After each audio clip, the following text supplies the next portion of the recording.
Welcome back, comrades. I've been, not gonna lie, pretty roughed up lately by the other host of this channel, but I'm hanging in there. I'll manage. It'll take more than one he's got to break me. Anyway, just gotta find the Great Ace Attorney Chronicles here. There we go. Is this working? Is it working? Yes. Yes, it is.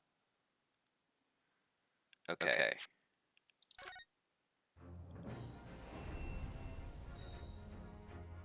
Okay, what if... Can I move this over to this side? Yes, I can, and it looks better. Then if I click this, and I move it over here... Yeah, this is better. I like this. Okay.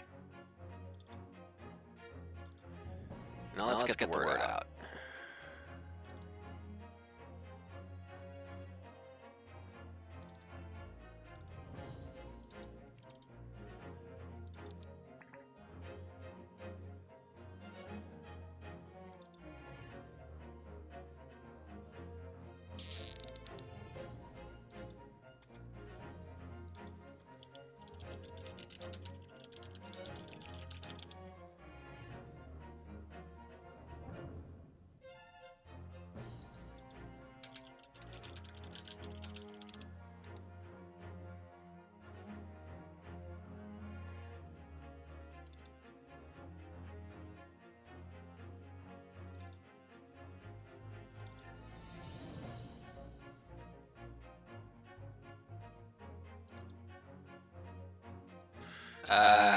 Right. Do I have the link here? I think I should. Here we go.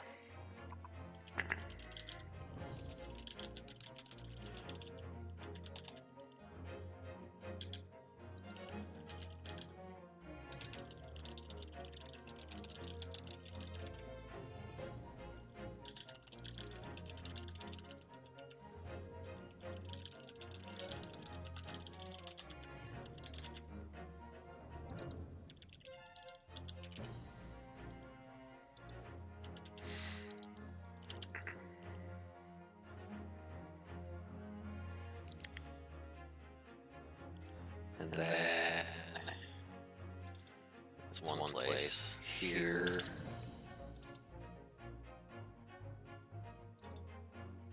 Here. Here. And then there's already taken care of, so...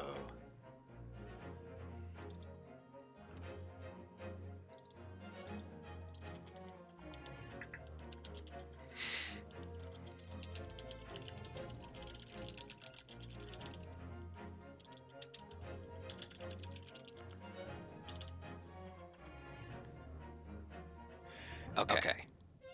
There. The word is out. Hello, Heck. Thanks for coming. Now, the adventure of the unspeakable story, trial part 3, continues. Although, there's one thing I wanted to... This...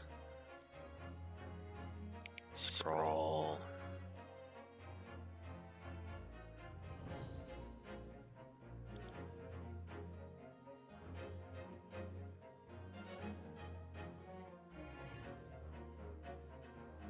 Okay.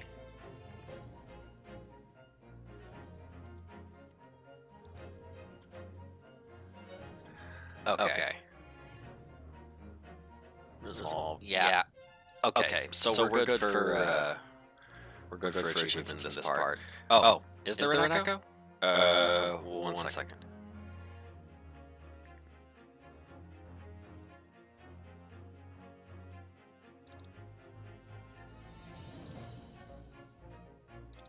Okay, so the Corsair.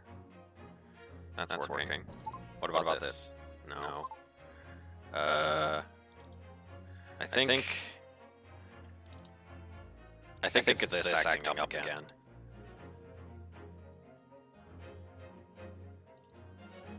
Okay. Did that fix it? That should have fixed it, I think.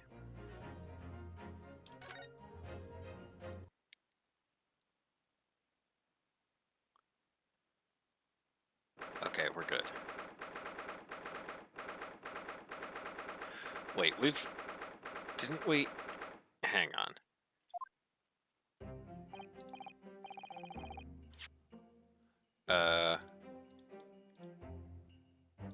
Records. Load. Yeah, here we go.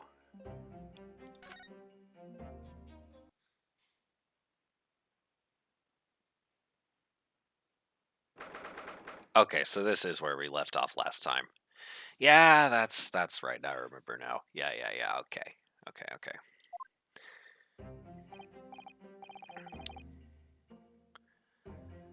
Ah, Gina. How are you holding up? I'm starting to feel quite warmly towards her frequent cold shoulders now. Ginny! Are you alright? Why aren't you saying anything?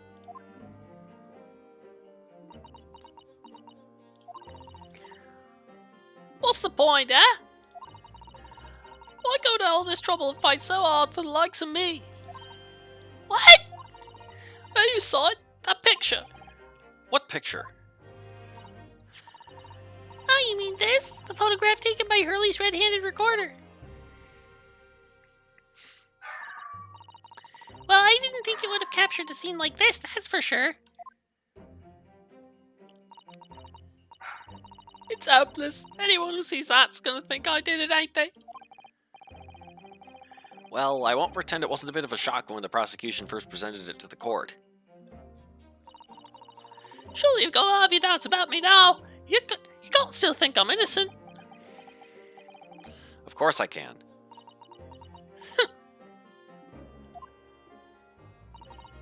Ginny, why don't you talk to us? Tell us what really happened that night. Huh?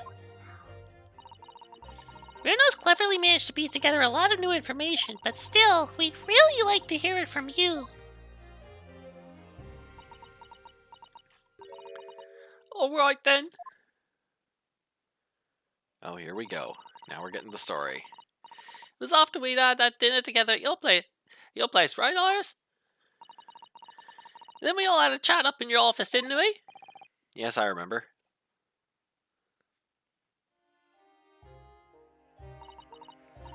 After that, I just couldn't get to sleep. So I slipped out and went down the street to the 2-to-1, to Winterbank's place. I had to know. If Iris' story was there or not, the Hound of the Baskervilles? Ah, welcome, Aurum. I hope you didn't worry too much on my behalf after what happened on your stream earlier. I'm not gonna forget that one. I don't know what it's about or nothing. Just glad to help. Anyway. But if you ask me, there's something in it that Sholmes don't like. Something well you don't want people reading. So that's why I lied to Iris about sticking it in the leg with Windybank for safekeeping. At least, that's what I thought at the time. So you broke into Windybank's? I just had to know if it was there or not. I mean, I had no idea all of that was going to kick off, did I?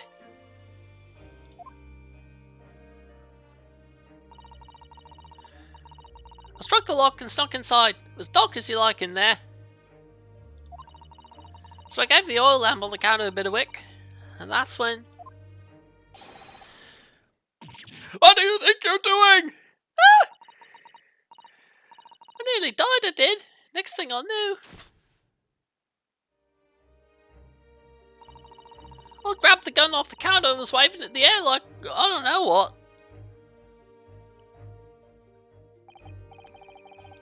Oh, You're the girl who was in here this afternoon. I didn't think pickpockets went in for armed robbery. The mantle script. Have you got it here? It shows leave a load of papers with you. A story. I beg your pardon. The Hound of the something or other. If it's here, I want to see it.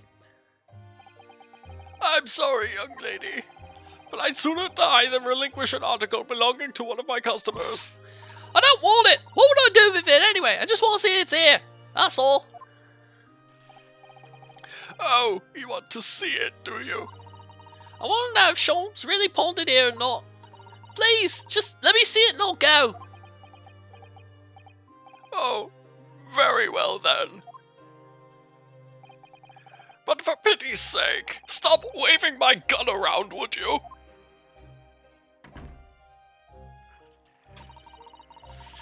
Send the outcalf unlocked the storeroom door and we both went inside. It was there all right, the mantle script. Shums weren't lying after all. You did all that just to check for me, Ginny? Anyway, then there was a bit of a kick-up out in the main bit of the shop. The Skulkin brothers arriving on the scene, yes. What was that noise? Someone's breaking in! Dear me, is there some burglars' convention here tonight that I don't know about? I think I forgot to shut the door behind me. Sorry. I'd better go and take care of it. Could I possibly have my gun back? Oh, well, I'll come with you. Now don't be foolish, young girl. You must stay right here. Don't leave this room under any circumstances. And with that, he took the gun out of my hands and walked back out into the shop. I hung back in the storeroom like he said, straining my ears in the dark to hear what was going on. Sounded like they got into a bit of a scrap. Started to think I should help, see? So I was just about to go out the storeroom myself, when...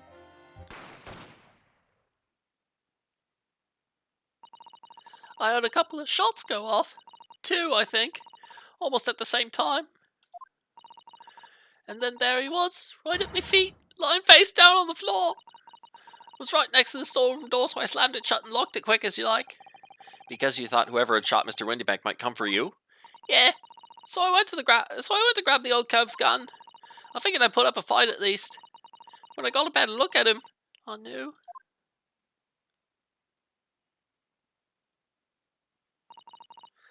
Windybank was a goner.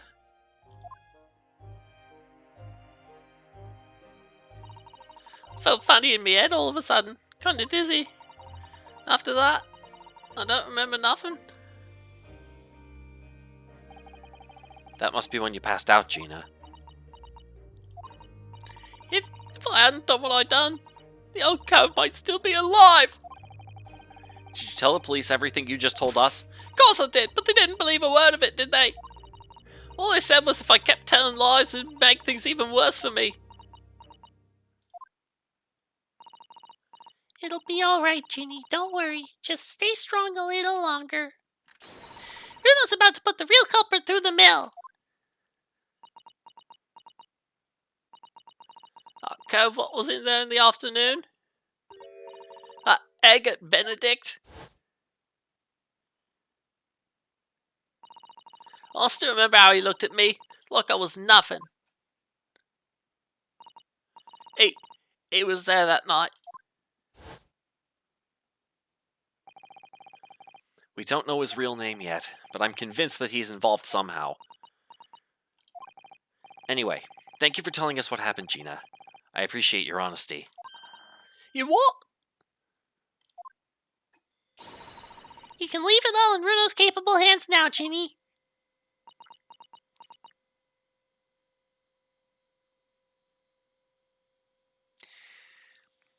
Oh, Arm, you're mostly concerned that if you keep getting me in trouble, I won't like you anymore. Ah, well, to be honest, I know that's what he would want. So no. This is my burden to bear. he's gonna mess me up no matter what I do. So might as well fight back a little bit, am I right? Anyway. Mr. Nara Aldo? Yes? How come you trust me?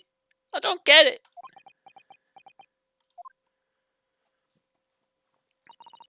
I mean, have you forgotten what happened here before? Come on, it was only 2 months ago. Me and McGilded, we told you a whole pack of lies. And you got the bog trotter off with him, even though he was a killer. No, I could never forget that. Oh. I did what I thought was best at the time, but the pain of that error of judgment doesn't get any easier to bear. Still, don't forget that I also made you a promise. I told you that I'd be on your side to the bitter end no matter what. But what if I'm lying? You could be working to get another killer off the hook for all you know. I was once in your position, Gina. I was the accused in a trial. You were? Before I left Japan, I was accused of murder. Strange as it might sound, the circumstances of the crime were pretty damning. I was sure that no one would believe it wasn't me who'd done it. Oh, Bruno. But there was one person who stood up for me, who believed in me and was prepared to defend me. My best friend. Ryunosuke, no one believes in you more than I do. Leave this to me. All you need to do is put your faith in me, and I'll do the rest. I was so happy, I cried. But even then, somewhere inside me, I couldn't help thinking, surely he doesn't really believe in me, not completely. But I was wrong.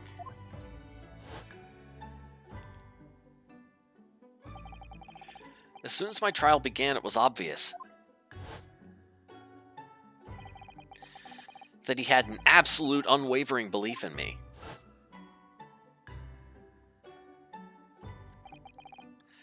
And in turn, I developed an absolute unwavering belief in him.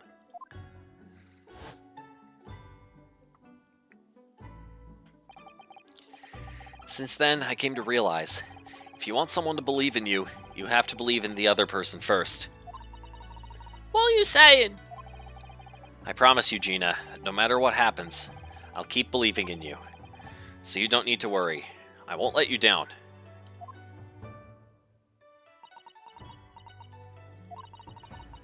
Even though I'm a diver and a no good liar?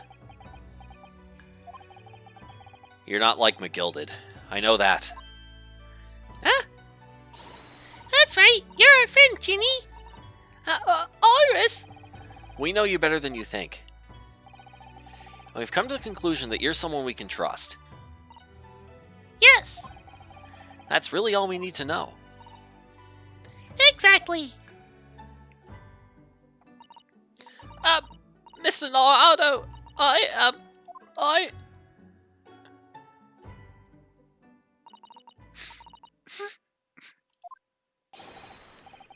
Defendant Gina Lestrade and her legal representative. Court proceedings are about to resume. Please head into the courtroom immediately. Yes, of course. Thank you.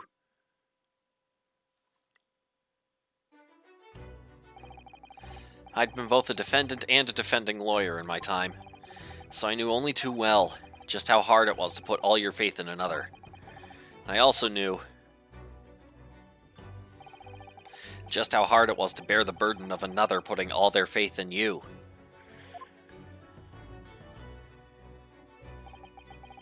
This is it at last. The final chapter. The final battle. Wish me luck, Susato-san. And I hope you're watching over me too, partner.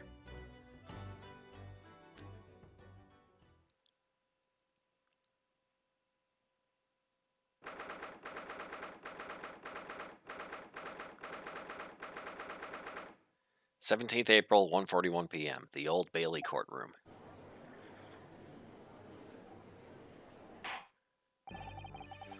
I hereby call this court to order as we resume the trial of Miss Gina Lestrade. Lord Van Cheeks, have you successfully subpoenaed the witness? The subpoena was delivered to the communication station where the man works immediately, my lord. However, the heavy rain has delayed the arrival of his carriage, it would seem. I see. Then let us turn our attention to Inspector Gregson's pursuit of the case heard by the court this morning. The glaring omission of the third bullet in your report is a serious blunder, Inspector. Yes, I can only apologize, my lord. And although the defense's chemical analysis of the blood at the scene makes for a compelling argument, I cannot permit such untried methods to be used as evidence in my courtroom.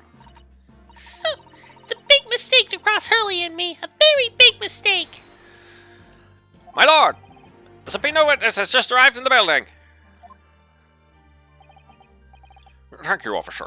Show him to the stand without delay. Mr. Eggert Benedict. I didn't expect to be crossing paths with him again so soon, and certainly not like this.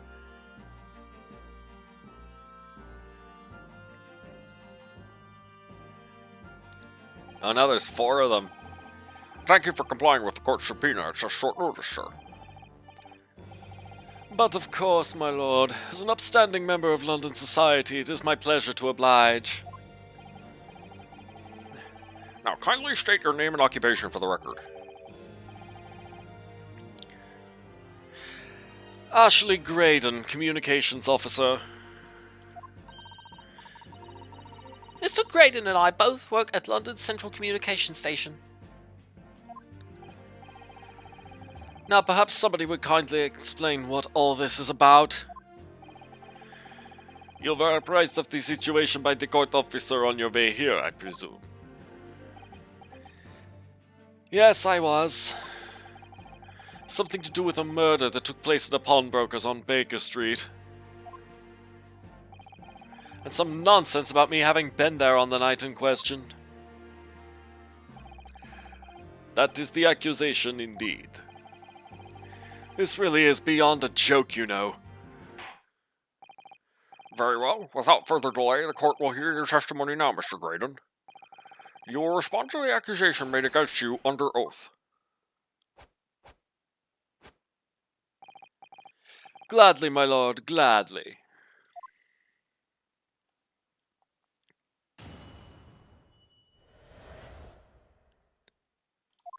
The accusation. Naturally, I have occasion to make use of pawnbroking services from time to time. But are you seriously suggesting I colluded with these thugs to break into the place on the night of the murder? I have no intention of admitting to such an outrageous accusation, even if certain parties here present claim that my blood was found at the scene. Some Scaramouche detective's homebrewed tincture can hardly be taken as serious evidence. So, you deny the accusation completely, do you? I must say I am dismayed. For the highest court in the land to be swayed by this self-professed detective's toy. It was the will of the jury, and our great British justice system demands that the jury's will is upheld. Then it would seem we have the misfortune of a most inept assembly of jurors today. By golly! How long am I expected to be detained here? If following the defense's cross-examination your involvement in this matter has not been established, you will be free to leave immediately. Good. Then I shall be away in time for afternoon tea. Some small consolation, at least. Let us not hold up Mr. Graydon any longer than necessary, counsel. Proceed with the cross-examination. So, we meet again, Mr. Eggert Benedict. Or is it Mr. Graydon? My apologies. You are... Reinosuke Naruhodo, defense lawyer. We have met. If you say so. Ashley Graydon. Enchanté. So... Ah! I trust we can conclude this quickly. But I'm not holding your flashy hat while we do. Why don't you wear it? Okay. Vacation to make use of... Let's review the evidence, because it's been a week. 2, I think, actually.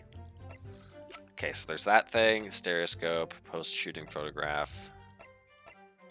Yeah, you can see that things moved when you do this. Skulkin Brothers gun. Windy Bank's gun, crime scene floor plan, crime scene photograph, autopsy report, today's paper.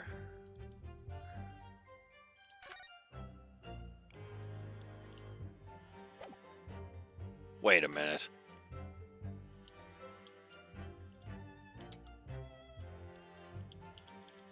Oh no, never mind. I thought I saw him on the picture. Okay. Yes, Graydon does move like someone who will have a fun breakdown. Let's see. Okay.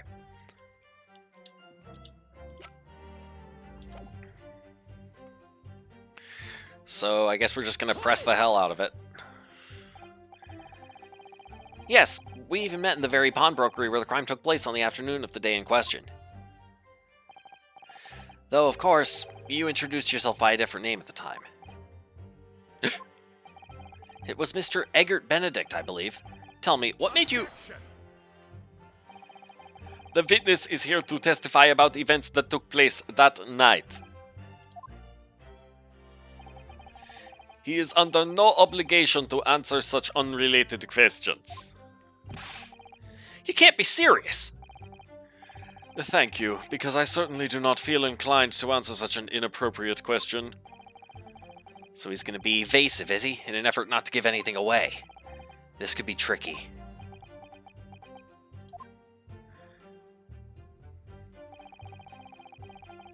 I'm thinking I need to press until someone next to him slips up. Have you seen these 2 men before? This pair? No, I don't associate with criminals. Said by a man who introduced himself as Eggert Benedict. I'd like to know who I have to thank for this. Who made this outlandish accusation against me? The young lawyer there in the black. This is a farce.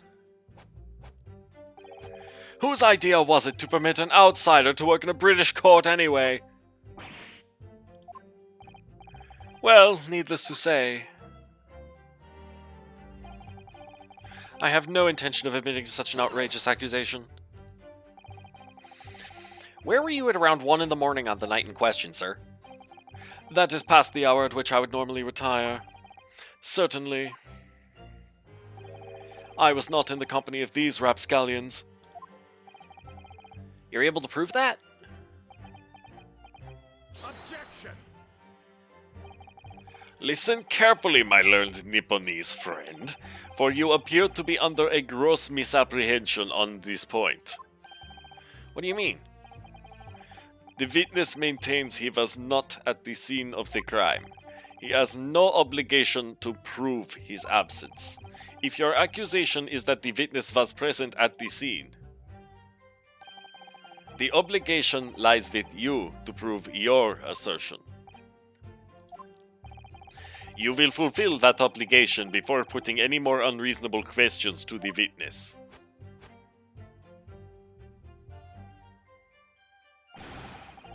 A silent victory, Wiggle. Thanks.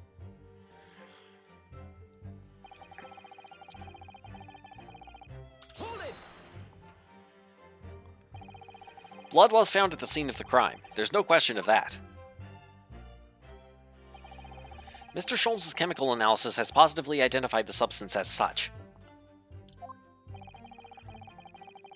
But I'm not the only human to have blood running through my veins, am I? How can you be sure that the blood is mine? It could equally be the blood of one of these 2 miscreants. Should we take a sample? Every individual's blood has a slightly different composition, it seems.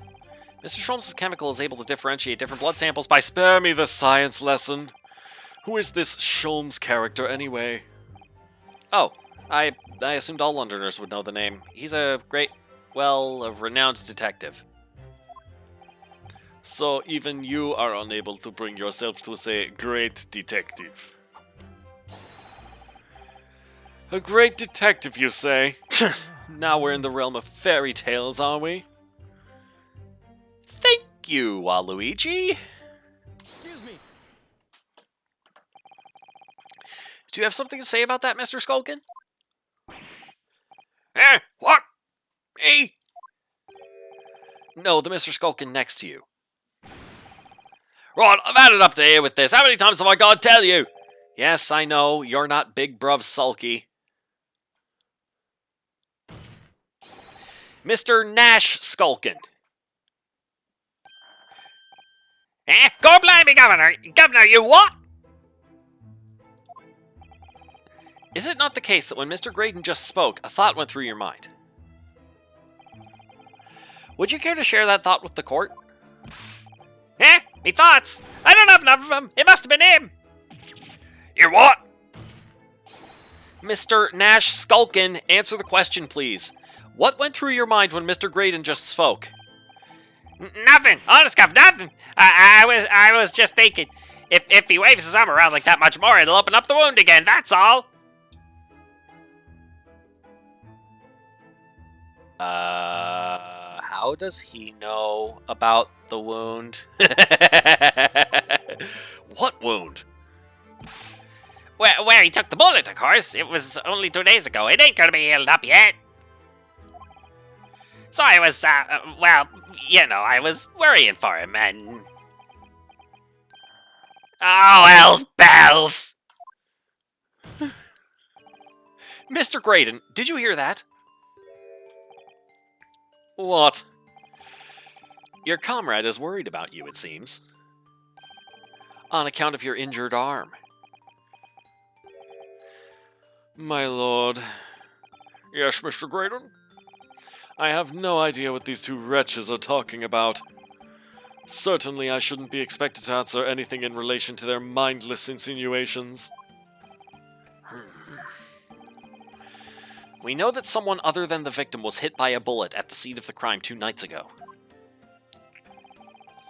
And from the height of the bullet hole in the wall, that person was likely hit in the upper arm or thereabouts. Where is he clutching now? Yep. Perhaps you would allow a court official to examine your arm, sir. The left arm that you're currently clasping with your right hand as if in pain. No, I refuse. You have shown no evidence whatsoever that links me to these common thieves. Accordingly, I am not obliged to permit any such invasion of my privacy. As I've already said, I'm completely uninvolved in all this. I've never had anything to do with the pawnbrokery where this fellow was killed whatsoever.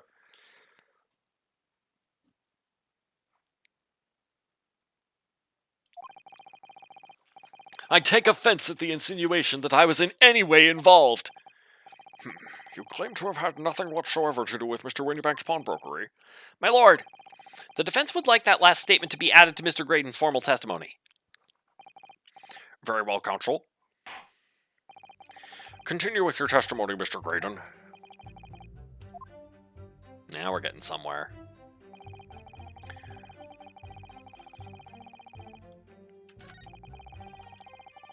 Scaramouche Detective's Homebrewed Tincture.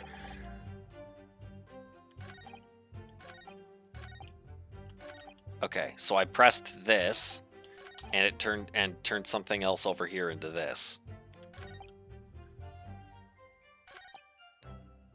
Hold it! Let's press this and see if we get any hints. Never had anything to do with it. You forget that I was there, Mr. Graydon, on the very afternoon of the incident. Obviously, I'm not a complete stranger to the pawnbrokers. I'm currently on the lookout for an armchair to finish my study. No, you were there to redeem an article. I have no idea what... I have no idea what you're talking about. Excuse me. Thank you, Inspector. Do you have something to add, Inspector? Come again, Sunshine. You were there too, in fact, weren't you, Inspector? That afternoon.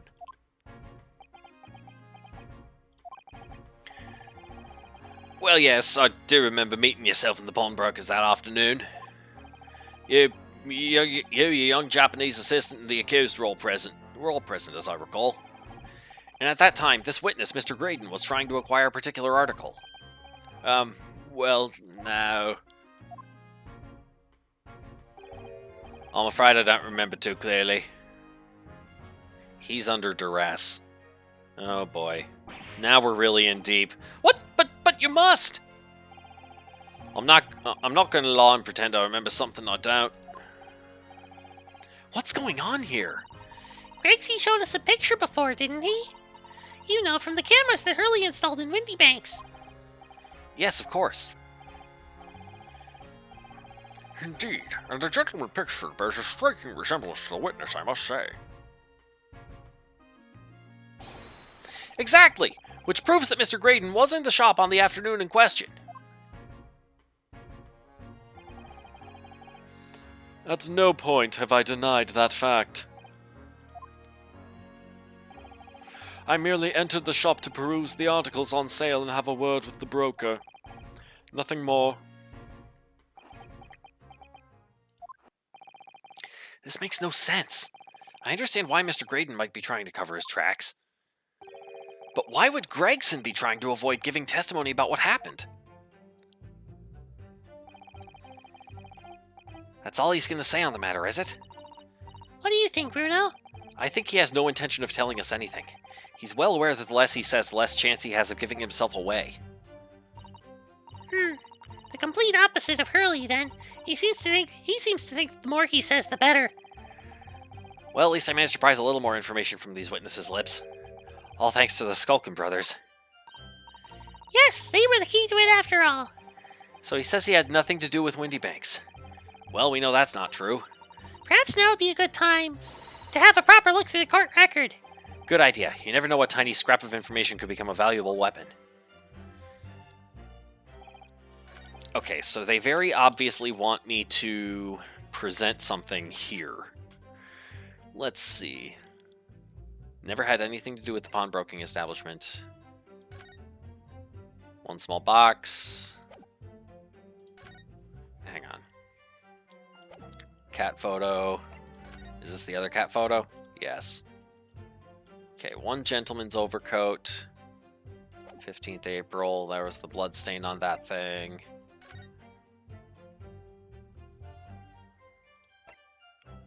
They're not going to accept this as evidence in terms of the blood coloring, but let's see.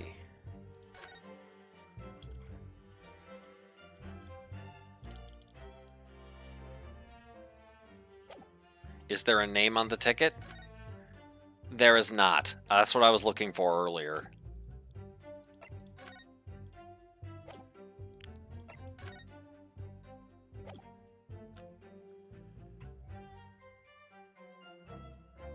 It's a confidentiality thing. They need they only use the passphrase, the code word, the thing. Professor in this case, remember?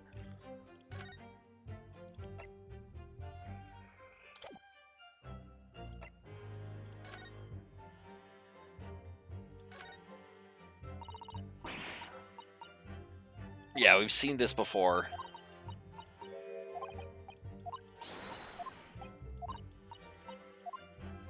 Okay, no. Nothing there. Autopsy report.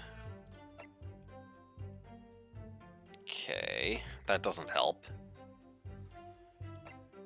This is just a photograph. This is the floor plan. This is... These are the guns.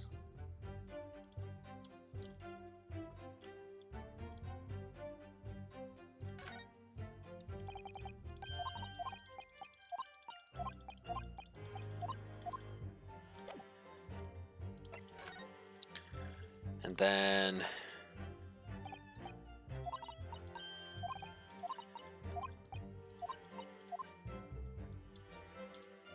Okay, that's all the same.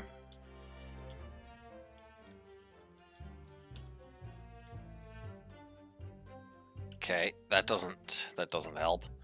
What about this? 1 a.m. No. And then there was this. No. The stereoscope doesn't prove anything.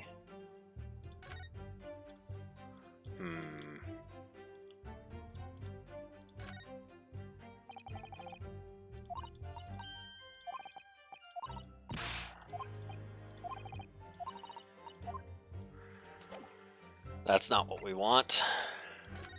Oh, right!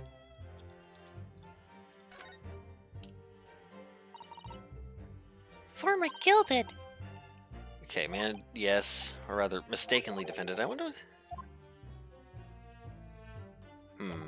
It's tempting. It's tempting to present this.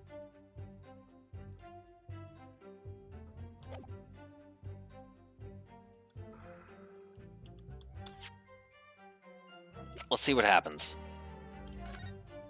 Oh, Objection! Okay, the music stopped. We're good. Have you ever seen this disc before, Mr. Graydon? Why? Is it supposed to mean something? This disc was until the day of his murder in pawn in Mr. Windybank's shop. It was redeemed by the defendant, Miss Gina Lestrade, that afternoon. However, somebody mysteriously appeared to try to take it from her. And that somebody was you, of course. Wasn't it, Mr. Graydon? As I have reiterated numerous times now, you are mistaken. That was not me. I've never seen that disc before in my life. It may have escaped your notice, but there is a small smear of blood on the disc. Ah, yes, resulting from an abrasion of the thumb, perhaps. That's right. The surface of the disc is covered in hundreds of tiny metal bumps. In the skirmish to acquire the disc, the thumb of the person who tried to take it suffered minor lacerations. Oh, they're gonna check his hand, huh? So, while the disc bears the remnants of that skirmish in the form of this smear of blood, the thumb of the person in question must bear the remnants also in the form of a scratch. Good gracious, indeed it must. Mr. Graydon, you refused to allow a court officer to examine your arm before. Are you now going to refuse to allow us to examine your thumb? Because I have no doubt that it bears a small scratch consistent with the smear of blood on this disc.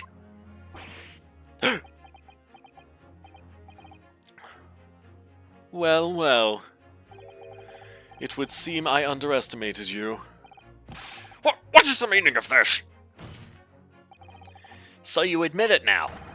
You admit you have a scratch on your thumb from when you attempted to take the disc from the defendant?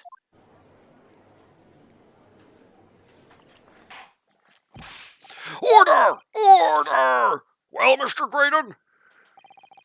It would appear there has been something of a misunderstanding here.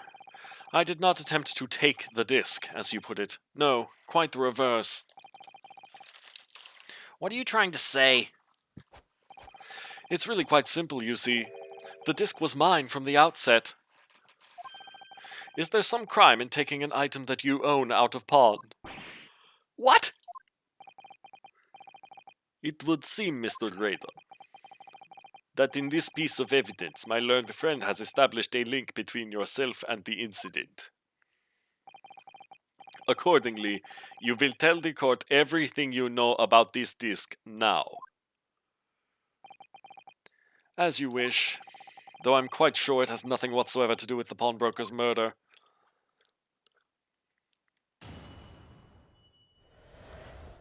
Here we go. There's a note on the disc saying, "Former gilded, but the item belongs to me. The redemption ticket was stolen from me by the accused, that filthy gutterling, on the day in question. I proceeded at once to the shop in order to explain my situation and redeem my article. In the end, of course, the disc was taken by the police. In other words, I had absolutely no reason to break into the shop later that same night. Did I hear you correctly, sir? McGilded, you say? The famous London philanthropist? Who perished in this very courtroom 2 months ago after being acquitted of a distinctly messy murder. Yes, my lord. The one and the same. Good lord, Mr. Graydon! Are you saying that Mr. McGilded and yourself were acquainted? Yes, that's correct.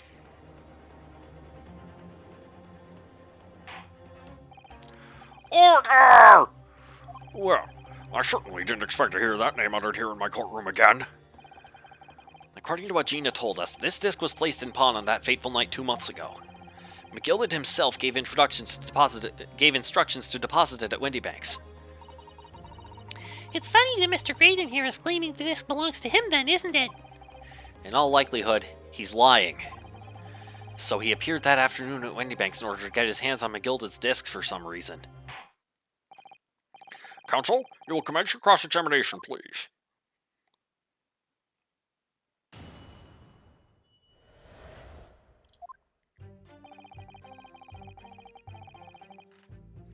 Hold it! Would you care to explain how this belongs to you?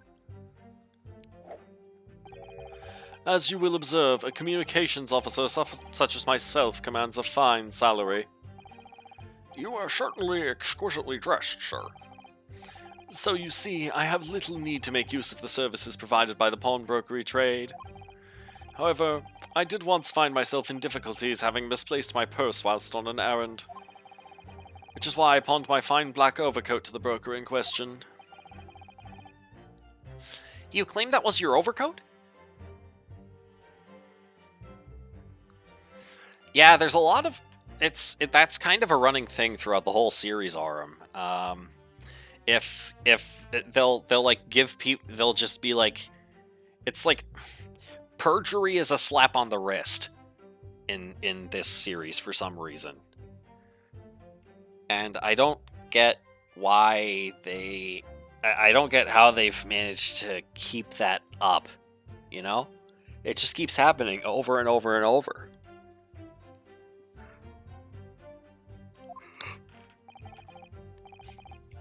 Obviously, and in my haste, I clean forgot that the music box disc was in its pocket. And yet there is a note on it that reads, "For McGilded." I am a collector of rare and unusual music box music. I first met Mr. McGilded at a gentleman's club in the city and was interested to discover that he shared my penchant in that area. So, the disc in question. It's a pre-production sample. I promised to let Mr. McGilded hear it. But then you forgot that it was in the pocket of the overcoat you were forced to pawn. Yes, Yes, exactly. Gina didn't mention any of that in her testimony 2 months ago, did she? No, because McGilded had threatened her to keep her mouth shut.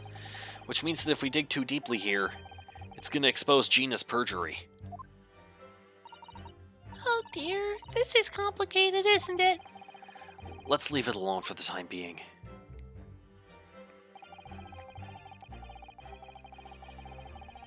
Hold it! So you're saying that Miss Lestrade lifted the ticket from your pocket or bag? That's right. Despite being mindful of danger when walking in the insalubrious areas her kind frequent. Miss Lestrade did no such thing! Well, of course you would take that stance, but the girl is a regular offender. You came to the pawnbrokery that day prepared with all the information you needed to identify the defendant. You were looking for her. That's what brought you to Windybanks. To get your hands on Mr. McGilded's disc. Objection! My learned friend is a veritable font of nonsense. Nonsense? I concur with the prosecution. Counsel, you will refrain from conjecturing in this way. Is that clear? Yes, my lord. Then I will continue with my testimony for what possible use it can be. Hold it! Had you ever been to Windybanks before? Only once for the purposes of pawning something, but like many, I enjoy browsing in such establishments. So when you noticed that the pickpocket had taken your ticket, you chased after her, is that correct? And prosecution's leading the witness. Yes, that's right. I didn't notice at first, of course, such is the art of the pick purse. But when I did, I headed to the pawnbrokery at once, in order to reclaim my coat before the thief could.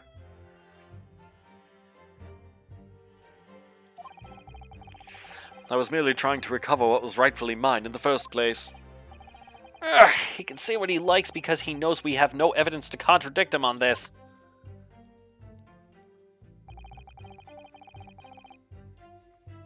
Hold it!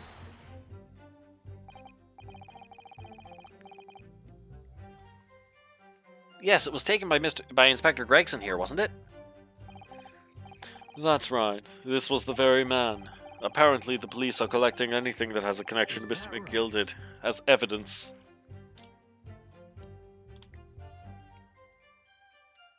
Excuse me.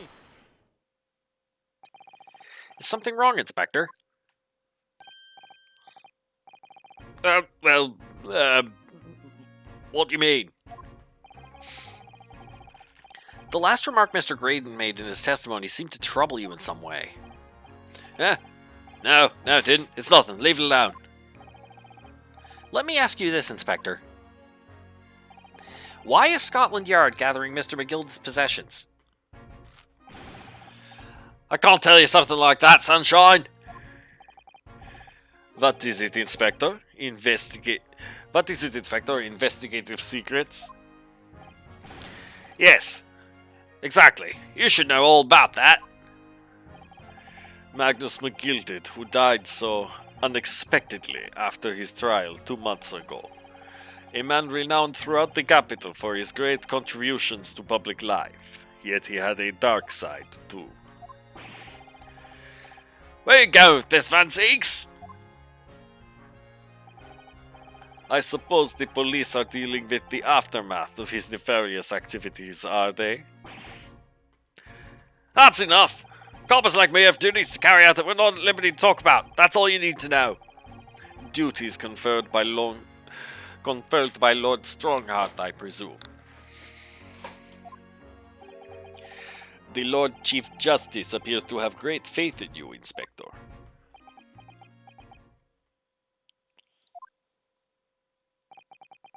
Bottom line is, if you want to get more out of me, you're going to need Lord Strongheart's paw print first.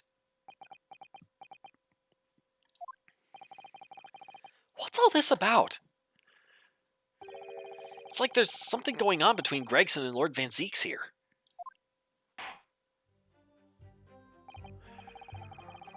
Well, it would appear that the Inspector has revealed all he is at liberty to reveal. Mr. Graydon, let us return to your testimony. Gladly, my lord.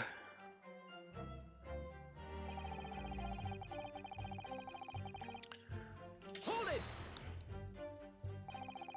But perhaps you'd seen something of value among the forfeited items. Conjecture again. Don't do this. No, not at all. Oh.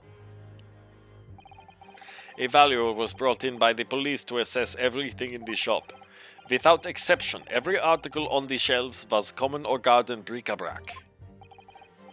In that case, it's clear that you broke into the shop later that day in order to recover Mr. McGilded's disc.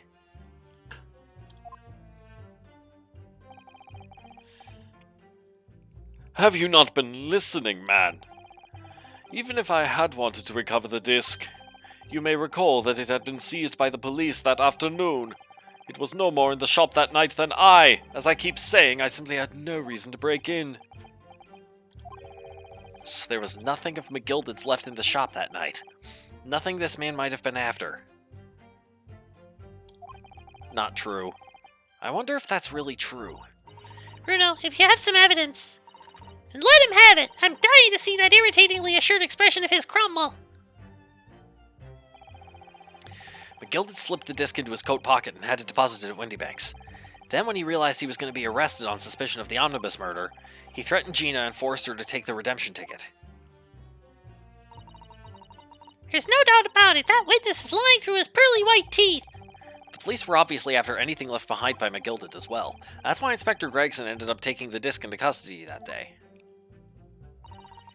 But Gregsy's being very strange about all this. There must be a reason for that, I'm sure. I just don't know what it is. For now, I need to focus on exposing the fact that Mr. Graydon is lying in his testimony.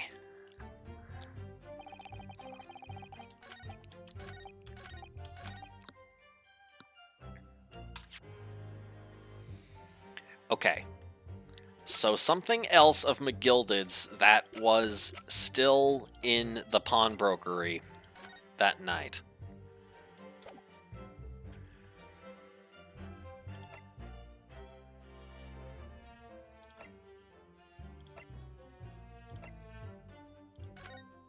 This is one small box, 13th of February.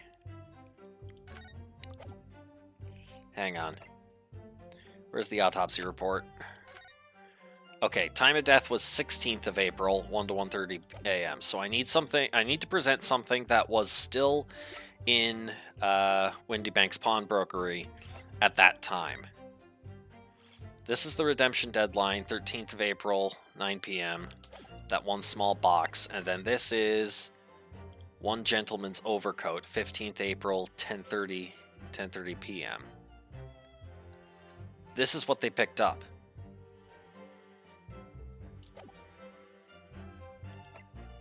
It's one of these two.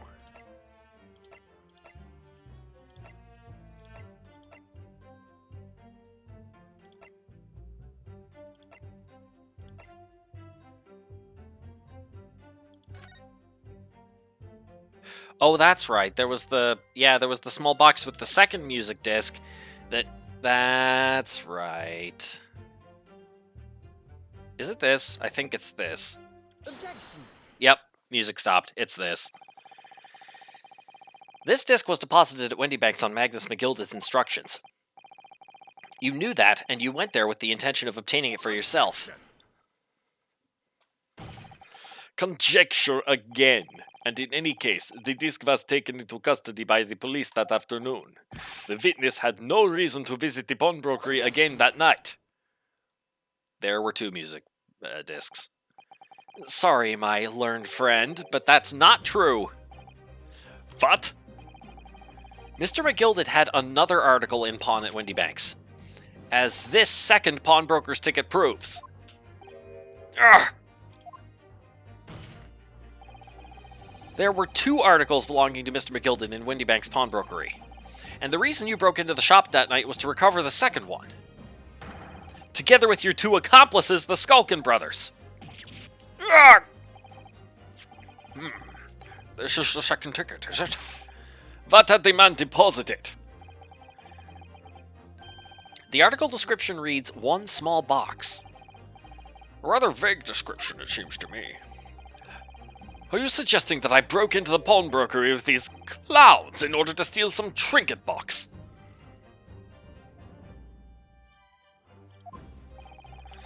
I believe there are adequate grounds to suspect that you did. This is absurd. Why on earth would I do such a thing? Once the article had been forfeited, I could simply walk into the shop and purchase it. There would be absolutely no need for me to resort to theft.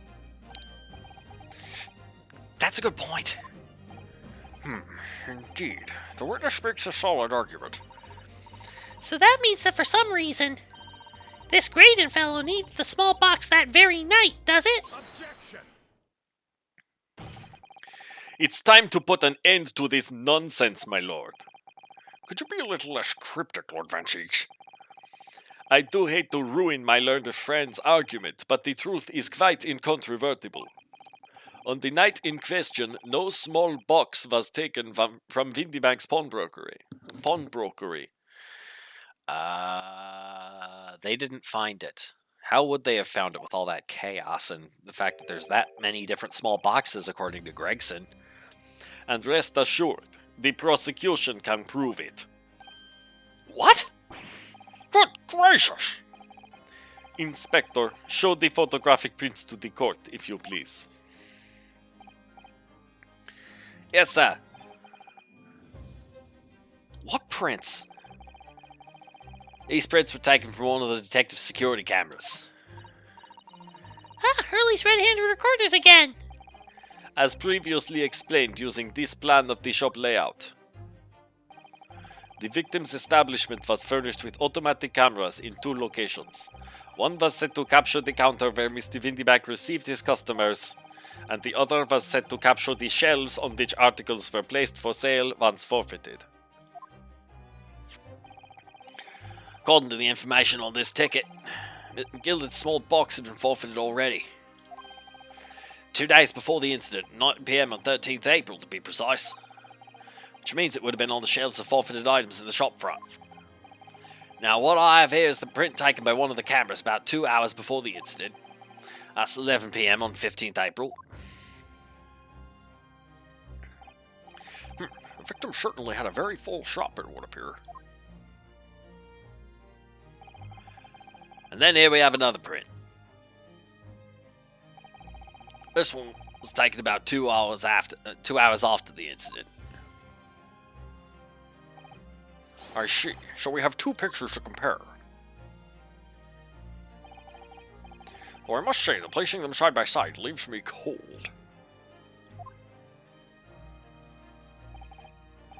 Dear me, that's starting to make my head ache. Obviously, at Scotland Yard, we consider theft as one possible motive in this case. We explored the possibility that something had been taken in addition to the victim's life. So your men have already compared these 2 prints thoroughly, Inspector. Did you do it with the stereoscope? Yes, sir. We counted every single item in each of these 2 photographic prints.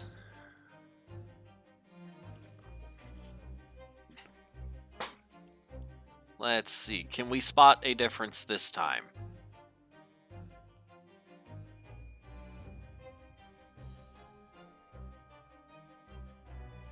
This box right here, this box was moved.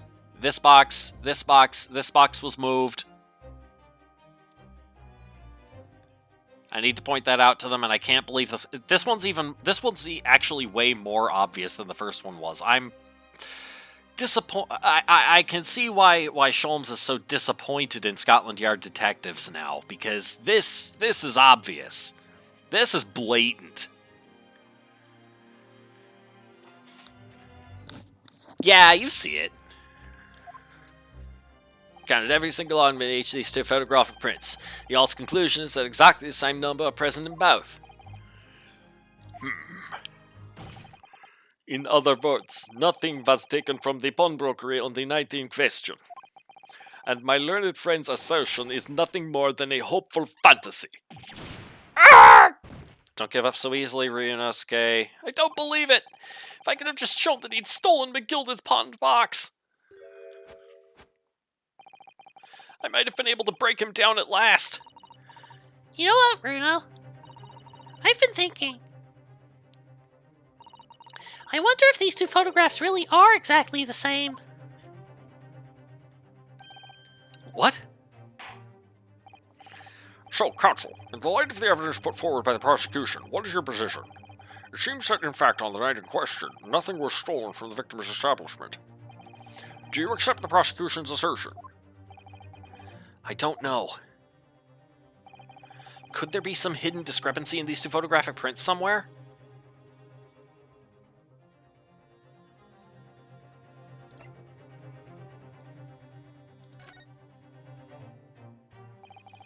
Before I give my answer, my lord, I'd like to try something if I may. Try something? What do you mean, counsel? I'll need to use a certain piece of evidence from the court record to identify the discrepancy. I'm not entirely sure I follow. Which piece of evidence do you intend to use to help you identify a discrepancy between the 2 prints? Take that! I'd like to use this device, my lord, to view the 2 prints stereoscopically. Ooh!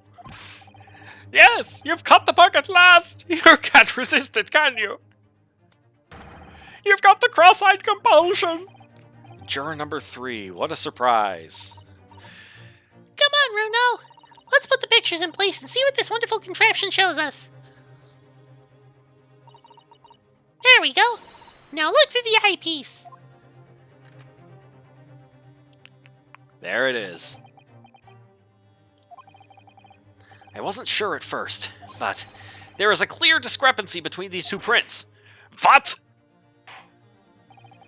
You must identify the location in question for the court counsel. Indicate the precise location of the discrepancy of which you speak. Boop.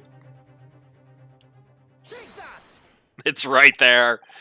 Granted, these two prints are almost identical. However, there is one minor discrepancy between them. What? When you view the two pictures stereoscopically,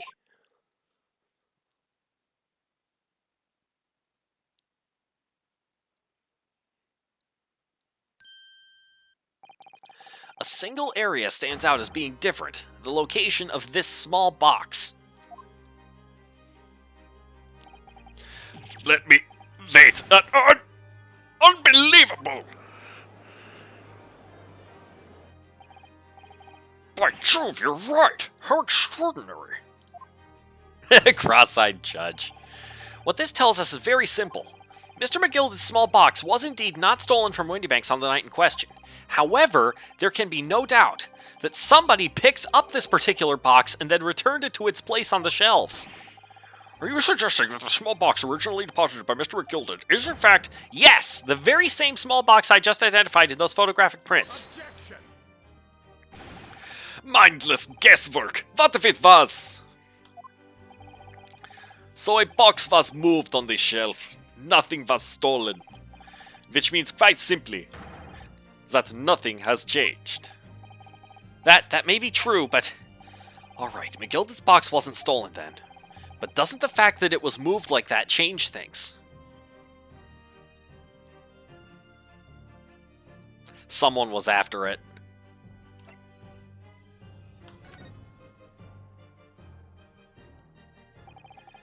I believe this changes everything about the case. How can that possibly be? The crucial point is the fact that what was moved was a small box. In other words, we have to consider what might have been inside that box. What are you suggesting? I'm suggesting that we need to examine that box as soon as possible. A vital piece of evidence is sitting on the shelves at Windybanks as we speak. Yes, exactly, Aram. You get it. You get it. Objection! That won't be necessary. Some little box belonging to a man who died 2 months ago can't possibly be relevant to this trial. What if I told you that this could end up proving McGilded was guilty? The court does not uphold your objection, Lord Van Cheech. Bailiff, arrange for an officer to go to Baker Street at once. Obtain the small box in question and bring it back here for further examination.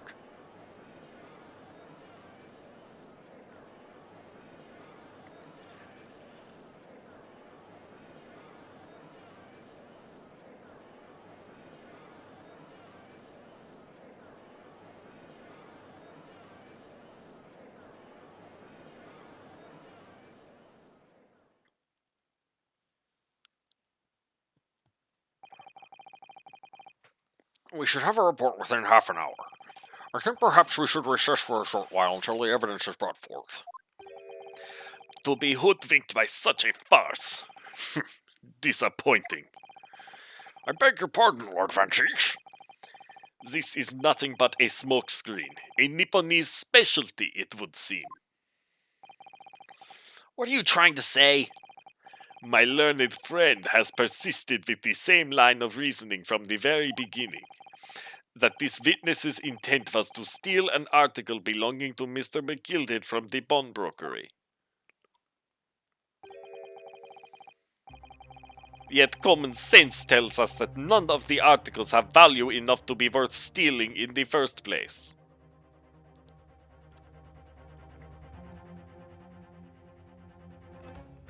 Here's the thing. There were all kinds of boxes in that store.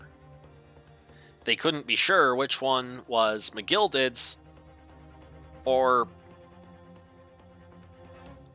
Oh wait, no, it was on sale. Never mind, it had been forfeited, it was on sale, and so he could have gone in and bought the thing. He must not have known. He must not have known what the box looked like, and then... Exactly. It would be beyond absurd to break into a place for the purpose of stealing such commonplace property.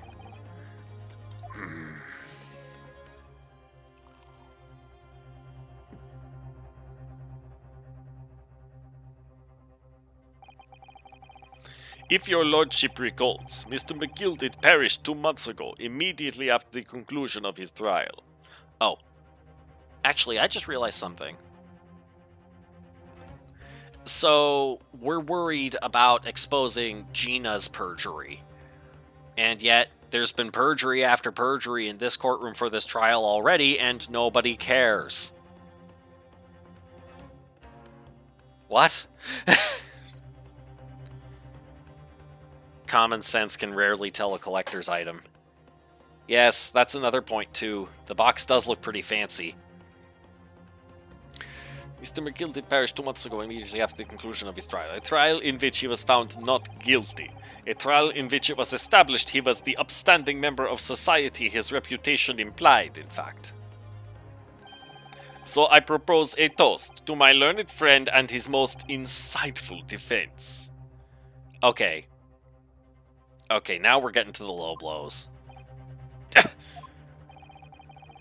The articles this upstanding member of society pawned were entirely ordinary.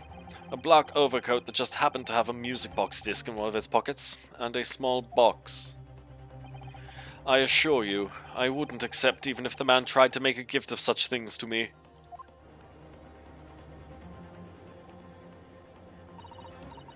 You know, that does make rather a lot of sense. It's not as if it was gold or jewels, is it? Though goodness knows Mr. McGilded was rich enough. But you can't deposit cash at a pawnbrokery, I'm sure of that. Prosecution's argument is undeniably compelling. Okay, yeah, I'm quite certain of that. The prosecution's argument is undeniably compelling. It is incumbent on the defense now to bolster its argument. To explain what possible significance these commonplace articles pawned by this fine citizen could have. Well, counsel, is your argument in fact demonstrable? Are you able to show proof that the disc or the box are in any tangible way related to this case? this case. So the murder of Windybank. He just said that it's not his coat. Well, What's the matter, Runo? We know that they're related, don't we? They're both vital pieces of evidence! yes, of course. You and I both know that. We know McGilded's true character, and we know the disc is significant even if we don't know why. But if we explain all that to the court at this point, we'll have to acknowledge that McGilded's acquittal 2 months ago was a mistake. That the defense's argument was flawed, based on false information. Oh no! And that would mean admitting that Gina committed perjury. But Jenny... Could it be that Van Zieks knows? Is that why he's doing this now? Because he anticipated everything? But maybe... This could be a great opportunity for us. Sorry, what do you mean, Iris? Well, what is it that you always say, Bruno? Sooner or later, the truth comes out, every time. Alright, the exact significance of the things that McGilded deposited with Mr. Windybank is something that only Gina can explain to the court. But if I put her on the stand to testify about that, it could critically damage our chances of winning this case.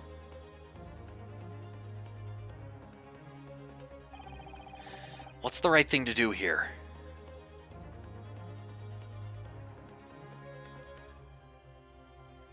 I mean, the way these things work, obviously we're going to have Gina testify.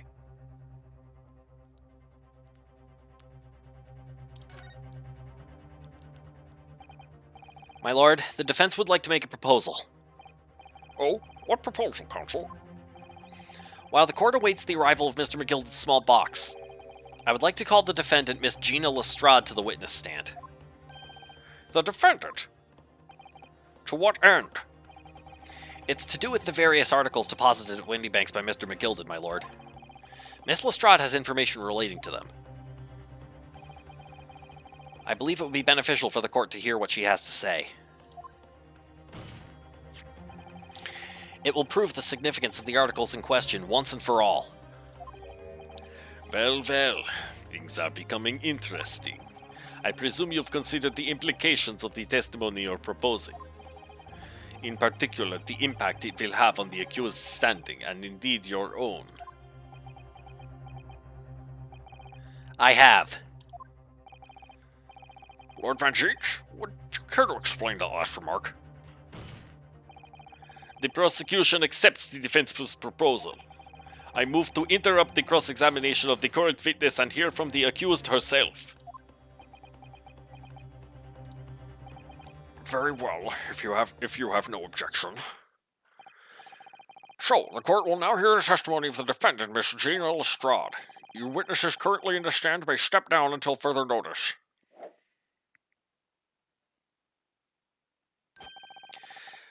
Then I shall bid you good day. Wait. You, sir, shall remain in the stand while Miss Lestrade testifies. As you wish. All right then, Gina, it's time. I know this will be hard, but please, put your faith in me here. The hangman will be too busy with all the other instances of perjury. I know, right?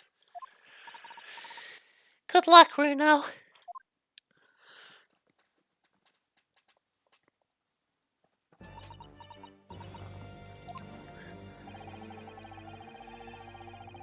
The articles that Mr. McGilded had deposited in Windybank's pawnbrokery are intimately related with the omnibus case, the trial of which was heard in this courtroom 2 months ago. Yes, and I remember this young lady being brought before me in that trial as well. That's right, my lord. Her testimony helped to establish the innocence of the defendant, Mr. McGilded. The omnibus case was intriguing, to say the least. And now here we all are again, the same players in that trial facing each other once more. A twist of fate, perhaps, my Nipponese friend.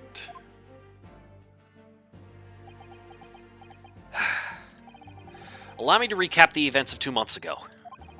An old brickmaker was stabbed to death in an omnibus running along London's winter streets.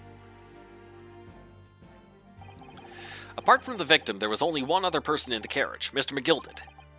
Naturally, he was the prime suspect of the murder. But as the trial progressed, another possibility emerged. That the murder, in fact, took place above the defendant's head on the roof deck, with the body then being dropped through the skylight into the carriage below. It was Miss Lestrade whose testimony brought that possibility to light. At the time of the incident, Miss Lestrade was concealed under a seat in the carriage, hoping to pick the pockets of unsuspecting passengers. Then, immediately after the trial, having been acquitted of the murder, Mr. McGilded died in this very courtroom in the most extraordinary of circumstances.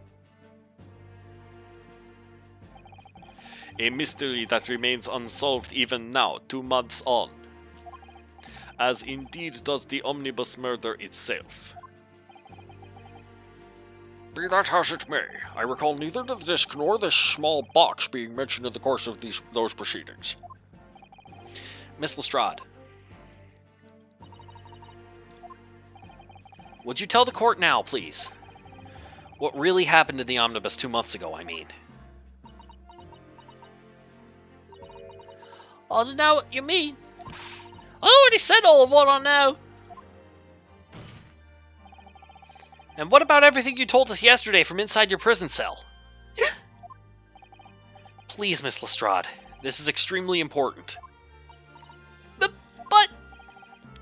Remember, little girl, if it transpires that you willfully withheld information in the trial 2 months ago, the Home Office will seek to prosecute you for perjury. And naturally, you will lose all credibility as a witness. I'll tell that to the Skulkin brothers. And, Ashton Gray dude. Egbert Benedict. Although, let's face facts. You have little credibility to lose. Ginny, don't listen to him, please. You have to trust Bruno now. Iris, we're on your side. All right then, I'll talk. It's the right choice, Gina. Well, it would seem that my learned friend is hell-bent on bringing the entire courtroom down about his ears. So be it. You just tried checking into the stream, but it's really laggy and keeps stopping for several seconds and then skipping. Oh, that sucks. Not sure if it's my internet or yours. Either way, hello, Fire. I must confess that I'm struggling to understand what on earth is happening here. However, it would appear that Mr. McGilded's pawned articles in that extraordinary case of the omnibus harbor secrets of which we have been hitherto unaware. So, Miss Lestrade, you will now give your testimony before the court about the events of 2 months ago. You will reveal the truth, a commodity sorely lacking in your original statements. This is it then. Everything's gonna come out. Like Van Ziek said. This could bring the whole courtroom down about my ears, but as a lawyer, I'm prepared to take that risk. Alright. Thanks for the comparison, Aurum.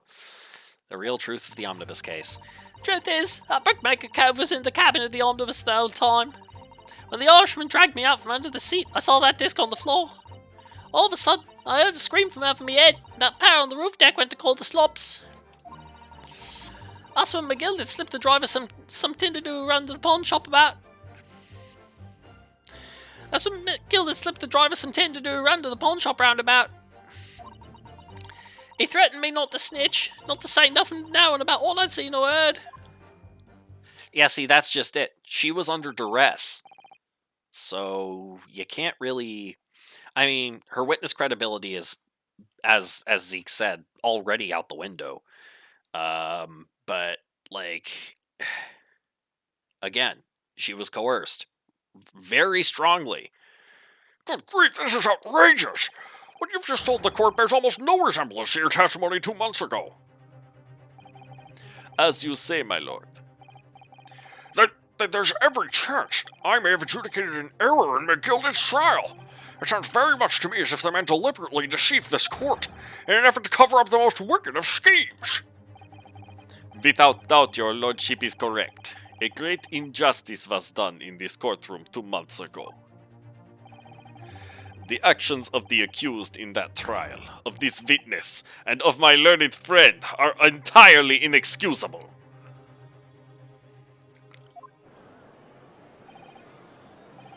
I don't believe it. The whole trial was a farce. It was all lies. That McGilded fellow was rotten to the core, just like that pickpocket. Don't forget that lawyer from the east. They were all in on it together. You're wrong. The lawyer, Mr. Norharder, the lawyer there, he didn't know nothing about it. Humbug! I don't think so. Are we really expected to believe that? He really stitched everyone up, didn't he? What an operation to get the man off scot-free. Unforgivable. Stop. The lies have to stop. Stop. Yes, the defense made a terrible error of judgment. I intend to take full responsibility and suffer whatever consequences are deemed appropriate. However, it's imperative that the court allows the witness to elaborate on her testimony. Because the true significance of McGilded's pawned articles must be brought to light. Very well, my learned student friend. Given the depths of calamity you have just plunged yourself into, this may well be worth hearing. Words fail me. This situation is utterly deplorable. Mr. Naruhodo! Yes, my lord. I will decide upon your fate following the conclusion of this trial. Of course, my lord. Blimey, Mr. Nardo. Now, counsel, proceed with the cross-examination.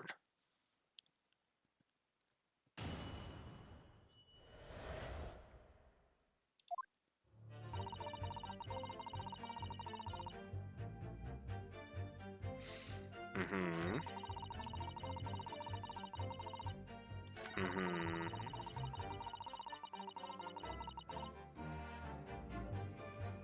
Mm-hmm. Yep. Hold it! Threatened you how exactly? Told me I'd only be able to scalp if I did exactly what he said. Wait a minute. What are they talking about?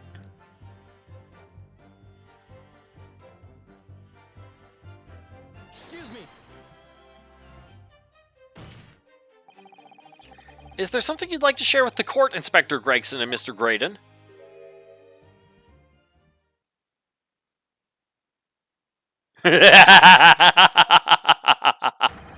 Inspector! Mr. Graydon!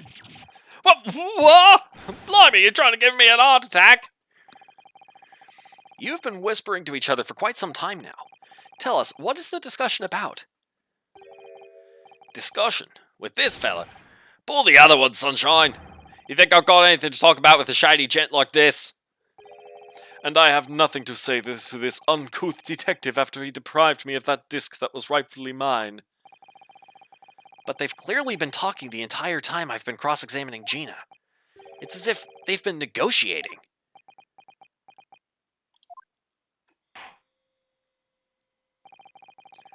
You will kindly refrain from talking amongst yourselves while the witness is giving testimony. Yes, sorry, my lord. What were those two talking about? Miss Lestrade, continue with your testimony, please.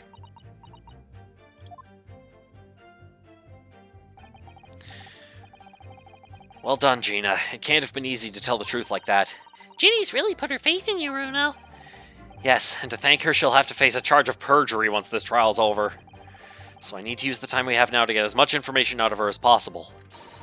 It's time to really go for it. Press her on every statement.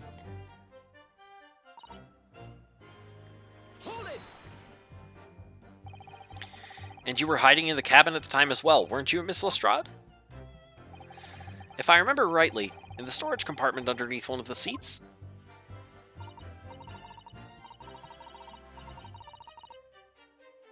Yeah, that's right. It's pitch black under there, so you can't see nothing at all. Oh, that's right. Now that they're freed up like this, they can react to things that she says now. So they're not distracted anymore. Now, in your testimony 2 months ago, I feel certain that you claimed Mr. McGilded was the sole passenger, did you not? False testimony, my lord. That's what he told me I had to say. But it's important that you tell us the truth now. Were Mr. McGilded and the victim acquaintances? I don't know. Well, I did hear him talking a lot. What were they talking about? Well, I couldn't hear too well, but if I had to say, I think it was about money or something. They kept talking about buying and not buying. Perhaps business dealings of some kind. Well, anyway, they got louder and louder. It started to sound like a proper fight. I was pretty scared by then. I hardly dared to breathe, and then, all of a sudden, I heard a noise like someone killed another on the floor. It was blooming loud and all. I believe you let out an involuntary scream. Yeah, that's what gave me away. Hold it! Was the disc you saw this disc? Yeah, I reckon it probably was. It was right next to the curve lying on the floor. Could this disc have belonged to the victim, perhaps? I don't know, but McGilded picked it up pretty smartish. And then he sat the curve with the knife in his belly up on the seat. What did he say to you at that time? He told me not to say a word about what I'd seen or heard to no one. About the disc and all. I was dead scared. The way he was looking at me, I thought, if it didn't go along with it, I'd get stuck with that knife too. I'd get stuck with that knife too. Then he started asking me a load of questions. Like what my name was and where I lived and that. He asked me about being a diver too. But after a while, what had happened in the carriage was noticed. Yeah, that's right. First there was a kind of rapping noise.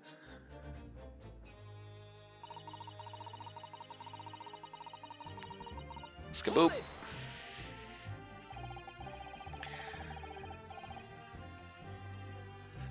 There were 2 gentlemen occupying the seats on the roof deck, I believe. That's right. Must have looked down through the skylight and noticed the cab with the knife in his guts. When they screamed, the driver pulled up the horses and McGill had got me out of sight.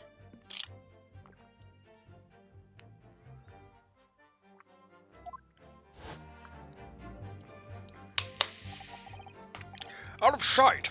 Where? Back under the seat where I started off. Once the carriage came to a halt, the 2 cows from the roof ran off to fetch the slobs. If they immediately left to fetch the police, it would appear they were entirely unrelated to the incident. So that left McGilded, the driver, and you still at the scene. Yeah, and the driver didn't know I was there because I was under the seat. I heard the cabin door open and a voice from outside. The driver, yes. He also testified in the trial, I believe. A fellow who went by the name of Beppo, if memory serves.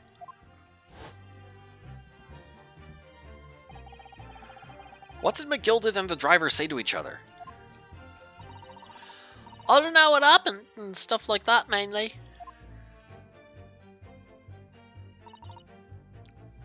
Hold it!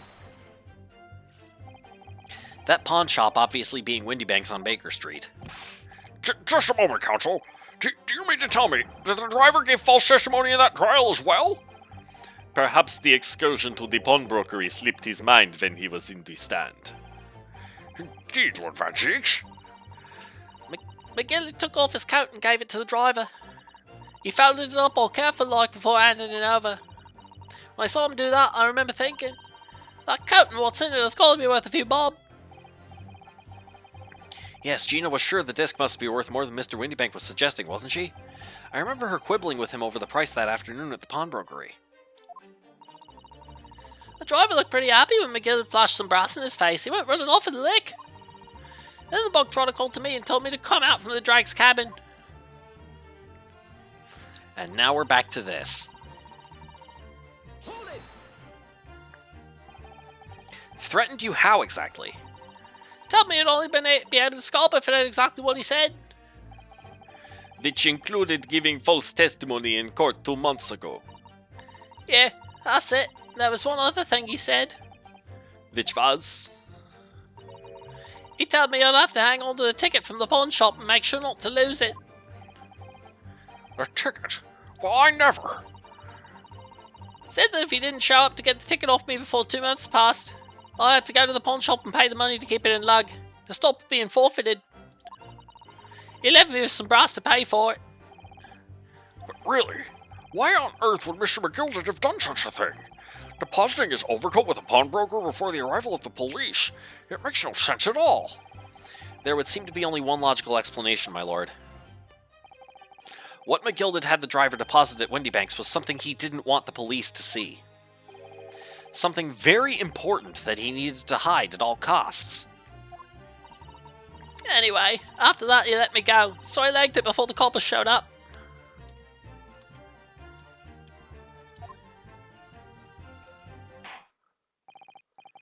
Thank you, Mr. Strad. Thank you, counsel. I've heard enough. I believe we now have a reasonable understanding of what actually transpired on the omnibus.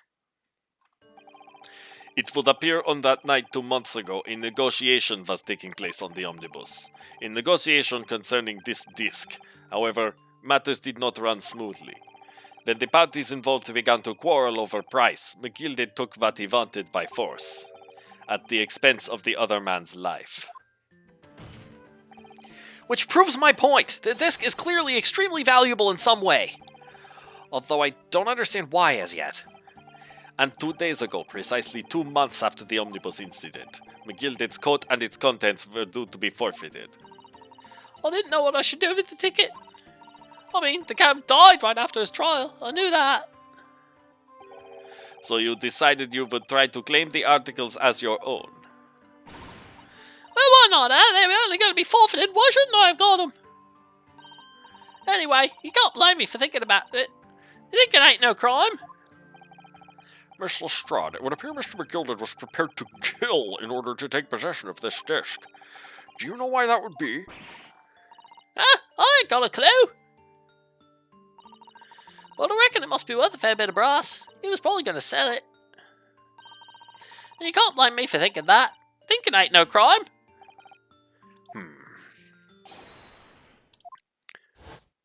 My lord, the evidence your lordship requested has been located and is ready for the court's inspection, sir.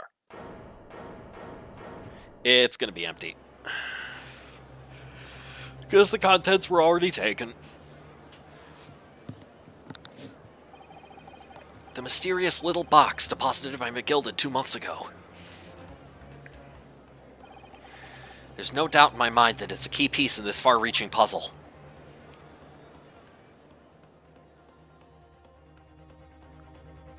To be continued. Right now, because we still have 2 hours and 15 minutes left. Yes! Boop. Yes. Okay. And let's keep going.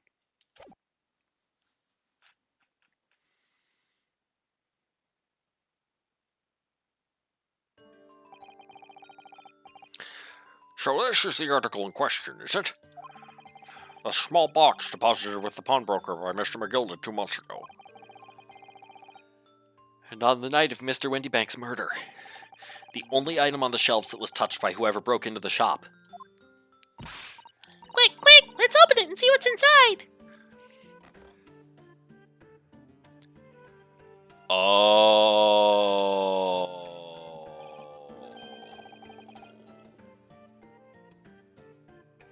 Oh, okay. Good gracious, this is no ordinary box, it seems. Wow. Although, in truth, I had an inkling that might be the case. I didn't realize they made music. Oh, right. Music boxes, like, the custom... Never got to do a size comparison between the box and the music disc. It would appear that the box houses a miniature music box movement.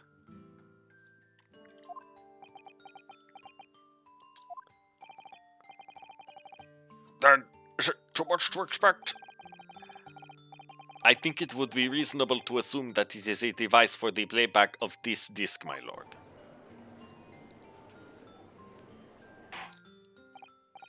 So, here we have the means to play back Mr. McGilded's disc deposited at Windybanks at much the same time. Not strictly correct, my lord. It was not McGilded's disc. It was the disc of his victim in the omnibus. But why, for heaven's sake? We'd understand that the brickmaker was trying to sell this music box disc to Mr. McGilded.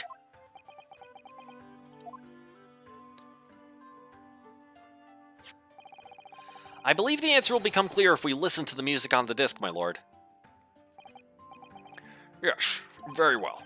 Let the court now listen to this curious disc at last. Hold it! Wait! My lord! Good grief, what is the meaning of this, Inspector? The music box and the disc are, well, they're unrelated to the case. No need to spoil the somber atmosphere in the courtroom with some silly bit of music. This disc may very well have motivated the culprit in this case to commit murder. Clearly, there's every chance that it's fundamentally important to understanding what happened. The prosecution has no objection. But now that piece of evidence is police property now. You can't. Clearly, Scotland Yard has some vested interest here. But it is policy of this prosecutor to leave no avenues unexplored. And you, Inspector, have no jurisdiction here to prevent that from happening. God! No further delays, please. Play the disc.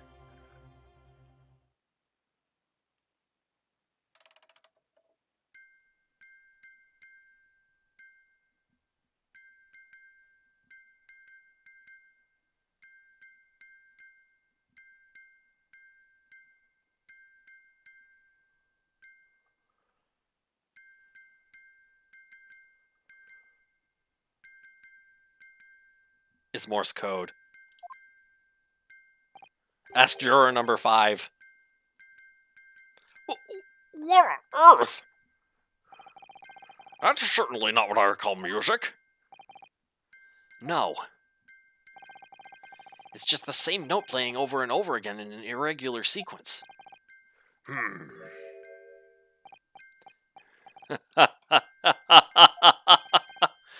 Mr. Graydon? This really is priceless. Yeah, he understands it because he works at the comms office. He has no Morse code. Oh. And now he's covering it up. After all that, the music box is broken. Broken? It can't be, can it?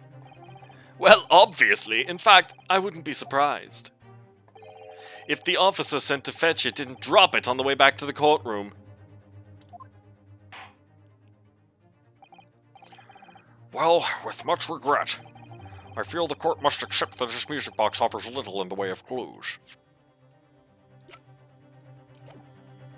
It's Morse code. Ask juror number 5. Are you ready to move on, counsel? Come on! Yes, alright, it does sound as though it's completely broken, but is it?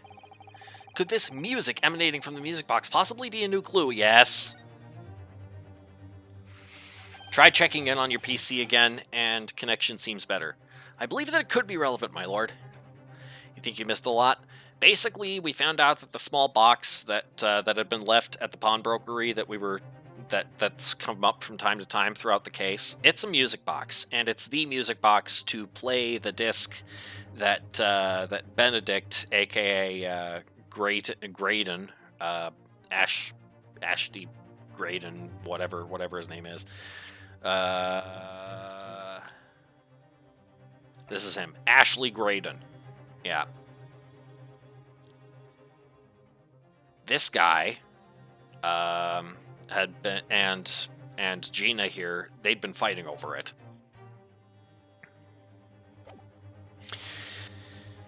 Point is, we put the disc in the box, and it played the same note over and over again in an irregular sequence. I think it's Morse code. Nobody else here has come to that conclusion. Graydon started laughing when the thing was played.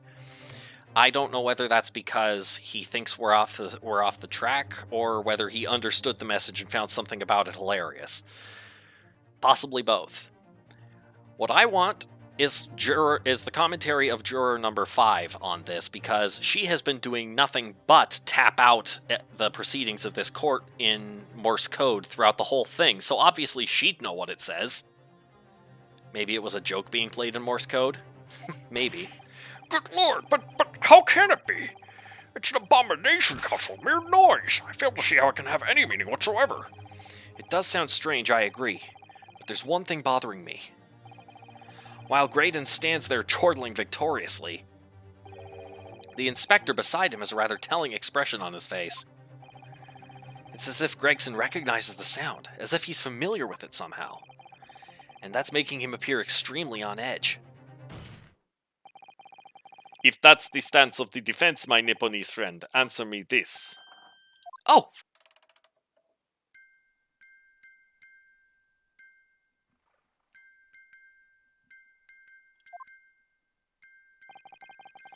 Just what relevance do you propose this woeful chiming has on this case? It's the defense's belief that the sound emanating from this music box is not supposed to be music. Just because this is a music box, it doesn't necessarily mean the sounds we're hearing are music. Look at that. The smile vanished from Graydon's lips as soon as I said it. I'm on the right lines here. I must be. Making deductions based on how people react to what you say. You're acting just like Hurley, Runo. We've been trying to reach you about your car's extended warranty. Imagine if that's what it says. The sounds we're hearing aren't necessarily music. Well, now that you've told us what they are not. I'm sure the court would like to hear what they are. Do enlighten us, my Nipponese friend. Well, surely you have an idea in mind, because if not, it will be the death of your ill-formed argument. Exactly. The music box is clearly broken. Refusing to accept that fact is pure foolishness. They've got me. I don't know what the answer is yet.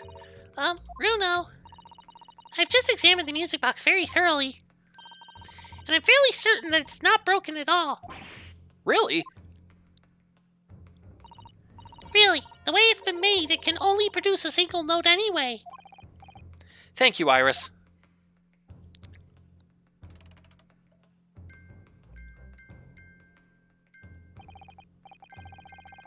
Alright, well, if the music box isn't broken, it must mean that the sounds it's producing have some significance that isn't musical.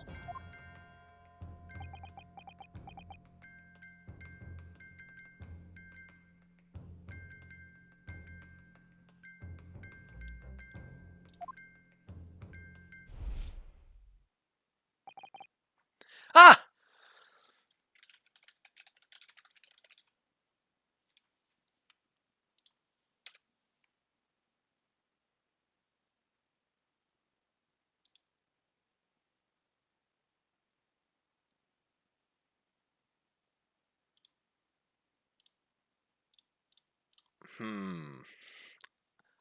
I wanted to see if I could, if the noise that we're actually hearing could be translated directly. I'm sure someone else must have checked that. At the end of this case, I'll go look into that. Could it be? Is that what these sounds are?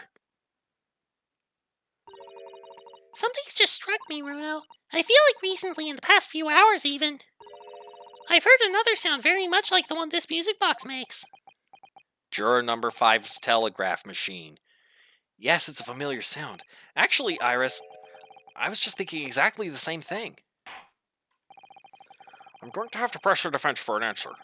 If your assertion is that the sound produced by this music box is not in fact music at all, then what the devil is it, counsel?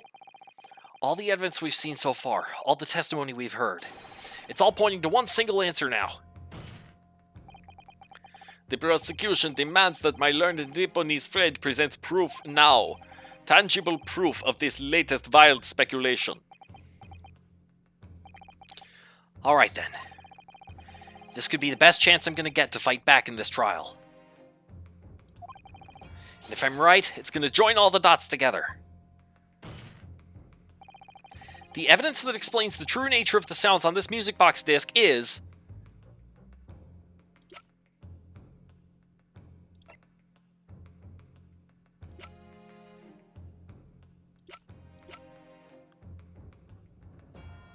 Wait, I can't select a person?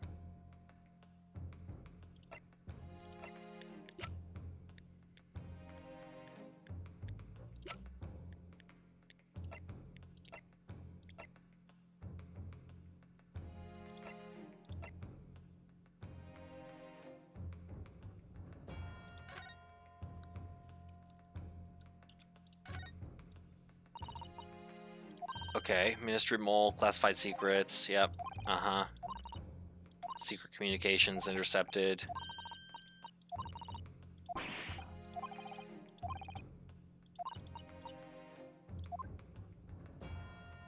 Do you think that's what this is? It's state secrets?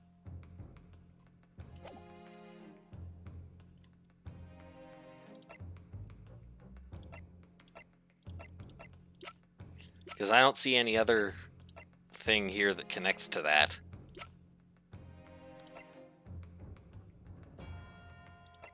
Let's try it.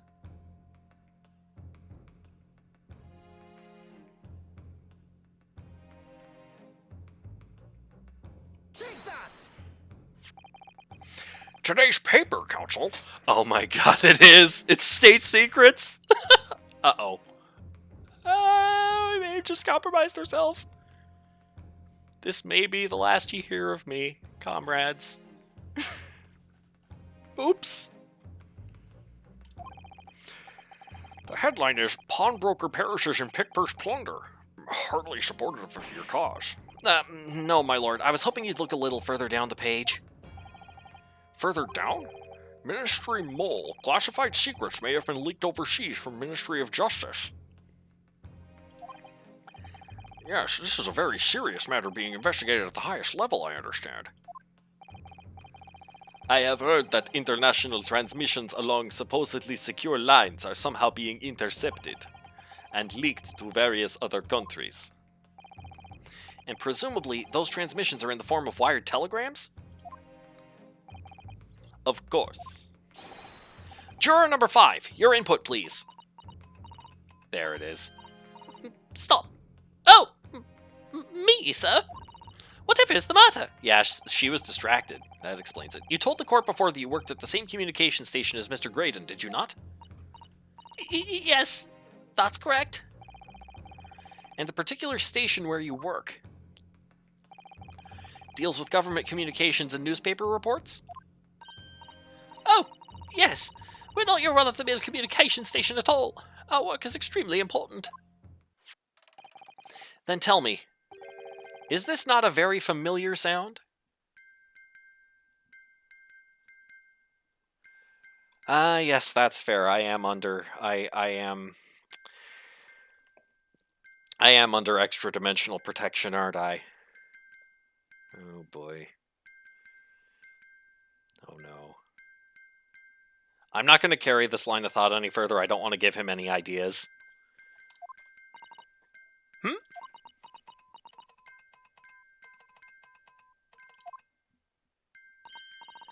You don't mean to say... Is it? That's right, madam. It bears more than a passing resemblance to the sound made by your telegraph machine as you tap it. I believe it's called Morse code? But I don't believe it! Now, correct me if I'm wrong, but when it comes to leaking telegrams from government departments, there could be nobody more perfectly placed than a highly skilled communications officer. Oh, here we go. Are you suggesting that the music box disc contains stolen government secrets in Morse code?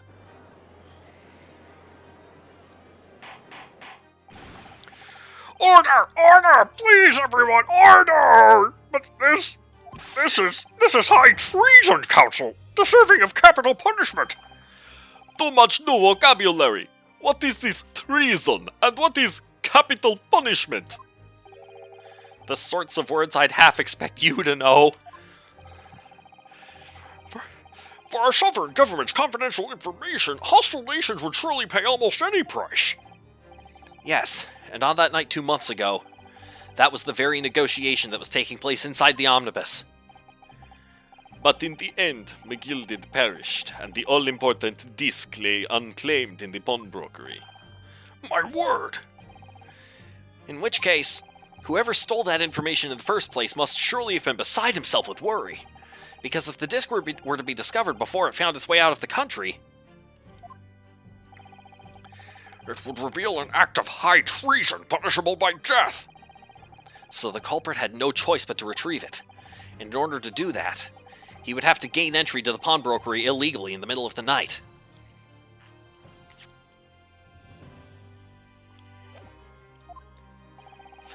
Because the article left behind by Mr. McGilded would incriminate him too much if it got into the wrong hands. Isn't that right, Mr. Graydon?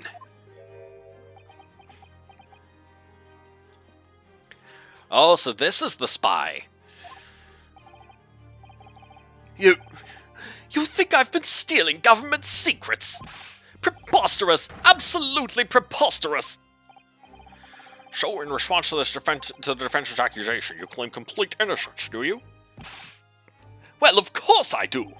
I've had to stand here in silence while that pretentious foreign lawyer has been prattling away. Oh, here we go.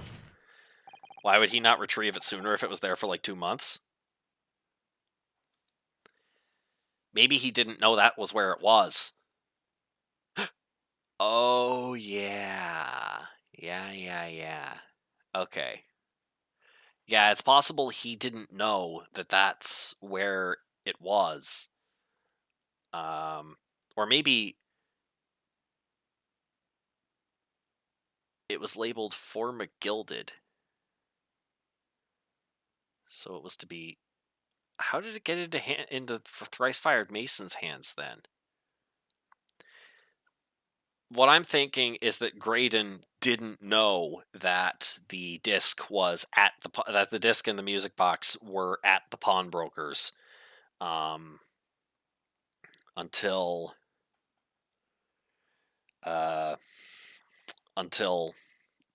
right before this. That's what I'm thinking. And as soon as he knew where it was, he went right after it. Then by all means, counter the charges, sir. Right. The prosecution demands the witness testifies in response to the accusations brought by the defense. Oh, here we go. See, this is what I was thinking. We would have to sacrifice. We would have to sacrifice the goodwill of the people toward Gina and Ryunosuke, but in exchange, we get the goodwill of the good prosecutor. And now we get to team up on this jerk.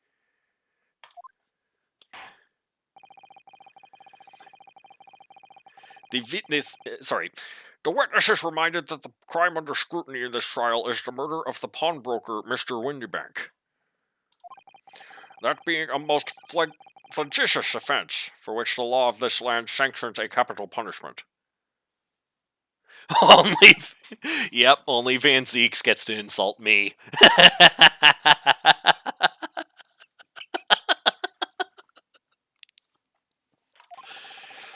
But the heinous act of high treason is no less serious a crime. I urge you to bear that in mind as you testify, Mr. Graydon.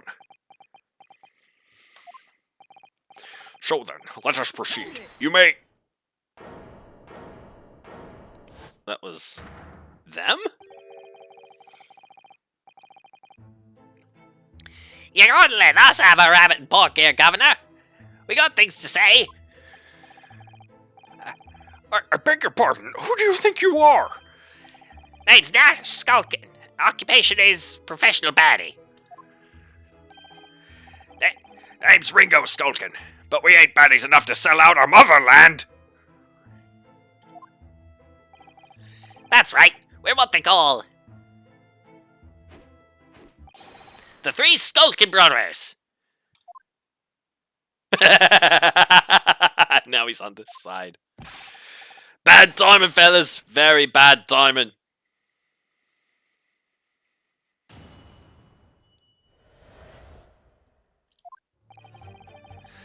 A mere communications officer couldn't possibly steal confidential government information. Besides, the sound produced by that music box aren't even Morse code. It was some low-class brickmaker negotiating with McGildet anyway, was it not? I've no relation to the man. Look, all we done is break into the gap the other night, like what he told us to do.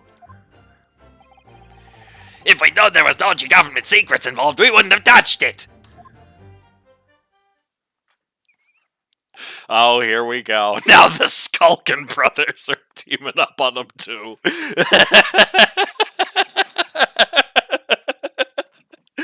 Like, what the hell? We didn't sign up for this.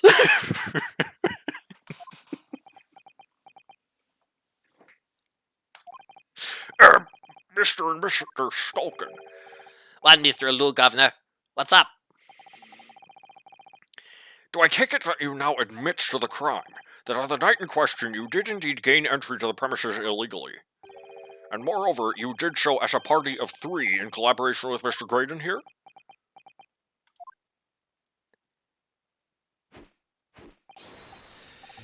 We did, Gov, we did! Quieten down, please. What say you to that, Mr. Graydon? I have no idea what these 2 ruffians are referring to. You little rotter getting us mixed up in all this monkey business. You never said nothing about no government secrets. It was supposed to be a straight-up job. And what about the geezer whose shop it was, eh? Poor bloke didn't have to die, did he? Ah! Nice to know who your friends are. Whatever these men say, I deny the accusations. Indeed. Well, I certainly wasn't expecting this little music box to become so significant in the proceedings. However, as it has, I will admit it into the court record as evidence. Small music box has been entered into the court record. I'm gonna investigate that thing real quick. Graydon's counter.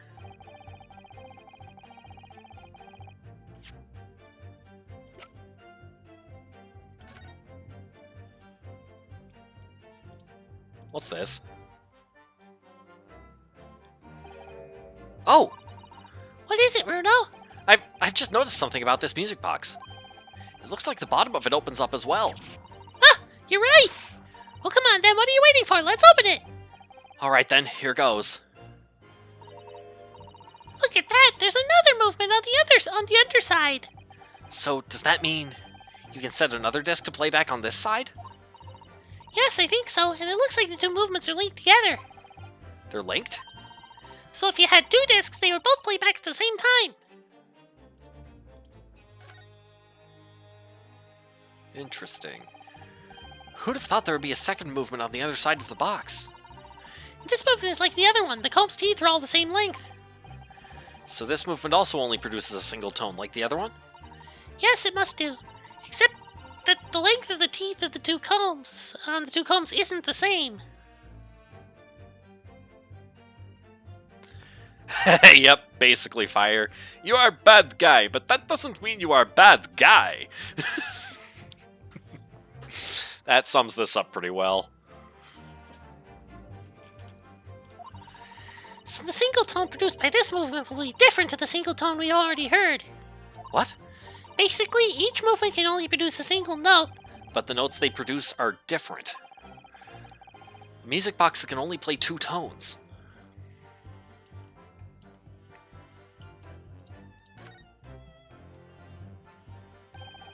See how the Gilded disc sits in the music box the man deposited at Windybanks? It couldn't be a more perfect fit. So there's no question then, the disc was designed to be played in this music box. Yet despite that, the sounds it produces are neither musical nor do they appear to have any meaning. It just doesn't make any sense. I wonder There was a second disc that we need to put in the underside for it to make sense. if perhaps there's more to this music box than meets the eye. Maybe we haven't discovered all its secrets yet. I just did.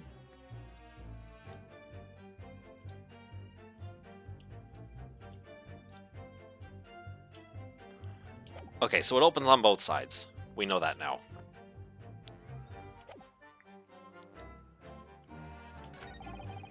Besides, the sounds produced by that music box aren't even Morse code. Hold it! Can we get a confirmation on that? They're not? To anyone with a brain, that would be blatantly apparent on listening to that music box for even a few seconds. Of course, of course. Surely it can't be that my learned friend is unfamiliar with Morse code. Ouch, he looks genuinely shocked at my ignorance. I would be more than happy to demonstrate the basics for you, sir. A lesson here in court? Morse code is a continuous series of two distinct tones. Tones, you say? Yes, a short dot and a long dash. By combining those in different ways, you construct letters. I see. For example, this is A, and this is B. But when you listen to the sound produced by this music box, you only hear one tone, don't you? Yeah, but there's different distances between the tones. So the ones with the longer gaps. So the ones with the longer, the slightly long but not as long gaps after them are the dashes, aren't they? But it sounds so similar. The rhythm of it is the same in everything. But there's no discernible meaning to this apparently random sequence of sounds. So your assertion is fundamentally flawed. This is not Morse code. No! Really, you shouldn't be so surprised. What did I tell you? That music box is nothing but a worthless piece of scrap. Perhaps you might consider studying your subject matter before casting aspersions in future. Stop. Nothing to say, but stop. Oh, it's so frustrating, isn't it? Yeah, I think that's what they're trying to indicate here, Aurum. Iris?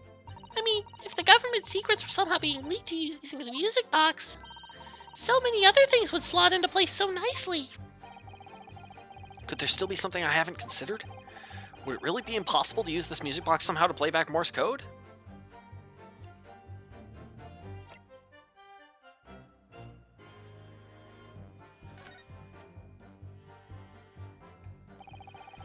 There's still every possibility that this music box was instrumental in the leaking of government secrets. Do we still have that second disc that Sholmes made from the caramel bars?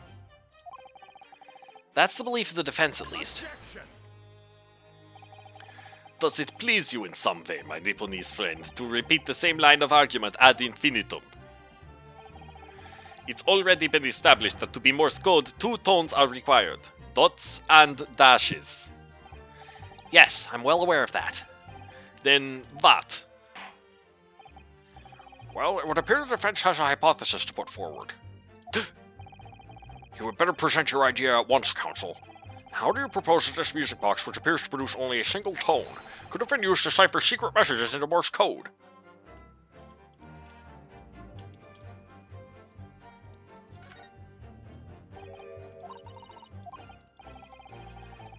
Okay, so we gotta do this again.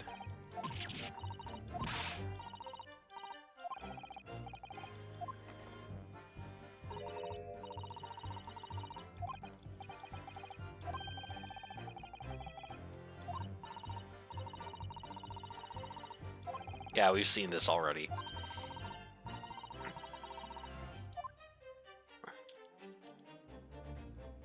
I'm just checking something here real quick. Okay, that's the centerpiece. This is the...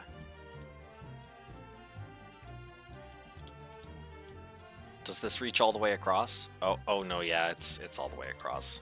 All the way across. The comb goes all the way across. That's what I wanted to know. We would need a second disc for the message to make sense. Anyway. Got it! Good gracious! What am I looking at here? Another movement on the underside of the music box? What? It appears, my lord, that the 2 movements are linked together. In other words, you can put 2 discs in this music box. And the sounds of both will play back at the same time. Good heavens! As the court has heard, Morse code comprises of 2 tones, a short dot and a long dash. With a second disc in place, this music box could be used to generate Morse code and convey a message.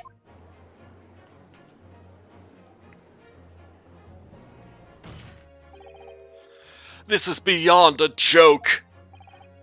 I'm sorry? This poor excuse for a lawyer has absolutely no evidence to support his claims. Though, of course, if my learned friend were able to present the court with the second disc, that would be another matter. Well? I can't, at the moment. And may I remind the court that, as the witness has pointed out, he was not the one in the omnibus with McGilded 2 months ago striking a deal over the disc or discs. Indeed, that was Mr. Mason, the brickmaker. Exactly! I had nothing whatsoever to do with it. Though it has holes, I must admit the argument presented by the defense has much promise. I believe the cross-examination should continue. The link between Graydon and the victim of the omnibus case must be there somewhere. But I haven't found it yet. Oh dear, it looks like you need to give your argument more strength, Runo. You'll reiterate your testimony if you please, Mr. Graydon.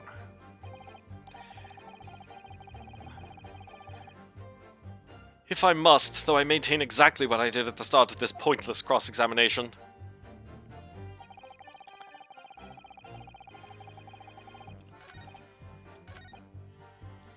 Okay, so I need to come back to this once I have the second disc, and I need to find the second disc somehow. Hold it! Let's start pressing. We'll keep pressing. So 2 months ago in that omnibus, McGilded killed the brickmaker and stole the disc. Mr. Mason was a single man with almost nothing to his name. It seems he lived in an artisan quarter some years ago, but people there remember little about him. That doesn't make much sense, though, does it? How would a humble brickmaker come to acquire secret government information? How indeed? How indeed? There must have been somebody else involved behind the scenes in all of this. Somebody who acquired the disc and gave it to Mr. Mason, in order to take it to the meeting with McGilded and negotiate a deal. Hang on. Yes.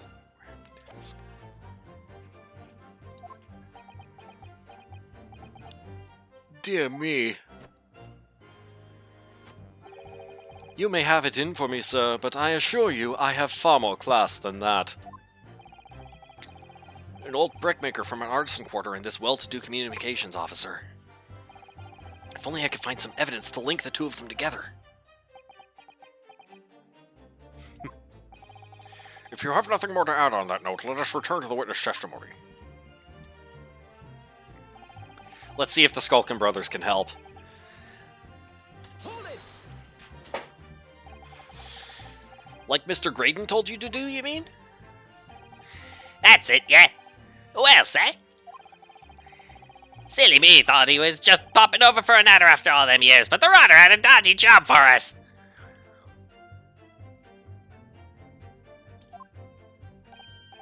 Hey, Ash!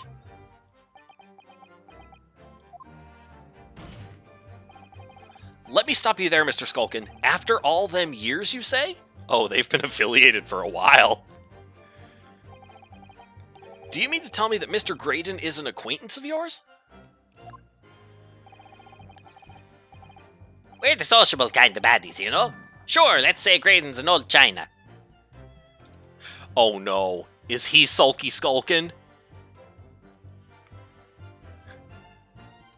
This guy is totally Sulky Skulkin.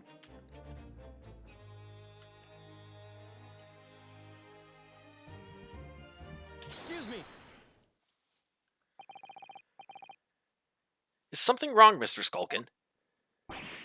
Eh? No, the other Mr. Skulkin. What? What? Who, me? When your brother was testifying just now, he said something that seemed to cause you to react. Oh, I was just remembering the old days, that's all. We used to have a right old laugh together way back when. Together with Mr. Graydon, you mean? Yeah, with Ash. I mean, you look at him now in his fancy whistle and flute and you wouldn't add him an even. But when he was younger, he was from the poor part of town, just like us. Is that so? But he was always a leery one. He had the brains, he had the savvy. Always coming up with smart ideas like what would never have gone through our heads. God blimey, ain't that the truth? Remember Milverton and Skulkin's milk run?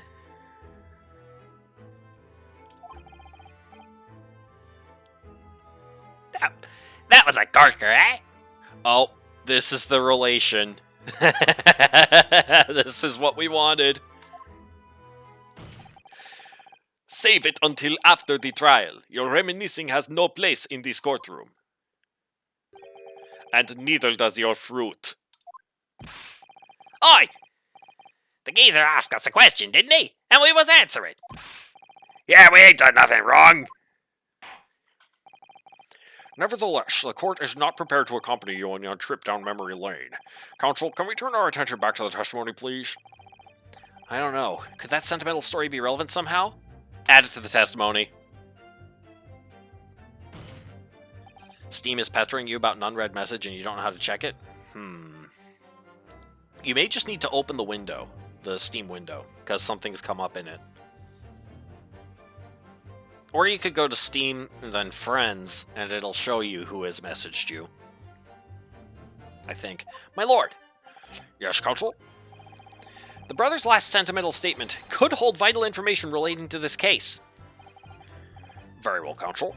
I will permit the brothers to supplement their testimony with that detail. Briefly, I hasten to add. Say no more. A Skulkin's never Skulkin.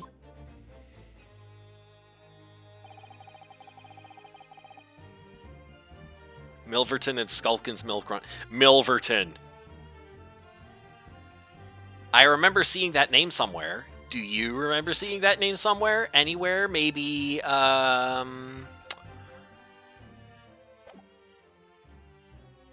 Oh, it's not gonna let me check. Oh. Oh, these are the McGilded case notes. Mason Milverton. Hang on. Present McGilded case notes. Objection. Oh, what? You don't want me to present here? That reveals a damning inconsistency, that last statement. Damning, you say? As I look at you, Counsel, I see your trembling hand, your pallid expression, and your perspiring brow. Huh? It seems to me that is the damning inconsistency here, with the misplaced confidence of your assertion. Ah, he has a damning tongue. You invited, sir. You did, but you don't see anything, but Steam still says there's an unread message. Maybe restart it? Hold it. I'm sure I'm going to regret asking, but what exactly was that? Some kind of business? Just a little scheme we had going back when we was youngsters. A bit of fun, really.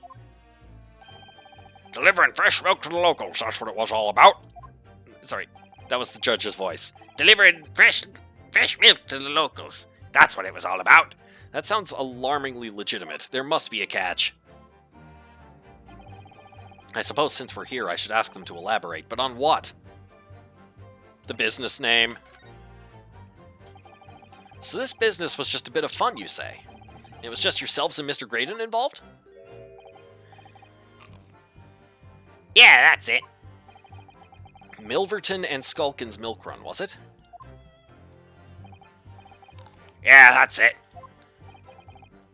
And where did the Milverton part come from? Oh, right. I thought a clever clogs like you would have worked that one out. That's his...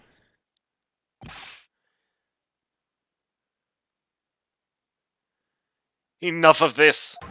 How much longer are we expected to listen to this drivel? I don't... Let me guess, you don't accept anything these two witnesses are saying? Tell me, why is it that it was only at the mention of the name Milverton that you decided to interject? Because well... It weren't the happiest of homes that one came from.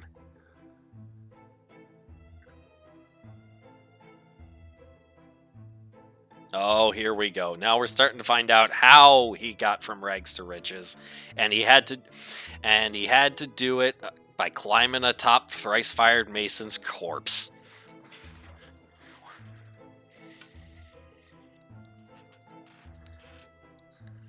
Weren't the happiest of homes that one... It weren't the happiest of homes that one came from. Yeah, his old man was struggling for money so much his wife walked out on him.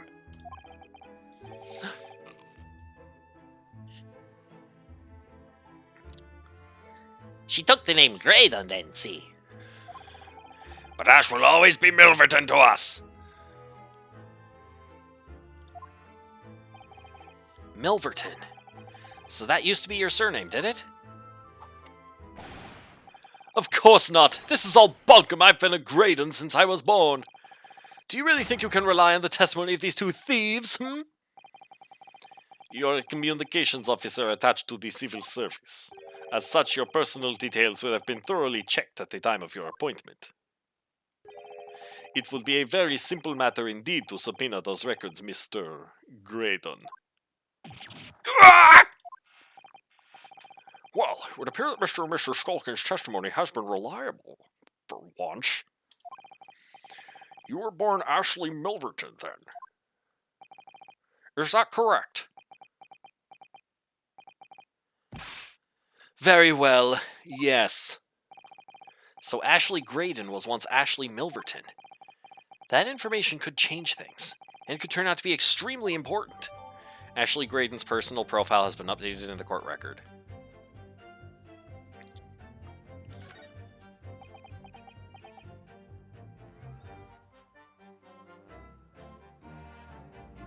Oh no.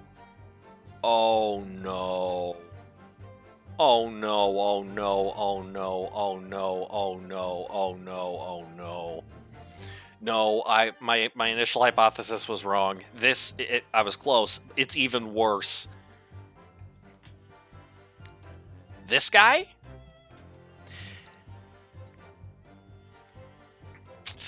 Mr. McGilded killed this guy's dad.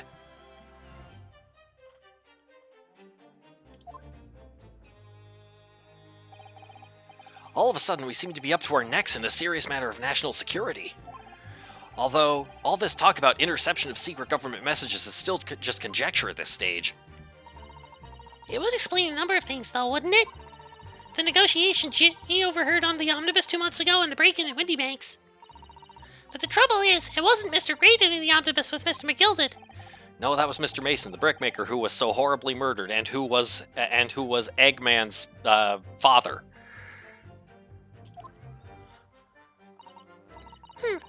If only there was some link between the two men somehow. Milverton.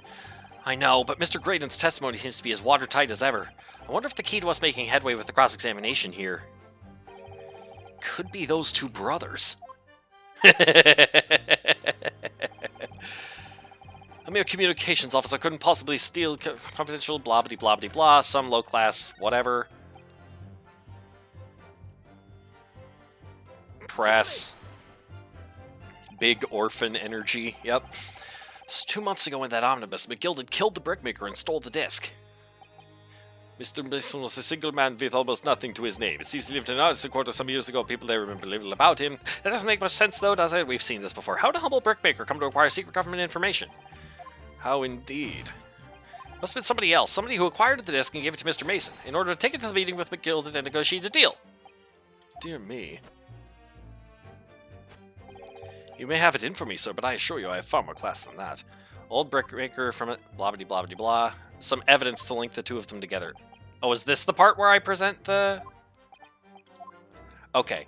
Is this the part now where I present the thing? Press... No! I meant to press present. Now we get to go through this again.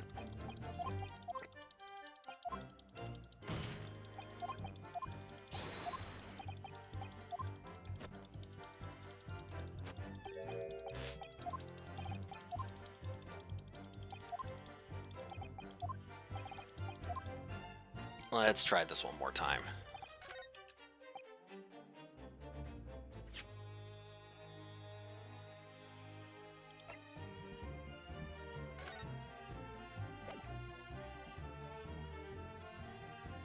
Objection. There we go. Now we make the connection. Mr. Ashley Milverton. Tell me, why did you try to hide your former name from the court? Because I haven't gone by that name for years. It means nothing to me. No, I don't think that's the real explanation at all. The truth is, you had a reason to hide that name. Ugh. Explain yourself, please, counsel. I have here the notes from the omnibus case, my lord. And as we all know, the victim, the man who we now understand to have been negotiating with McGilded... Yes, Mr. Mason, the brickmaker? That's right. Only Mason wasn't his surname at all. It was his given name. His full name was Mason Milverton. Milverton? Do you mean to say Saints alive? Mr. Ashley Milverton, is it not the case that the brickmaker, Mr. Mason Milverton, was your father? I don't... As I believe I mentioned earlier, your family history will have been thoroughly checked when you joined the civil service. And it really would take no time at all for the court to subpoena those records. The truth is, you've been illegally acquiring highly confidential government information and selling it on to McGilded in collaboration with your father.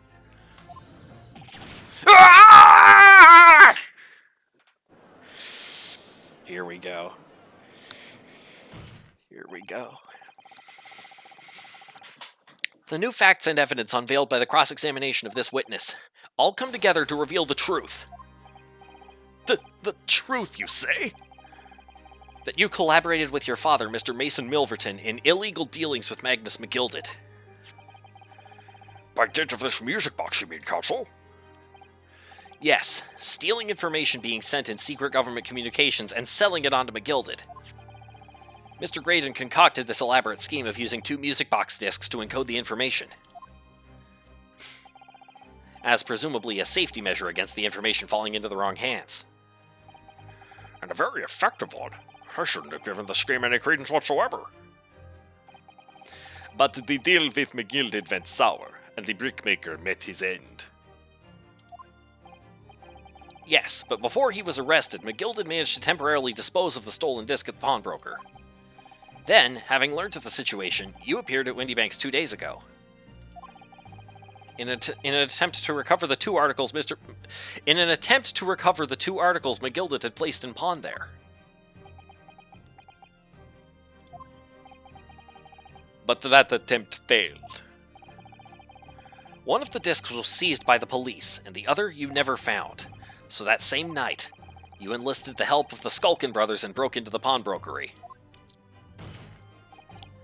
This time, determined to recover the second disc. Are you suggesting that the second disc was inside the music box? Ah! We never knew nothing about that. On the night that Mr. Windybank was killed,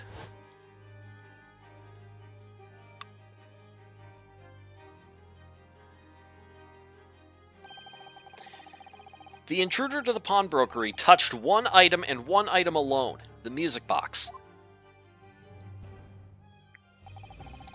As rather ingeniously demonstrated using the 2 prints from the security camera, indeed. So the question that naturally begs answering is this: why was only that one article disturbed? The answer is obvious, because it contained the second disc, which the intruder was desperate to retrieve. Since, if it were to fall into the hands of the police, it would be proof of high treason.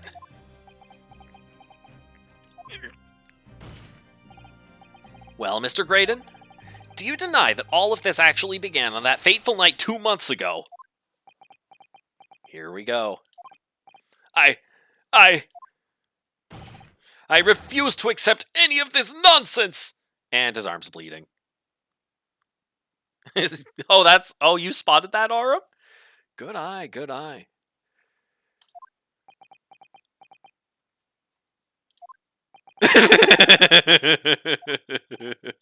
Sir? There appears to be blood seeping through the sleeve of your jacket. What? Ah!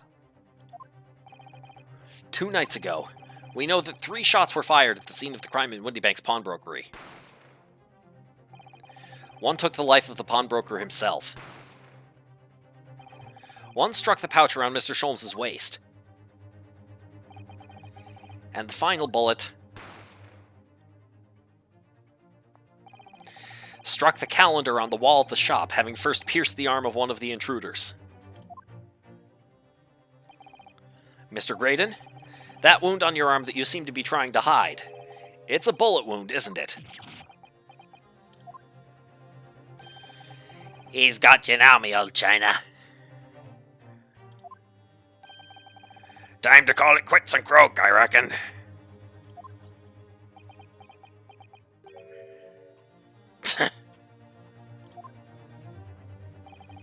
Don't acknowledge my presence there under any circumstances whatsoever.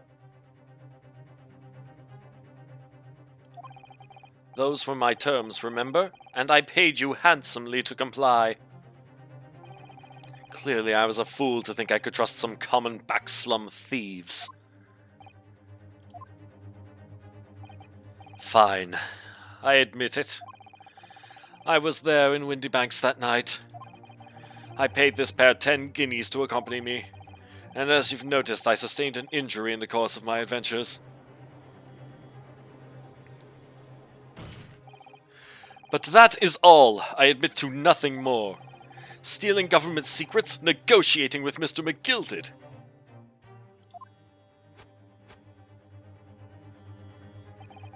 As God is my witness, I'm sure I recall nothing of the sort. He's not going to go down without a fight. Not until I can show hard evidence, I suppose. Nevertheless, the defense has now established a crucial fact. Which is? Well, we know that one bullet was fired from each of the 2 firearms we have in evidence. The bullet from the Skulkin Brothers gun hit the pouch around Mr. Sholmes' waist. And the bullet from Mr. Windybank's gun clearly must have been the one that caught Mr. Graydon on the arm. Indeed it must. We can rule out the possibility that the man shot himself. And that leads us to only one conclusion. Mr. Windybank was shot by a 3rd gun, which can only have been fired by the 3rd intruder. Goodness! That's right, Mr. Graydon. Yeah. That's right, Mr. Graydon. The only person who could possibly have shot Mr. Windybank that night is you! Hold it. Now what's he gonna say?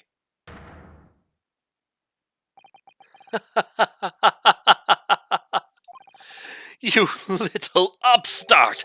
You made a grave mistake when you summoned me here. What? What's that supposed to mean? Yes, as you rightly say, I was there at the pawnbroker's. The cane is the gun. This thing is the gun. We never did figure out why it doesn't have the stopper on the end, and the answer is this thing is a gun. Yes, as you rightly say, I was there at the pawnbroker's. I did my best to hide the fact, naturally. I had no intention of ruining the distinguished career I'd built for myself at the communication station. But did the thought never cross your mind? Did you never consider the possibility? What do you mean? What thought? What possibility? The possibility that if I was there at the scene, I may have witnessed the crucial moment. You see, this makes me a key witness in this case, and I have my hands firmly around the neck of your client. What? Are you suggesting? I saw it all. I saw the very moment that pickpocket girl pointed the gun at that poor defenseless pawnbroker and shot him. You... what? I actually did shoot my own arm. Can you prove I didn't? Order! Order! Order! Well, it would seem we are finally entering the last act of this theatrical trial. Mr. Graydon. Yes? Yes? Okay. Mr. Graydon. Yes? I trust you are fully aware of the implications here. If it is shown that your claim is false, you will have incriminated yourself as the killer.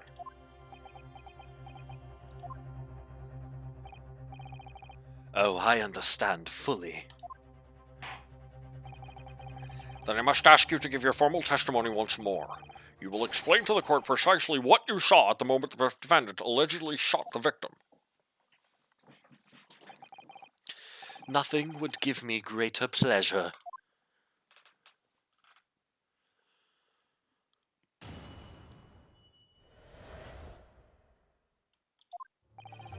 While these ruffians were jostling with the broker, I was still near the entrance to the shop. When Windybank threw Nash over the counter, I felt a sharp pain in my arm.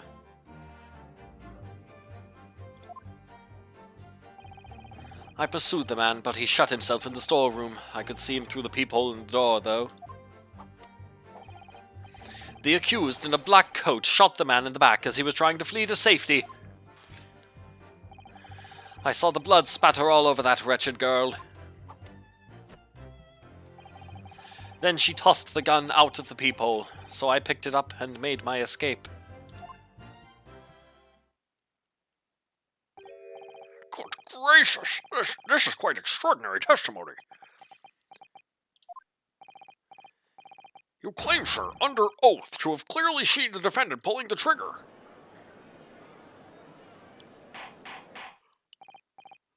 Order! Order! Order! It wasn't my intention to testify in this way. But neither is it my intention to be found guilty of a murder I didn't commit. So you see, my hand has been forced. I tell the truth now as an act of self-preservation. What does under oath even mean at this point? I know, right, Fire? The truth? Until now, the prosecution was completely unaware of these details. Yes, well, sorry about that. Having shot me in the arm, the pawnbroker was then shot in the back by the accused.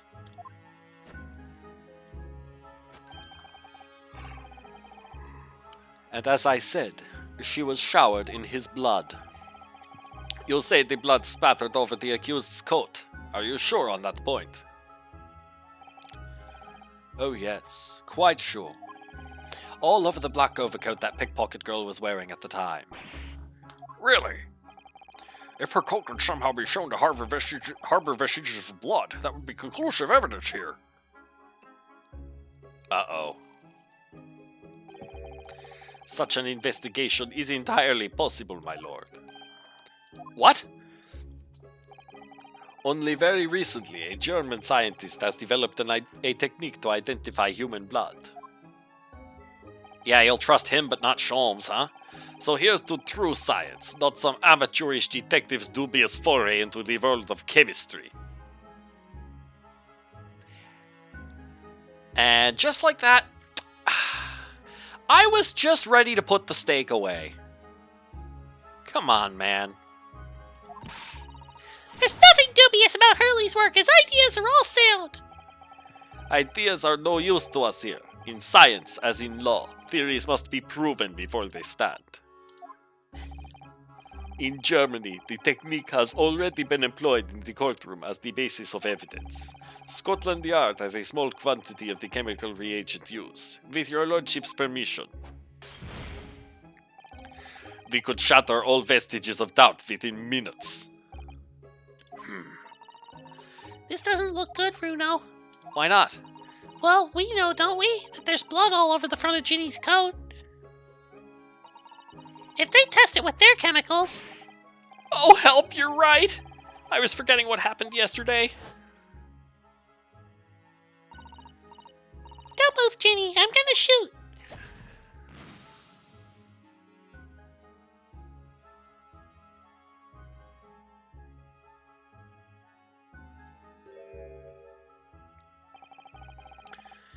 But that's not Mr. Windybank's blood. That stain is from 2 months ago.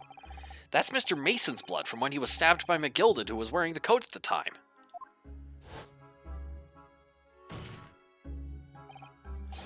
My lord, the defense objects to the test proposed by the prosecution. Overruled. Lord Van Geeks, make it so at once. With pleasure, my lord. And while we await the results, the defense may proceed with the cross-examination. If they find that blood on the overcoat, Gina will be... Counsel! Yes, my lord. Your cross-examination! Of course, my lord. If this cross-examination doesn't go well, if I don't manage to uncover some decisive evidence or a really compelling clue now, I have a very bad feeling about the outcome of this trial.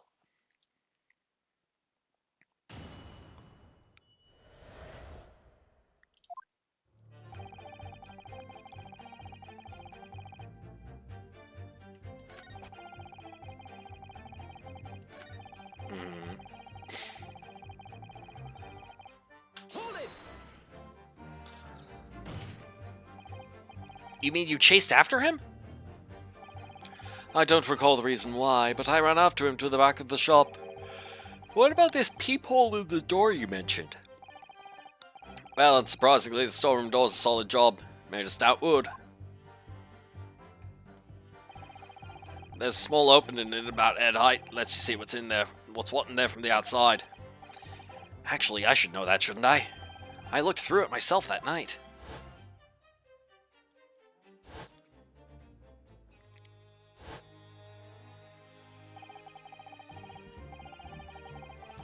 And what about you burgling brothers? Did you see what went on through this peephole as well?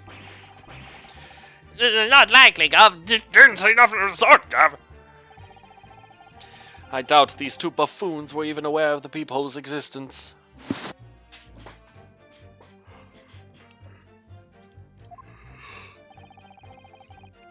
So the Skulkin brothers were there, but they didn't see the killing of Mr. Windybank take place.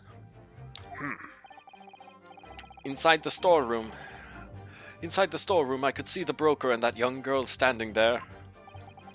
The defendant? Yes, though neither of them noticed that I was looking. The girl raised her gun and pointed it straight at the man. And then, what did you see next?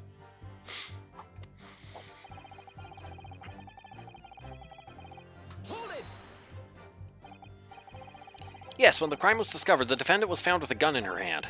But that was Mr. Windybank's gun, from which only a single bullet had been fired. And as we've already established, Mr. Graydon, that bullet was fired at you. Ah, but no. It wasn't the broker's gun that the pickpocket girl had when I saw her. Yes, the bullet from Windybank's gun grazed my arm, and yes, the Skulkin's gun grounded the detective. But this was another gun entirely, a third gun. The broker's gun was not the murder weapon, so clearly there had to be a third firearm involved. In other words, the accused must have had her own gun with her at the time. Except she didn't. But no other gun was found at the scene! It's the cane. Calm yourself, counsel. Sorry? You must consider the events in order. At first I saw the broker and the girl glaring at each other, but then all of a sudden, the broker turned to run. And it was at that moment that the little gutter rat shot him in the back. A chilling image, I must say.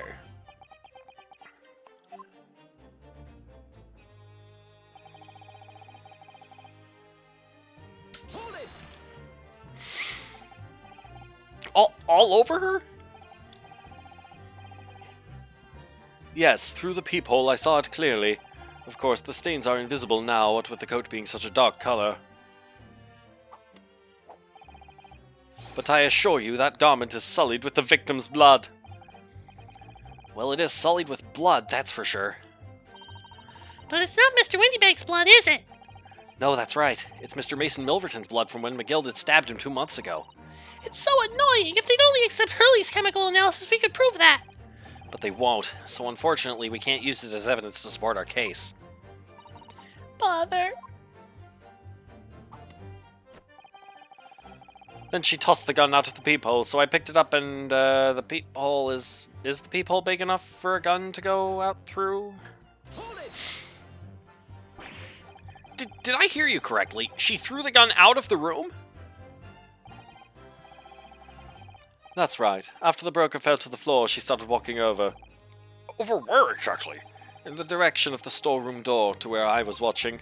Of course, I quickly retreated, and then the girl dropped the gun through the peephole onto the floor on my side of the door. But why on earth would she do such a thing? I couldn't tell you. Perhaps she was hoping to distance herself from the murder weapon. Without thinking, I went and picked it up. I suppose I was worried about just leaving it there in case any more tragedies took place. So it was you, in fact, who took the third gun from the scene of the crime. Yes, it was yours truly.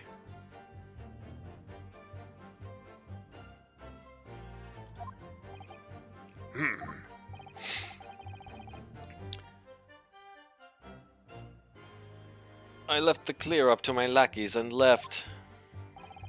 Clear up? We'd made a bit of a mess around the counter, so Mr. Whistle and Fluid here told us to tidy up. He thinks he's a bloomin' mum sometimes.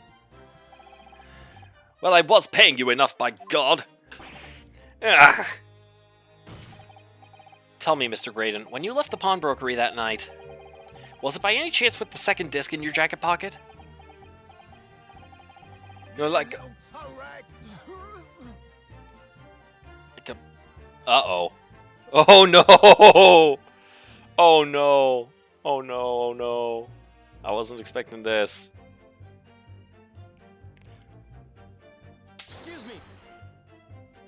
Is everything okay over there? Gentlemen?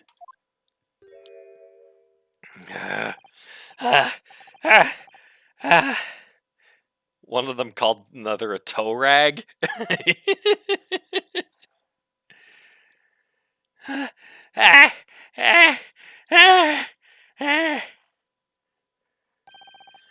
Something wrong, sunshine. That should be my line.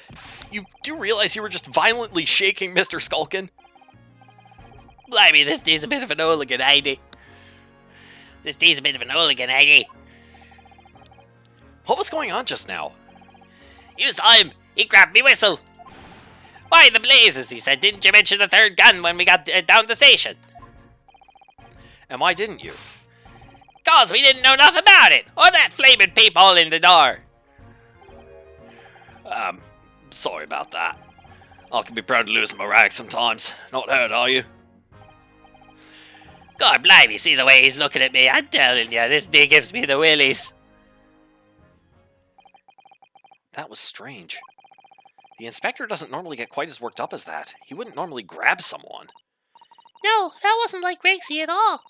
He's normally all sweetness and light no matter what I say to him. Yes, well, I think you might be a special case, Iris. Well, anyway, that was definitely out of character.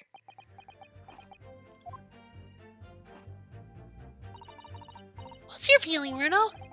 As much as I hate to admit it, I don't see any obvious holes in his testimony at the moment. But you have to find a way to break this man. And quickly, too, because once they discovered the blood on the overcoat Gina was wearing... It's a bit strange that he's so sure of himself about seeing the blood spatter over Jeannie's coat. Doesn't strike me as the sort of thing you'd claim if you hadn't genuinely seen it happen. But we know that Gina didn't shoot Mr. Windybank, so what's going on?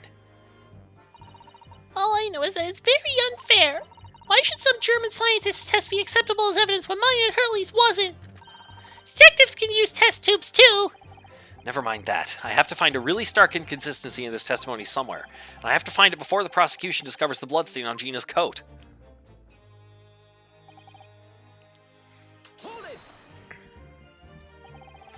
Mr. Windybank emerged from the storeroom, I believe. Ringo and Nash were scouting the counter when he suddenly appeared and flew at them. He already had the revolver in his hand. Fortunately, I wasn't too close. I've never been so scared in all me life. Yeah, we're just your regular mild-mannered burglars, that's all. We don't like violence. Says the pair who carry a gun. What do you mean when you say you were near the entrance to the shop? I was in the doorway running my eyes over the shelves of forfeited items. Looking for the music box, of course. The broker went for Nash in the first place. Then Ringo joined in, making it 2 against 1, so I assumed they could handle the situation. But I was wrong. I was trying to help me little bruv, but the old geezer chucked me over the bloomin' counter. So I pulled me gun on the old fella, and that soon made him scarper. The pair of you setting upon a poor defenseless pawnbroker together. Shame on you. Sorry, Gov.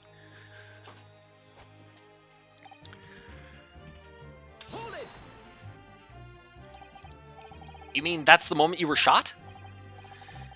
Yes, though I didn't immediately realize what had happened, of course. Things crashed to the floor from the counter as the 3 men were brawling. It was at exactly that moment that it happened, so I didn't hear the gunshot. And the bullet went on to strike the calendar in the wall behind you.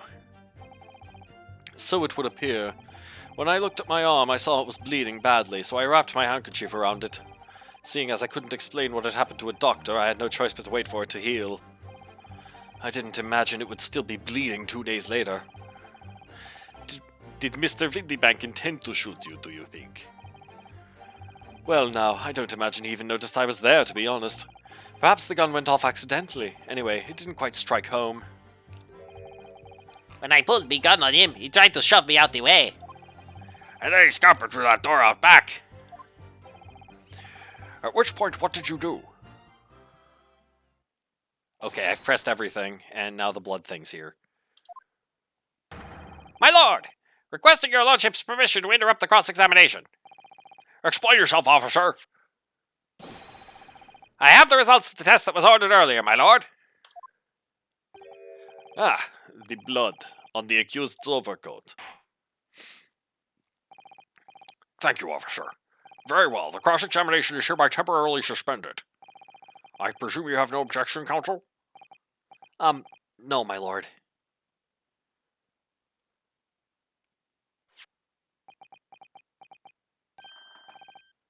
Well, there you have it. The report, please, Inspector. Yes, sir. Traces of human blood were found on the overcoat of the defendant, Miss Gina Lestrade. From the extent of the stains, it would appear that they are a result of spattering following a gunshot wound. But it was a knife. End of report. Goodness me! This blood is in fact blood. Yep. See, what did I tell you? No, the blood on that coat is not Mr. Windybanks. What on earth makes you say that, counsel? The coat originally belonged to Magnus McGilded.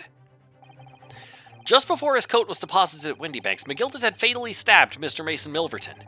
So the blood on that overcoat is the blood of the brickmaker from the omnibus case. Well, the dead cannot speak. Isn't that right, my Nipponese friend? Sorry? 2 months ago in this very courtroom, did you not argue fervently for McGilded's innocence?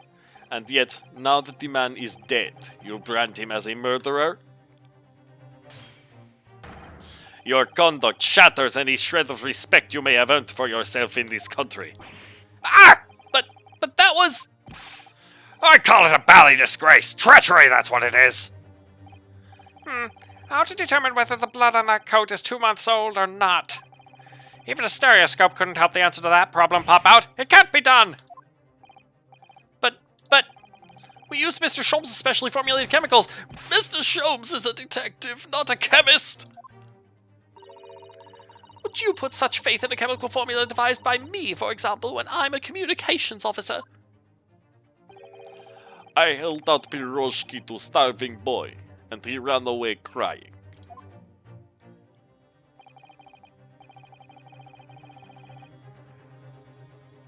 Sherlock Sholmes is barely more than a figment of the public's imagination. His name carries no weight in this courtroom. No weight at all. How could you say that? Victory is sweet indeed. This proves that my testimony is the whole truth from start to finish. But we don't have any more proof of your claim than of mine. How do you arrive at such a conclusion, sir? As the witness said, the accused's coat was spattered with the blood of the victim. The only way Mr. Graydon could possibly have known that fact is if he saw it happen. In other words, his testimony is solid and the conclusion is singular. It was the accused who shot the victim in this case. That is the whole truth. Ah! That is a good question, though. My lord, been a long battle this one, but this old warhorse has something to say now, if you please. Mr. Foreman? Oh, are we doing the summation examination again? As of this moment, sir, the squadron has reached its final decision. Ready, men? All for one now! Sir! Guilty. Guilty. Guilty. Guilty. Guilty. Guilty. No, comrade!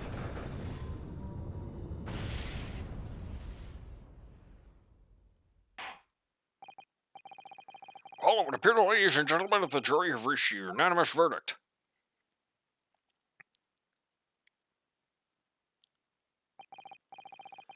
The defense has consistently failed to unpick this witness's testimony. Here's to any attempt you may make at unpicking the jurors' decisions being equally successful. I don't believe it. After I've come so far, how is it all unraveling on me so fast?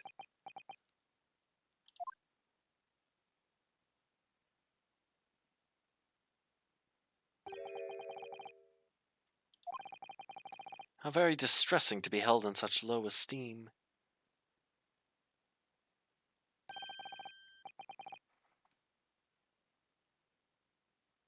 Wouldn't you Wait, is that... Oh no. How very distressing to be held in such low esteem. Wouldn't you agree, Mr. Naruhodo? Officer? You've delivered the report now. That will be all, thank you. It occurs to me with some regularity, Mr. Naruhodo, that scientific truths are determined not by science, but by none other than the human mind. Yeah, I've probably given it away with the voice. I know that voice. Am I going mad? Ah! Here it comes. There he is. Mr. Schultz! What is the meaning of this? There we go. Order! I was hoping we'd see him again. Order! What business do you have here, detective? The last I heard, you were recuperating in hospital. As well I would be, had I not been set upon an errand. What errand? Hurley, it's really you. You're awake at last. Yes, good day, Iris. I appear to be rather late to rise. My apologies. It occurs to me that he may not be impersonating. Good job doing that in the court.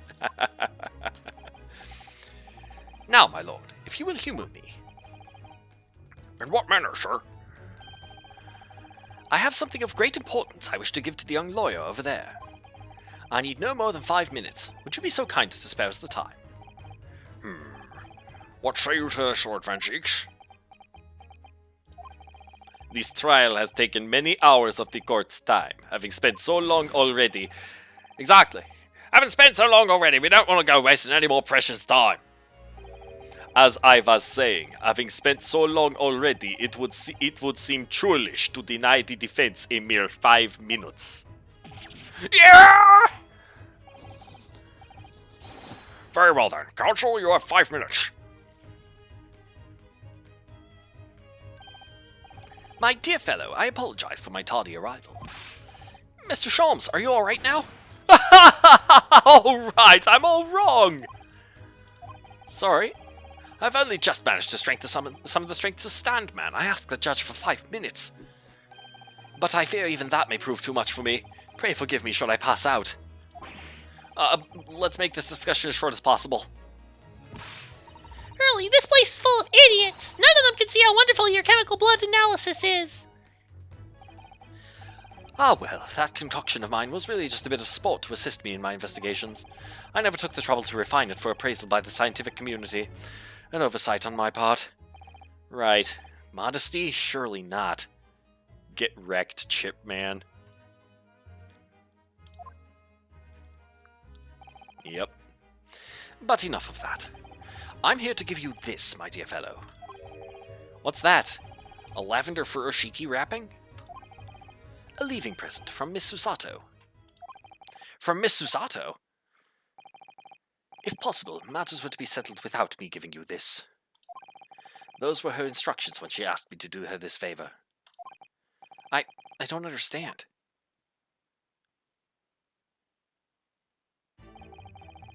Miss Susato foresaw today's events, I believe. Wait a minute. Hound of the Baskervilles needed to be kept quiet because it contained government secrets. Is the second disc going to be in that box? She knew that the culprit would get to escape justice by means both devious and underhand. And that you, Mr. Naruhodo, fighting fairly as you are wont to do, would find yourself in considerable peril. At that very moment of crisis, you were to be given this small parcel. Those were the dear lady's instructions. A leaving present from Susato-san. Whatever could it be? What is this? Oh! It's the machine I made. Ah! Oh, it's the door stamper? Wait, why do I want the door stamper?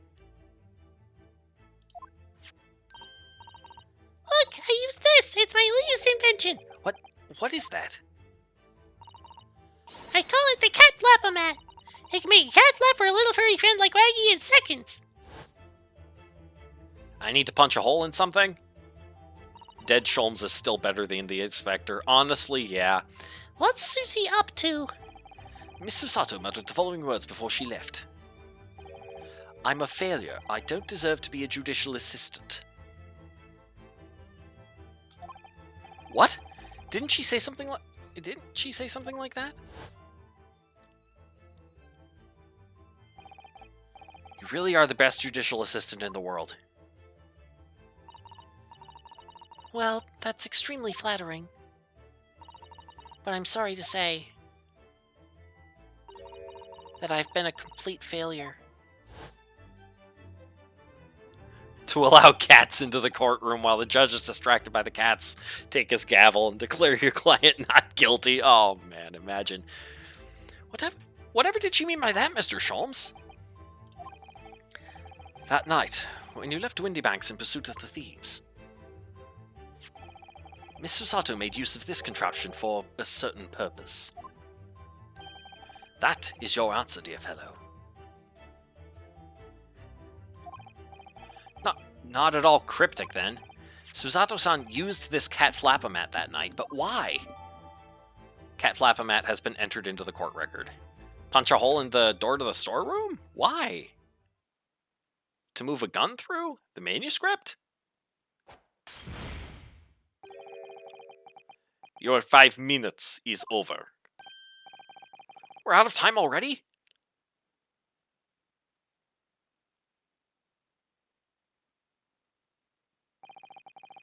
I'm grateful to you for affording us that brief recess, Mr. Reaper. Hang on, is there anything inside this that we should know about?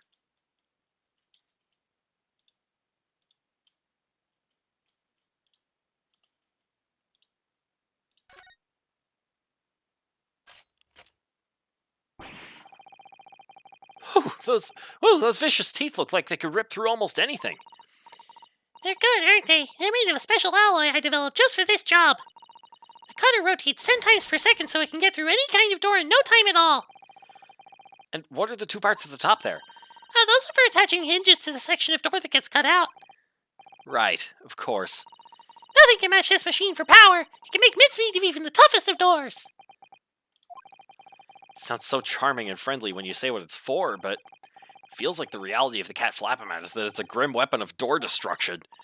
Oh, guy's so adorable. There's nothing I wouldn't do for him, even developing deadly weapons.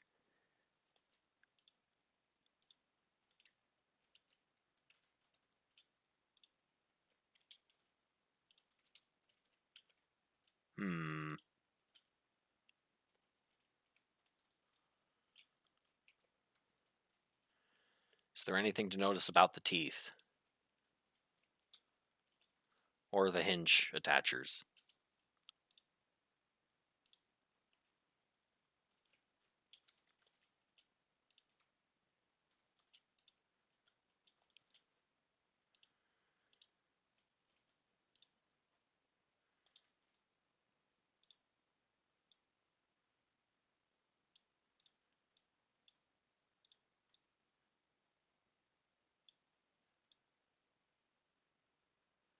Make the door flat. That's what I was thinking, is maybe what they're trying, that may be one thing that they're getting at with this thing. I think we need to go through the rest of the court record and have a look at, what's that?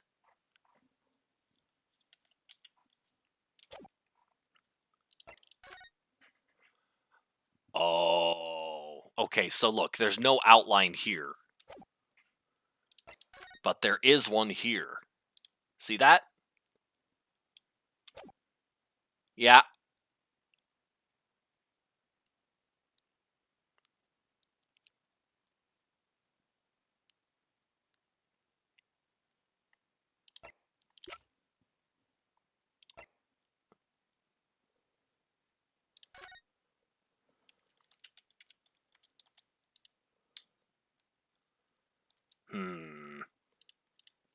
What happens if I investigate this now?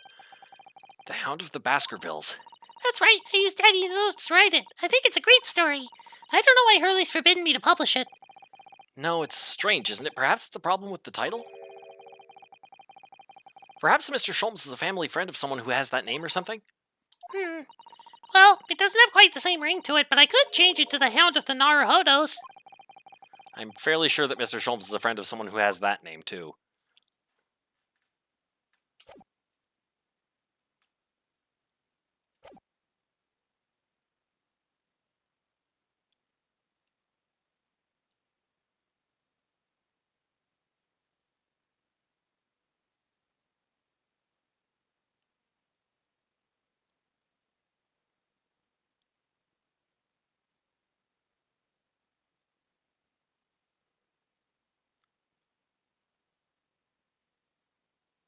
Yeah, Susato's involved in this, too. Somehow. I'm grateful to you for affording us that brief recess, Mr. Reaper. I need no thanks, Detective. After all, the die is cast. Is it really? The jurors are unanimous in their leanings. No doubt my learned friend will consider a summation examination. But any attempt to alter the verdict now would be utterly futile. I wonder. Mr. Naruhodo. Yes? The rest is down to you, dear fellow. What is your plan? The rest is down to me? I need to be careful here. If I make a wrong move, the trial will end badly. My lord, the defense requests...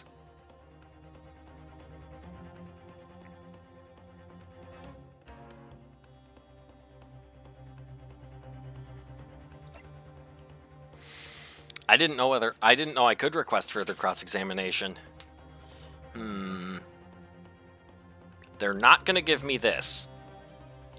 5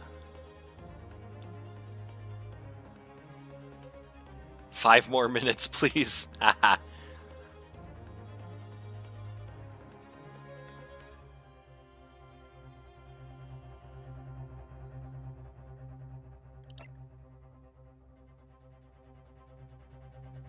Let's see. Let's see what happens if I do this. Now it's come to this, my only chance is to appeal to the jurors and try to change their minds. What do you think you're doing, Mr. Naruhodo? Sorry? What of Miss Susato's gracious gesture? I thought I was going to get to use it during the summation examination. Would you let this final piece of evidence she left you go to waste? Final piece of... This is not a time for inaction. This is a time to hear from a witness. But it's not possible for me to bring a new witness to the stand at this point. I don't think that's what Hurley means, Runo. Have you forgotten where we are in the trial? Aha! If the defense has nothing more to add, I think we should proceed to the adjudication. Wait, my lord, the defense requests further cross-examination. The jurors have spoken. Protocol dictates that you may not cross-examine a new witness now. The defense is not asking for the cross-examination of a new witness, rather to continue with one of an existing witness. But it would appear that a rather important detail has escaped your attention, Mr. Reaper.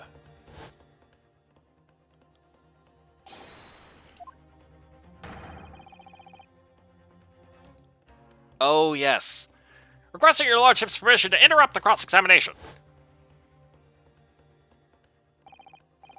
Thank you, officer. Very well. The cross-examination is hereby temporarily suspended. I presume you have no objection, counsel? No, my lord.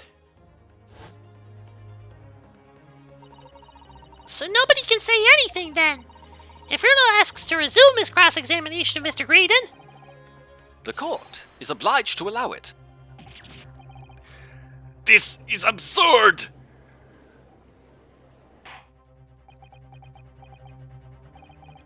I would remind those present that this is my courtroom. I concur that the defense is entirely within its rights to request a continuation of the cross-examination. However, I will not permit an unremitting protraction of these proceedings. Therefore, I have decided to afford the defense one final opportunity. I hate it when these games do this, in concluding the cross-examination. Counsel, you must choose but one statement from the witness's testimony, and but one piece of evidence to present in support of your argument against it. A single chance to present evidence. If following that the situation remains unchanged, I shall move to adjudication. Is that clear, counsels? You will not press the witness any further. My lord. Yes, my lord. A single statement and a single piece of evidence. Most generous. Well then, Mr. Naruhodo, it's high time I fell in a dead faint. I leave this in your capable hands.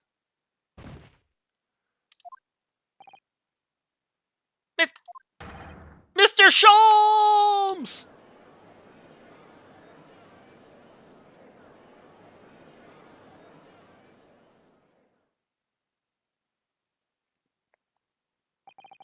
To stand so insouciantly before the court in a state of such high fever, either the man has extraordinary strength of mind or an extraordinary lack of feeling.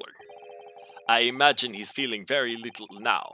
The detective is sleeping soundly in one of the antechambers. Strike a man when he's down, why don't you? Well then, counsel, are you fully prepared? Yes. One statement, one piece of evidence. I won't let Mr. Sholmes down, or Iris. And I won't waste this final chance that Susato-san has given me. This is going to decide the entire outcome of the trial. Very well then. Under the terms I have outlined, you may resume the cross-examination.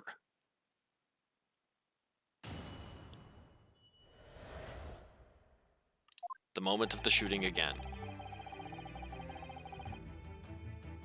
While these ruffians were jostling with the broker, I was still near the entrance to the shop. When Windybank threw Nash over the counter, I felt a sharp pain in my arm. Yeah? I pursued the man, but he shut himself in the storeroom. You could see him through the peephole in the door, though. The accused, in a black coat, shot the man in the back as he was trying to flee to safety.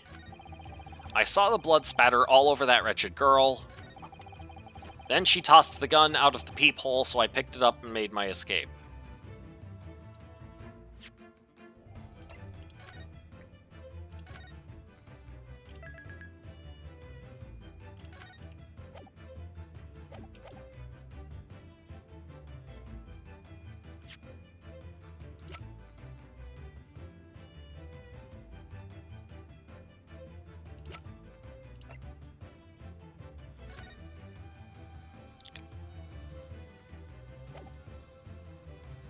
Is it this? Objection. It's not this. There's clearly something odd about that last statement made by the witness. There is clearly something odd here indeed. Your behavior, counsel. Oh! Please, don't mind me. That would be significantly easier if you lower your hand. I won't lower my hand until I prove my client's innocence. As long as it's quite quick. Oh, what?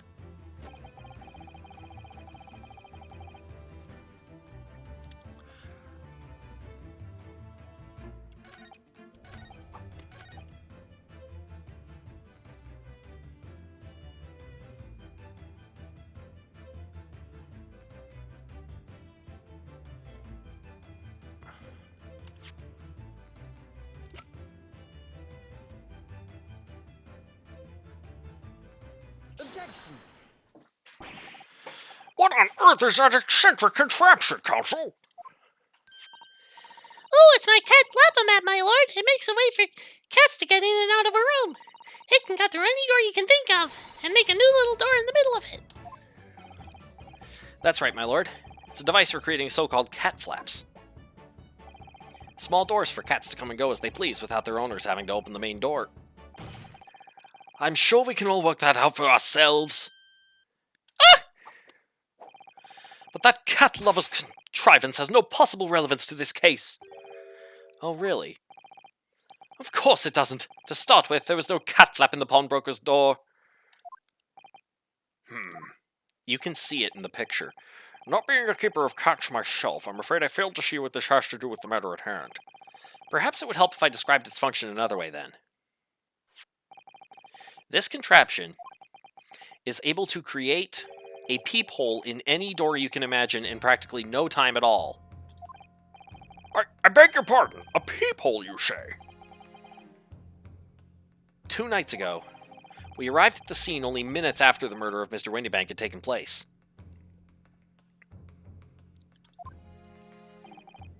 That's right. According to the paperwork at the yard, it was you, your Japanese assistant, and Sholmes. Yes, the 3 of us were together, and it's recently come to my attention that my assistant made use of this device at the time. Your assistant did what? There was a peephole in the storeroom door. I can attest to that. Because I looked through the peephole myself in order to see inside the locked storeroom. This is ludicrous. What are you trying to say? Of course there was a peephole in the door. I said as much as my testimony. How else could I have witnessed the crime, for pity's sake? Yes, how could you? What? Counsel, kindly say what you mean. All right, it's time. Time to strike the final blow. What I mean is this, my lord. My assistant made the peephole in the storeroom door, and until such time as she did, the door had no hole in it to look through. What? No! Objection! This is a farce. Are you really suggesting that the peephole in the door was... Yes, it was created only after the incident had taken place, by my judicial assistant using this device. Your assistant tampered with the crime scene whilst being fully aware of the gravity of her actions. That is the most serious act of vandalism. For which I humbly apologize, my lord. It was in the few minutes that I left the scene in order to pursue the Skulkin brothers and alert the police. Nevertheless, in the light of this new information, it becomes apparent that Mr. Graydon's testimony is riddled with holes. Riddled with... Explain yourself, counsel. The majority of Mr. Graydon's testimony that appears to incriminate the defendant is based upon what he witnessed through the peephole in the storeroom door. Yes, that filthy girl shooting the man in the back. However, if at the time of the incident, that peephole did not yet exist in the door, there's no possible way that you could have seen what you claim to have seen.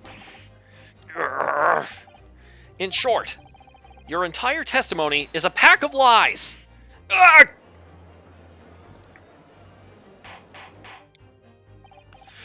Order! Order! Order!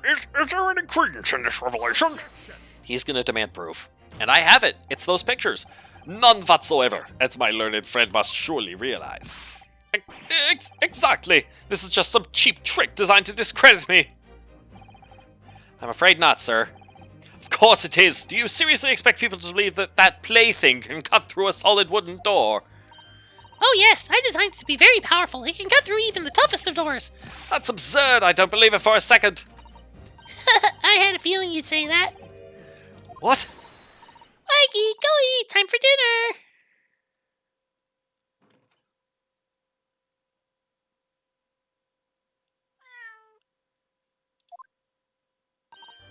Well?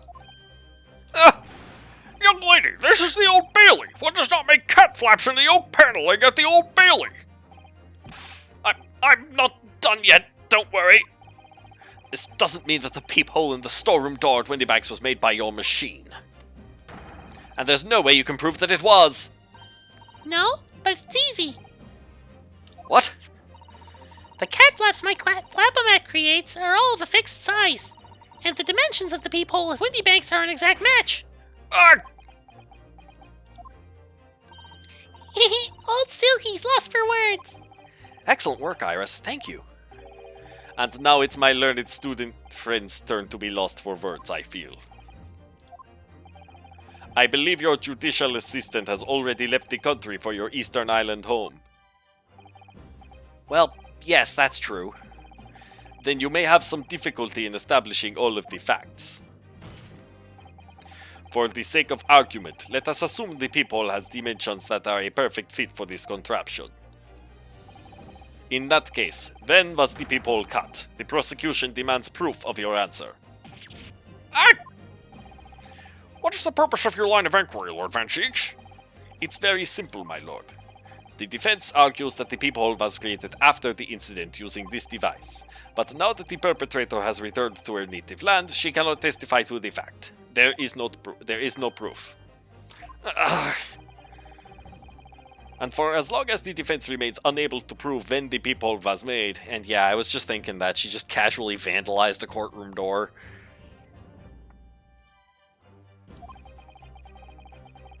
Was made. My learned friend's claim amounts to nothing more than a baseless accusation.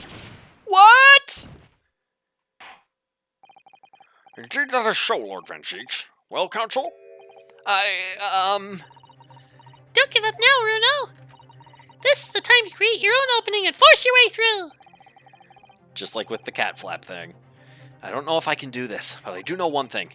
Susato-san is the greatest judicial assistant in the world.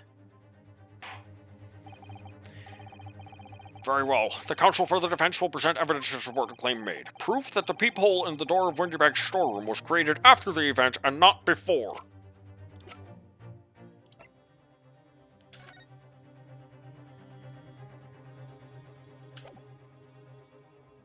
Take that!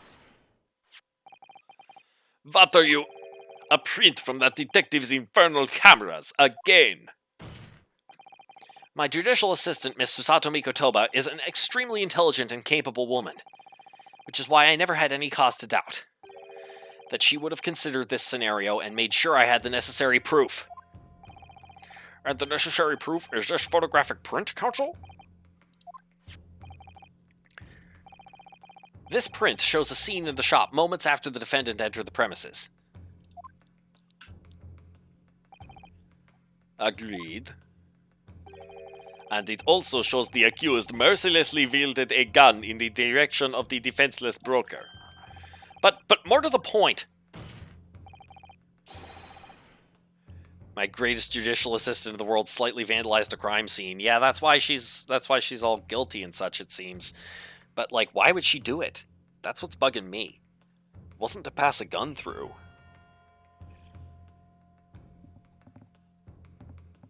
Was it the manuscript? It pictures the storeroom door in the background. Let me see that print again. I don't believe it. This really is quite remarkable. The door to the storeroom is completely devoid of a peephole of any description.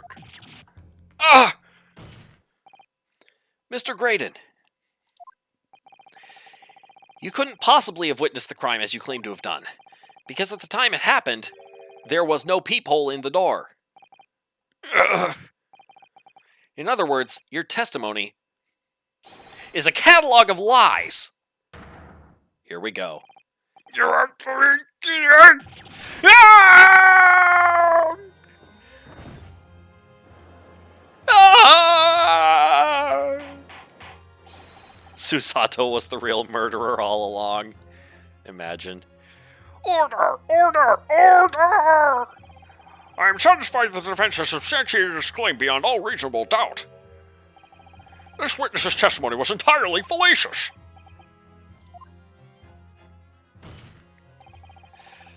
That's not the only thing we now know beyond all reasonable doubt. My learned friend's assistant's guilt can no longer be denied. The woman tampered with a crime scene. But more importantly, Good Lord, there's more, Lord Van Cheeks? the defense may have established a reprehensible instance of perjury. But that is no proof that this man is the victim's killer. Yes, that's right. What?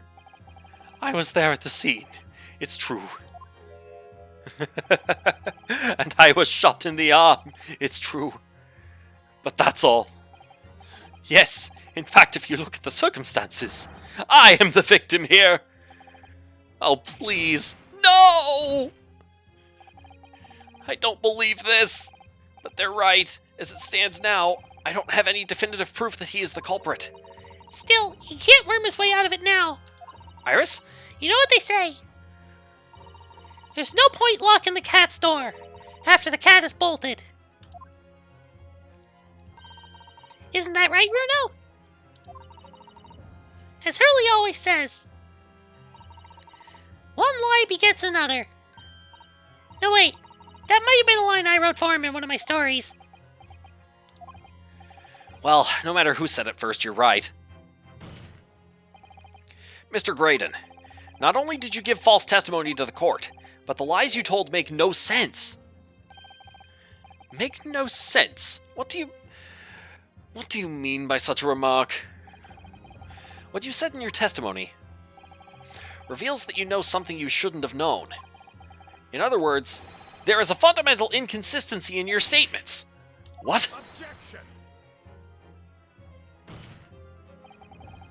This is provocative talk, counsel. Won't you enlighten the court? Explain this alleged inconsistency. Iris was right. One lie begets another. The inconsistency is revealed by the lies in the witnesses' statements. They show that Mr. Graydon had knowledge of something he shouldn't have known anything about, namely,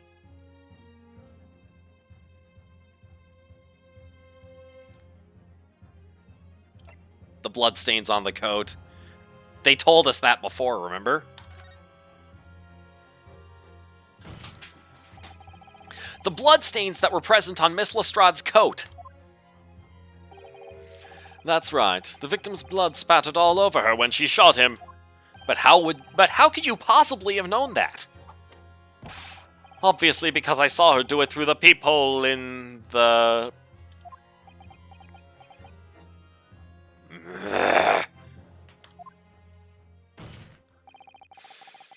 The point is not that you lied in your testimony, Mr. Graydon. It's the nature of the lie you concocted that is so revealing. You're not making any sense. Then let me ask you a simple question. How is it, Mr. Graydon, that you knew of the existence of the peephole in the storeroom door? What? Well, obviously I...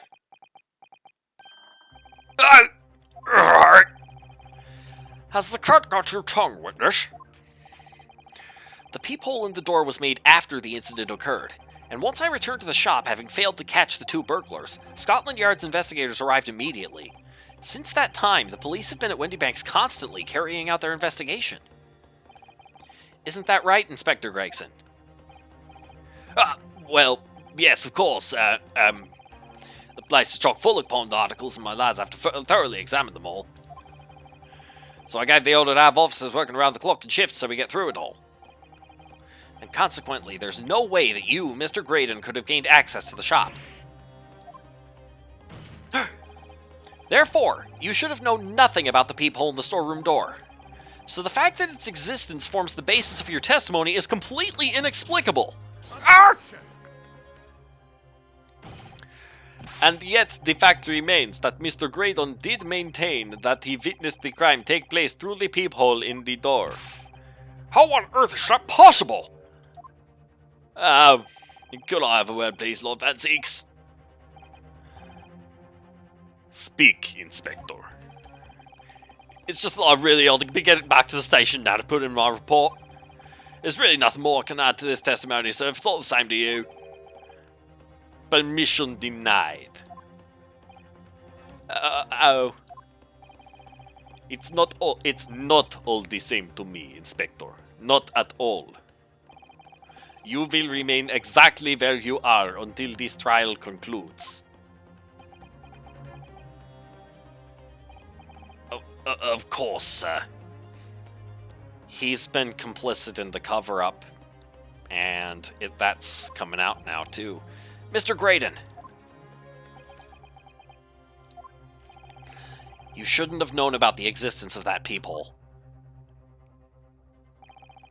Which can only mean that you must have been informed about it by somebody else. Objection! Stop there, my learned friend. You realize, I trust, that the words you just uttered have extremely serious implications. Yes, but the defense believes that the details about the case that Mr. Graydon claims to have seen, must have been revealed to him by a certain person before his testimony.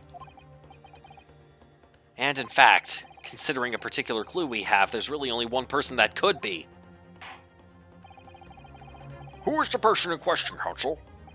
Who gave this witness details of the crime scene to facilitate his false testimony?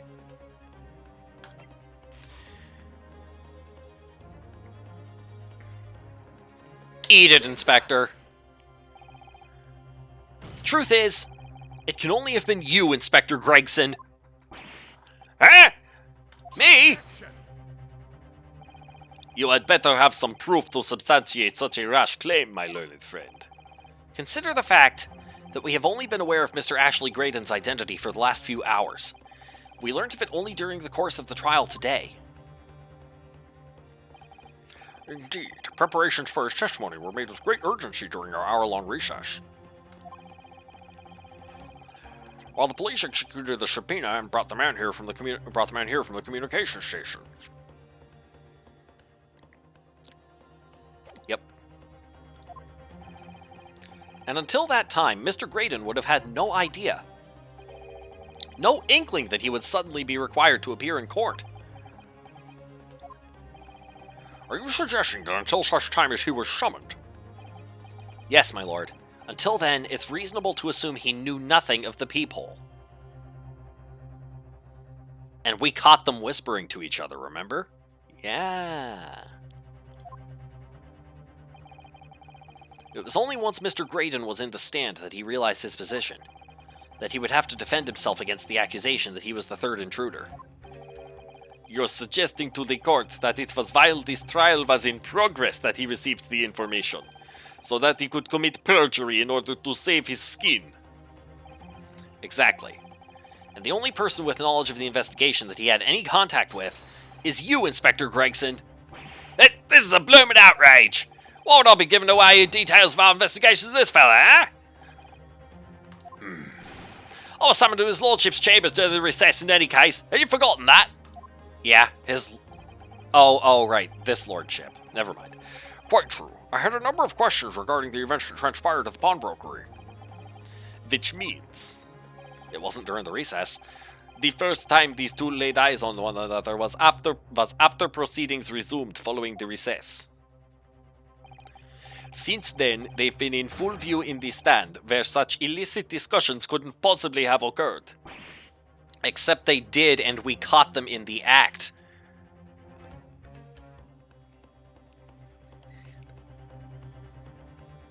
Is my learned Transylvanian friend so short of memory?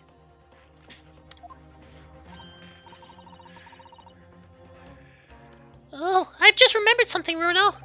What is it, Iris? There was one time before, wasn't there? I think it was when Ginny was testifying. Correct.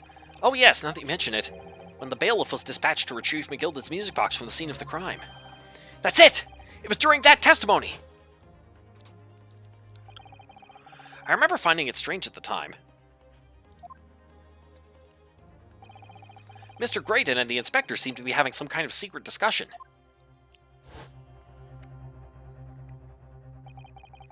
It would have been possible for you to give Mr. Graydon the information he needed then. You little toe rag! You're making all this up! I'm a respectable Scotland Yard inspector for crying out loud! Why would I do something like that? And yeah, it's like suddenly perjury matters when like it didn't in the first half of this. Like what? Why would I do something like that? Why would I be giving away confidential details to the likes of this bloke? Admittedly, you wouldn't have had any reason to do something like that for no gain. But perhaps it was part of a deal of some kind. Then it starts to make more sense. What deal, Counsel? I wonder if perhaps in exchange for details about the peephole at the crime scene, Mr. Graydon agreed to give a certain something to the inspector, the second desk.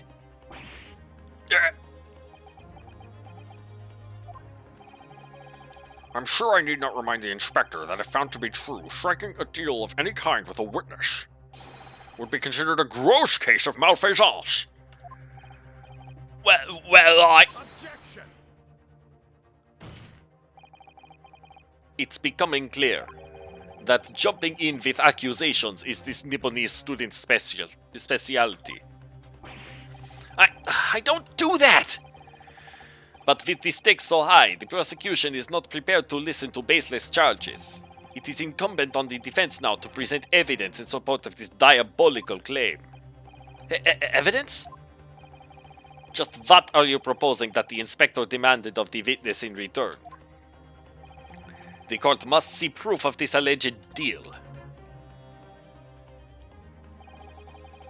Can they even be considered secrets anymore? Is everybody trading government secrets? Oh, you poor innocent child, Fire. How little you know of the world of espionage. If Inspector Gregson really did strike a deal with Mr. Graydon, then logically, there's only one thing he could have asked for. That must be it! Bruno, do you think it could be? Yes. It's the missing link that would join all the dots together in this puzzle. I must press you for an answer now, Counsel. What evidence explains the nature of the alleged deal that Inspector Gregson made with the witness?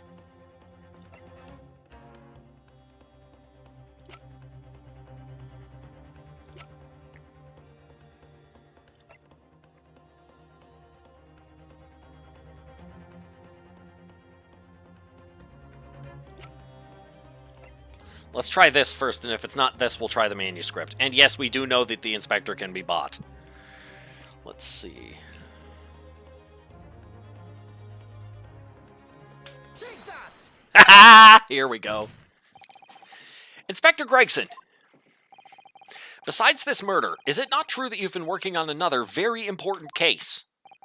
What are you getting at now, Sunshine? Is it possible that this other top-secret case is what's alluded to in this newspaper article here? The classified secrets being leaked overseas from the Ministry of Justice. How the bleeding nor could you? We discovered during the course of this trial the music box deposited at Windybanks by Magnus McGilded, a special music box designed to play 2 discs at once. It would seem very likely now that encoded on the pair of discs that were in McGilded's possession are the leaked classified secrets.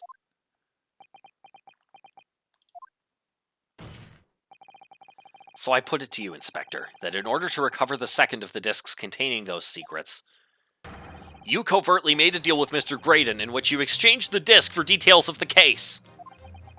You little...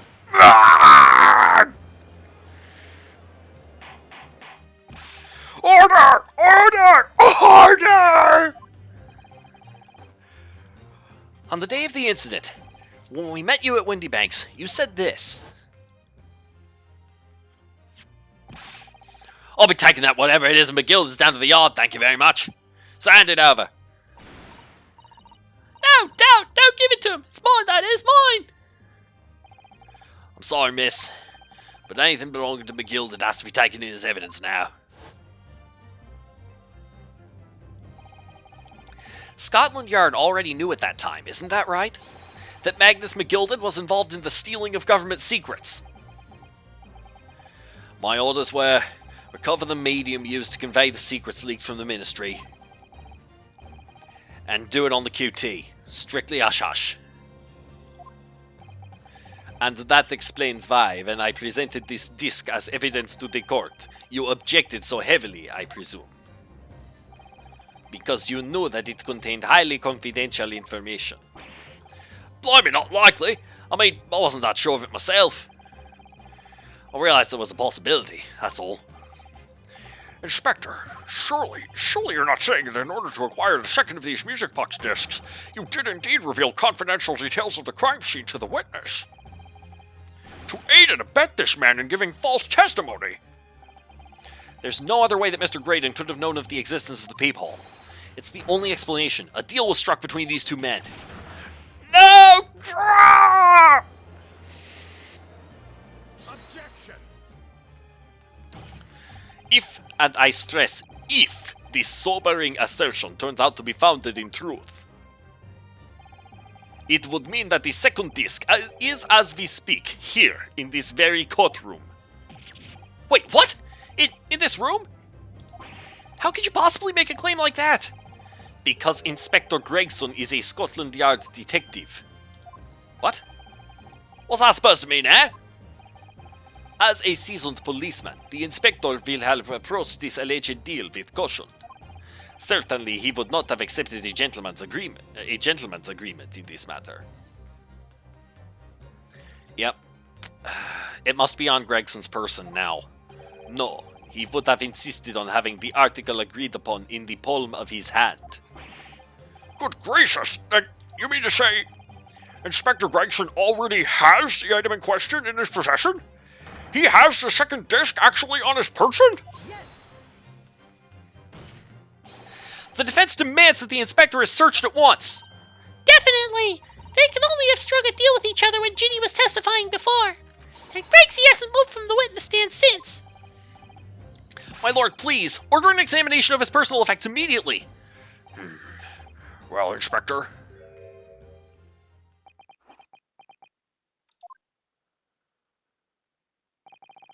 This young lad wants to tone down his imagination. He's insulted me and my profession quite enough. However, if it'll put this matter to bed and dispel any doubts about my involvement, then I'll happily submit to a body search. What? He's going to agree to it? I presume you're aware of the precipice on which you now teeter, my learned student friend. You've made a most serious allegation against Scotland Yard here. If following the search of the inspector's personal effects no disc is found, you will be deemed unfit for court service, this trial will end, and my country's government will formally demand of yours that you are severely reprimanded. That sounds serious. Indeed, to have a visiting student make such defamatory remarks about our country's most senior police force is not something Her Majesty's government will be able to overlook. You're just threatening Bruno because you're scared. The accusation is beyond serious. You must be prepared for grave consequences. It's true. I can't imagine Gregson would have accepted a gentleman's agreement for something so critical. The disc must have physically changed hands, which means the inspector should have it. But somehow, something doesn't feel quite right here. Very well, Counsel. You know the implications, so let me ask you one final time.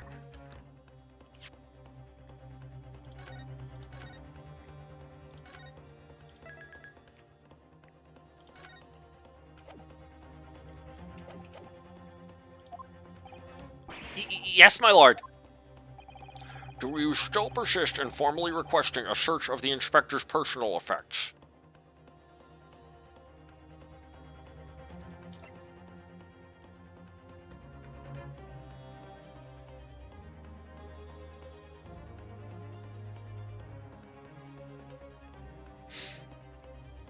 Hang on.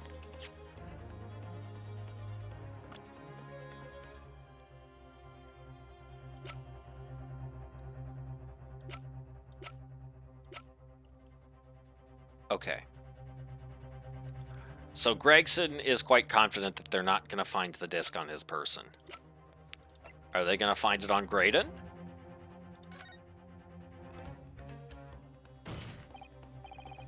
Yes, the defense formally demands the search be conducted.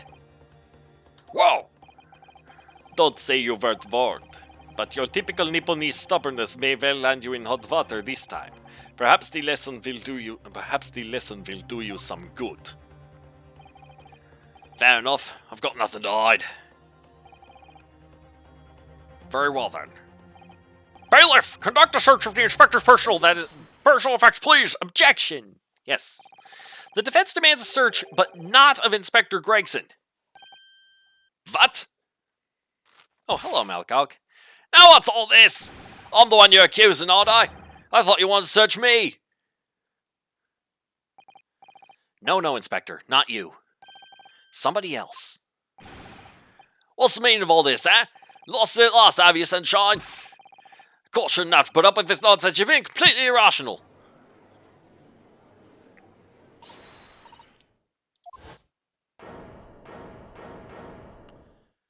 Be quiet, all of you! Bruno's doing what you all told him to do and having the courage of his convictions. So you should respect that and listen to what he has to say in good faith. Because That's the British way!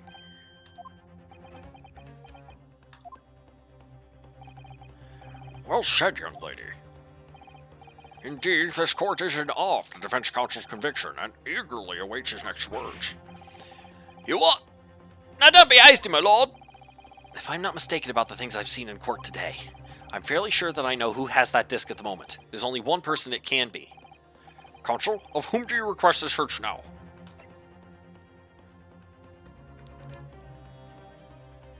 Yeah, the Skulkins have attempted to wash their hands as much as much as possible. So the only other person here who's still in on it and who could have and who could still have the disc is this guy, Take that! Mr. Ashley Graydon, my lord. The defense demands that he be searched at once. Very well. I presume you will not protest, Mr. Graydon? Au contraire.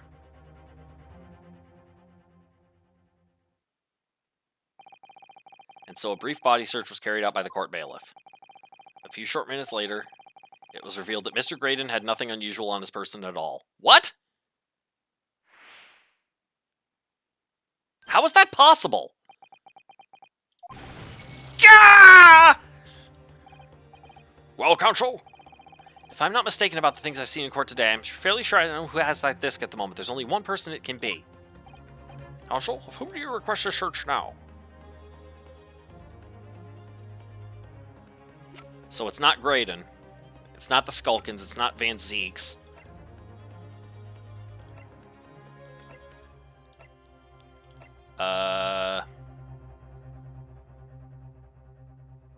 Does Sholmes have it?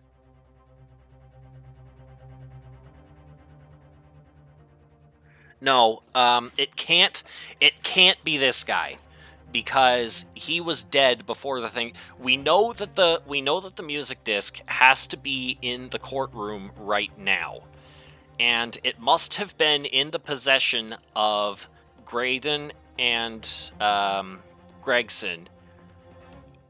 Oh.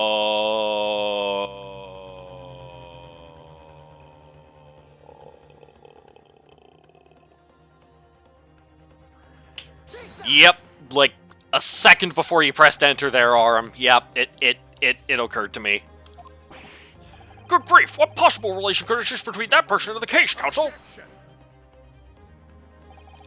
It would seem my Nipponese friend does not understand the gravity of requesting such a search. If the defense counsel's aim is humiliation, perhaps this will give him a taste of his own medicine. Wait, I'm confused. If Gregsy doesn't have the disc at the moment, the question is, where could he have hidden it? The trouble is, he's been in the witness stand the entire time in full view of everyone in the courtroom.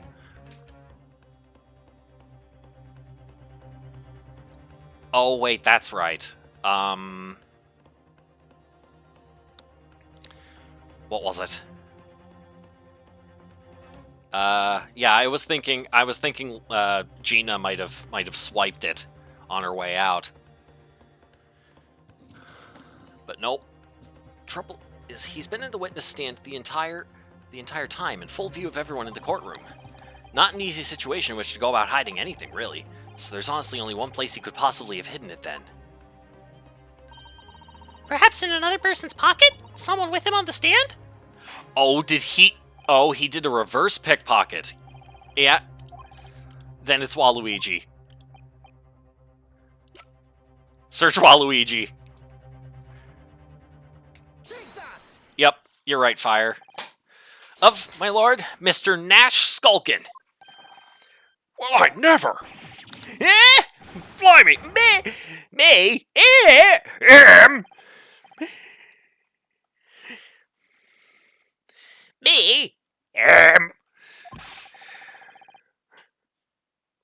Restrain the witness and conduct a thorough search of his personal effects. Please, my lord! Inspector. Scotland Yard, asked to object to this search. Objection. Well, we got it. Unfortunately for you, Inspector, your objections carry no weight here. Huh? In this courtroom, only the prosecution and the defense have the authority to object. But Lord Van Zeeks! I have no idea what forces are in play that might influence your actions. But personally, I have no intention of obstructing the course of this trial. Ah! Bailiff, carry out the search! The search. Now, hold on about. I don't know nothing. Nothing about no disc. Cut it out! Ah! Here, my lord, in the witness's pocket, I found this! Good lord, that's... Another music box disc. I don't know nothing about it. Nothing.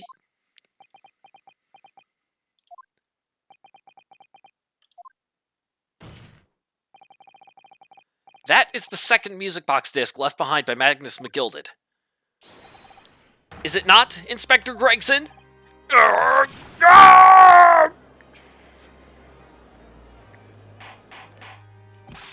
Order! Order! Order! Mr. Skulkin, what have you to say for yourself? Gordon Bennett. I mean, just Gordon Flamin' Bennett. I swear I didn't know nothing about that disc. Honest to God. Counsel, would you please explain what exactly is going on here? The alleged deal that was struck was between this witness and this detective, no? Without question, my lord. And for pity's sake, why on earth was this man in possession of the disc and the inspector traded for information? Inspector Gregson is a shrewd, calculating man who rarely loses his composure. And I tell that to his chips. But at one particular point in this trial, he exhibited some unusual behavior for a brief moment. Oh yeah, he throttled the guy. Did he slip it into the guy's pocket while he was throttling him? Oh no! I don't recall. What unusual behavior? Ah! It was, yes, during my cross-examination of Mr. Graydon. Tell me, Mr. Graydon, when you left for the pawnbrokery that night, was it by any chance with the second disc in your jacket pocket? I admit to nothing of the sort. There it is. While Mr. Graydon answered my questions, the inspector appeared to have grabbed Nash Skulkin by his coat and was shaking him violently. Yeah, he did it all. Thought me noggin was gonna fall clean off, I did. I was wishing I'd been born as me brother, I was. And what exactly happened to make the detective attack you like that? I ain't got a clue. He just suddenly turned and grabbed me whistle like that and started shaking me. Why the blazes didn't you mention the third gun when we got you down the station? That's what he said. Yelled it right down my ear hole, he did. Me head's still throbbing now. The way the detective behaved then was extremely out of character. But looking back now, it must have been then that he did it. That was the opportunity Inspector Gregson created for himself in order to hide the disc. Oh, bless my wig! He hid it? You! But I'm afraid I failed to comprehend the motive here. If the detective had acquired the disc he was after, why on earth would he then proceed to hide it in another man's pocket? This is a court of law. He could have submitted the item as evidence. Yeah, and now he's with the program again. It would appear, my lord, that the inspector was not at liberty to do that. Why ever not? As the man himself revealed earlier, his current assignment has some special conditions. My orders were, recover the medium used to convey the secrets leaked from the ministry, and do it on the QT, strictly hush-hush. Hush-hush, a top-secret assignment, is it? As far as we are aware, the information stolen comes from confidential government communications. It would seem that if the information were to be revealed in court as evidence, it would be problematic. Yeah, I love the Skulkin Brothers 2 fire. I just saw that comment. And yeah, no, Waluigi's innocent here, Majora, don't worry. He's been set up. It would seem that if that information were to be revealed in court as evidence, it would be problematic. Does that sum up the situation, Inspector? I'm operating under direct orders from the Ministry. I'm afraid I'm not at liberty to answer that question. So, realizing there was a chance that you may be searched here in court, you took steps to hide the disc you had acquired from the witness. Does this mean... He only pretended to attack Mr. Skulkin in order to get close enough to him to slip the second disc into his pocket. So it was all a pretense?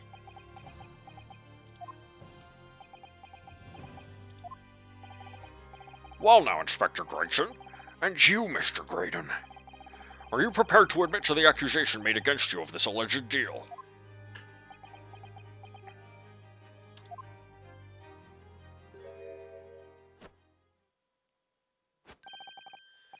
Admit to it. Yours truly. Please. Mr. Graydon! Clearly our eastern visitor has an uncommonly active imagination. However, there's no proof that I passed that disc to the inspector. Objection. But then, how do you explain the reason why you knew about the peephole? I'm under no obligation to explain. Yeah, false. Objection. Wrong. What? Yes, I lied in my testimony. That I admit, so sentence me accordingly. But that is all I admit. Murder, leaking government secrets, striking a deal with the detective. All of it is this young Eastern man's fantasy. I have no idea what any of that is about. You... what? Okay, this is getting to be some real BS. Well, what about you then, Inspector Gregson? Do you admit to making a deal with Mr. Graydon in order to acquire the disc? Ladies and gents of the jury, as a Scotland Yard inspector, I will declare this and nothing more. I'm acting in the best interests of the country. Whatever I've done, it's been in the name of justice. So, as members of the public of this fine country, I'd like to think that justice will be your guiding light when you're making your decisions.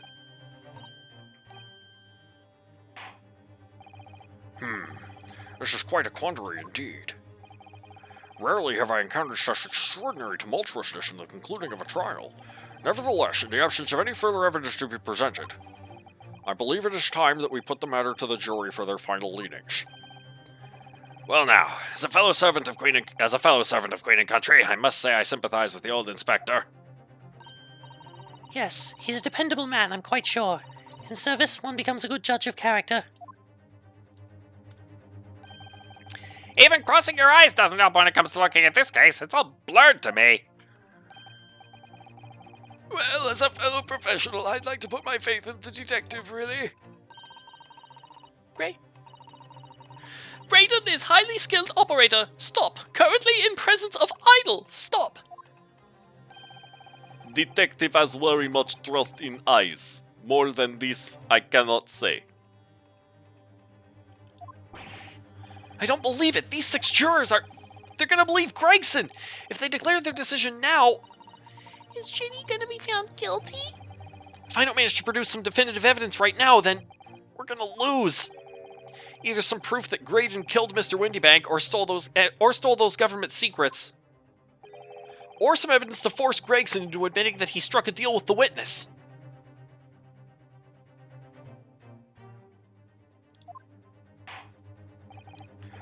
Well then, counsel, I think it's time I imposed on the jurors to declare their final decisions, no?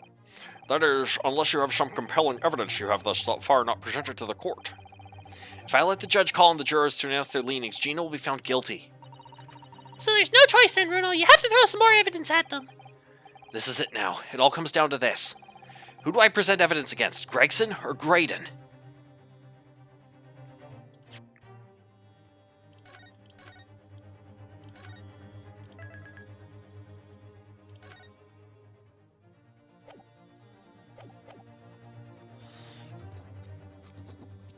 So I have to prove one of 3 things.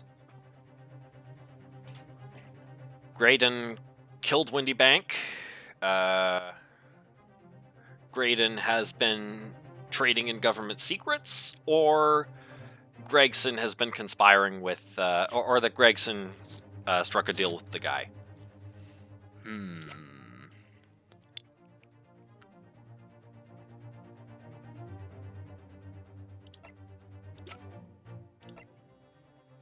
Something that would force Gregson to admit that.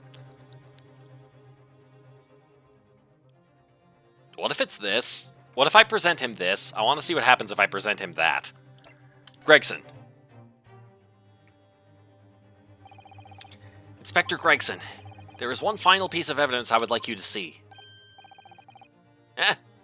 What's that then? If you refuse to acknowledge that you did in fact strike a deal with the witness here today, then you leave us no choice but to examine this piece of evidence thoroughly. Well, go on. This is my last chance. Looks like I'm gonna have to force his hand here. One final piece of evidence to get this detective to admit to the deal he clearly struck with Graydon.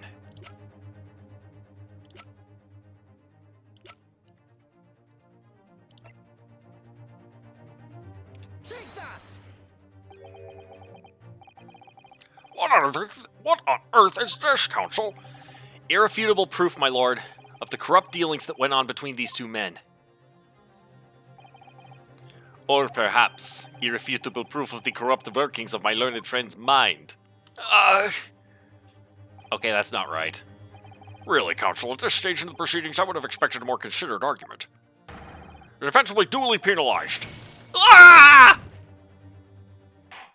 Play the discs, the music discs. Thank you, Consuls. I've seen enough. According to the powers vested in me by Her Majesty the Queen, I declare no further examination necessary. As such, I shall be requesting the final decisions of the members of the jury. Are you all ready, Mr. Foreman?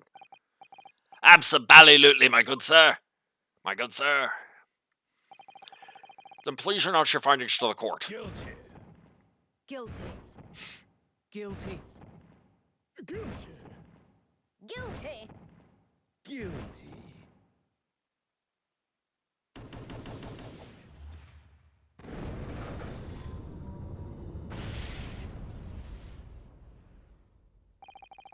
I hereby declare the defendant, Miss Gina Lestrade, guilty. Ladies and gentlemen of the jury, I applaud your considered and expedient deliberations. Court is adjourned.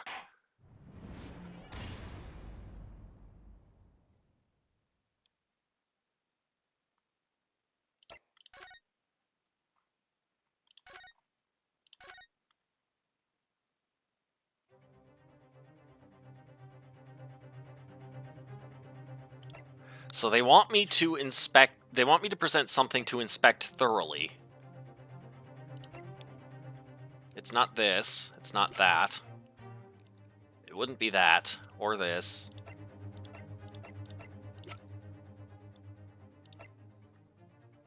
Big dead energy. Yep.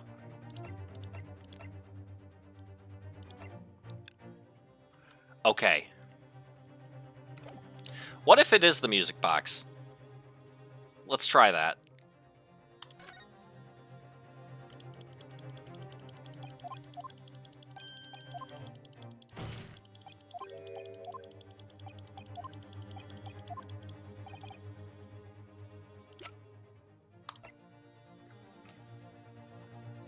Take that!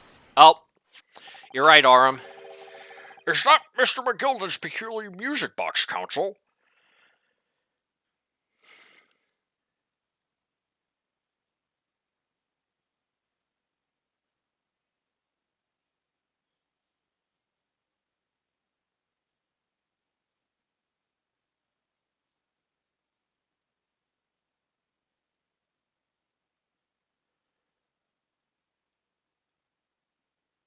If Gregson did not... See, this doesn't make any sense. Because if Gregson is not admitting to the deal, that doesn't... See...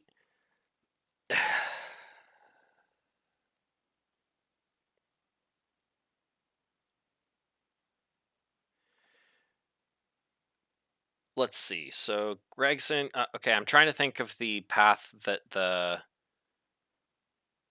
music disc must have taken. We've established that. Let's see.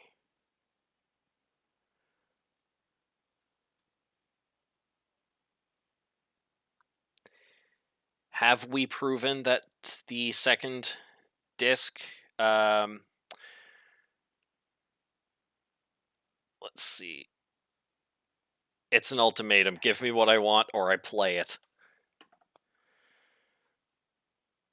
Yeah, but they might refuse that because it's government secrets, and then they're going to be broadcast to the entire jury, and that clearly wouldn't be allowed. But then that would be a confession that yes, that second disc does have government secrets on it, and it would also be a confession that Gregson knows that.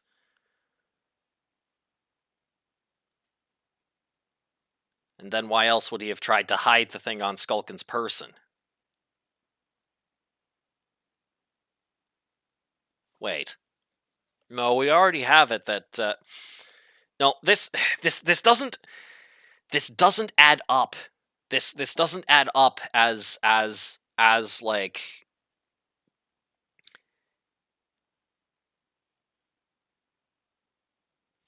well, let's see where this goes. Yes, with a disc already in place, ready to play. I think perhaps now would be a good time to listen to the sound produced by the music box again. Only this time, with the second disc we've just discovered set in place as well. Goodness, this disc, Council. No, wait! I can't let you do that! Why not?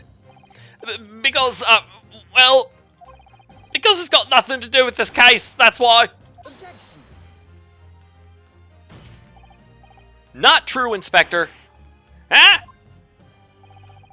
The defense has already proposed that the sounds heard by the court earlier from this music box were part of a Morse code message. See, I'm actually, honestly, this is kind of killing my spirits because, full disclosure, I am not good at keeping track of who knows what, who makes sense. Like, flow of information is not something that like flow of information and theory of mind, I don't get those very well. I have been playing this series in an attempt to practice that more, but I still suck at it. I'm still absolutely god awful at it.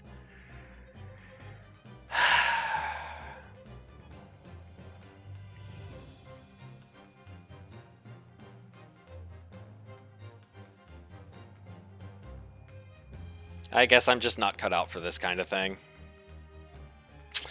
Anyway, you didn't come to hear me bellyache about how much I suck. You came here for a performance. The sounds heard by the court earlier from this music box were part of a Morse code message. We know that Morse code comprises of two distinct tones. The defense believes that the second disc contains the second tone needed to complete the message, and now we have a chance to confirm that theory. For crying out loud, Sunshine, we're talking about state secrets here! If you go letting the whole courtroom hear confidential information like that, it's treason! Then do you admit the charge? That in order to protect those state secrets, you engaged in unlawful dealings with the witness? You're mad! If you let that secret information out into the public domain, you'll be making an enemy of the entire British government, you idiot!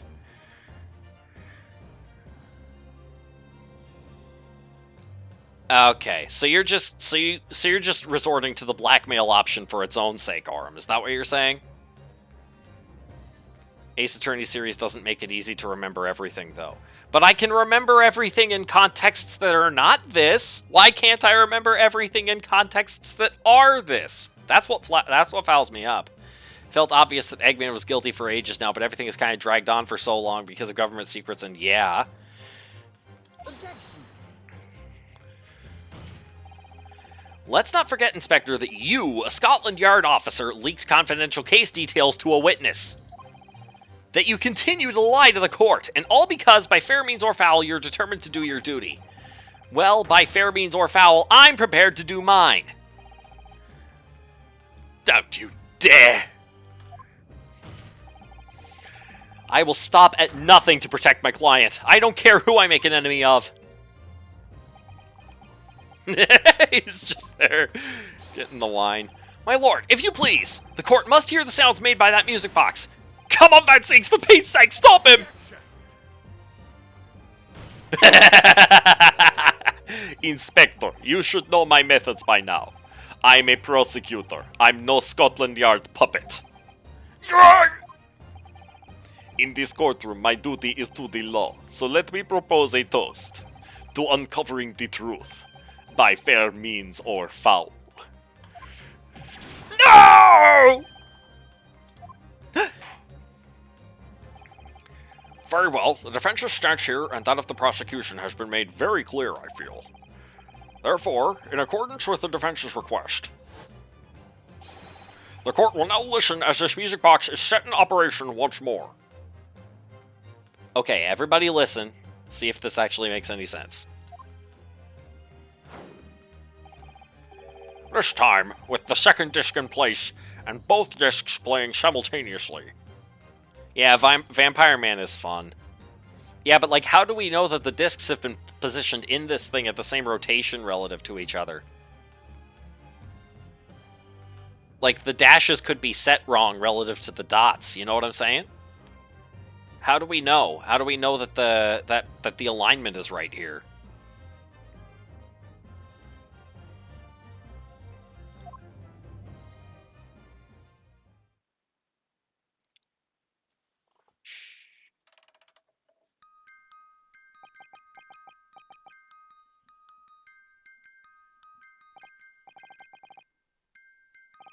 Listen to that. It's unmistakable now. It's Morse code. Alright, I admit it, whatever you want! For the love of God, shut that blooming box up!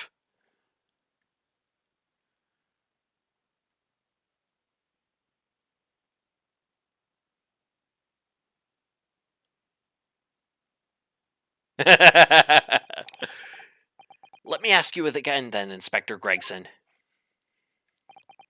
Did you or did you not strike a deal with the witness next to you in the stand, Mr. Ashley Graydon? Specifically, did you furnish the witness with confidential case details in exchange for this music box disc? Did you reveal the existence of the peephole in the pawnbroker's storeroom door, Inspector? I did. Stop! What are you doing, man? It's all exactly like the young Eastern lawyer said. When the trial resumed after the recess, and we were stood here in the stand together, that's when he approached me with the deal. Shut up, you imbecile! Shut up! Psst, you there. You're the detective who turned up at the pawnbrokery the other day, aren't you? I may have something you're looking for, Inspector, with me at this very moment. So how about a trade? I suggest you accept. Or information that may make certain individuals uncomfortable will soon become very public indeed. I couldn't let that information become public knowledge, not under any circumstances. So I accepted the man's proposal and told him details about the case that should have put him in the clear. The peephole in the storeroom door and the bloodstains on the overcoat. By giving false testimony, this witness intended to have the defendant wrongly accused of murder. Inspector, you knew that, yet you still revealed those details to facilitate the witness's perjury. I did. Then it turned out the peephole had only been made that night after the incident took place. Scotland Yard wasn't aware of that, if I'm perfectly honest. Well, Mr. Graydon, what do you have to say for yourself?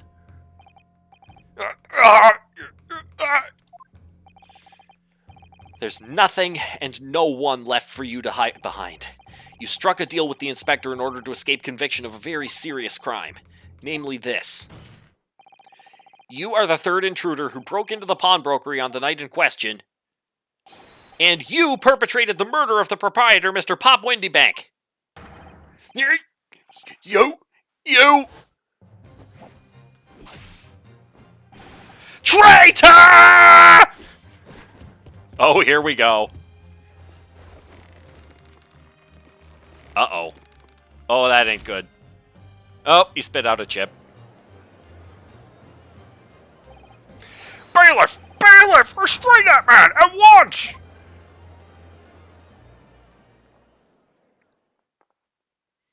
I seriously thought the cane end was a gun. That's it then. It's all over.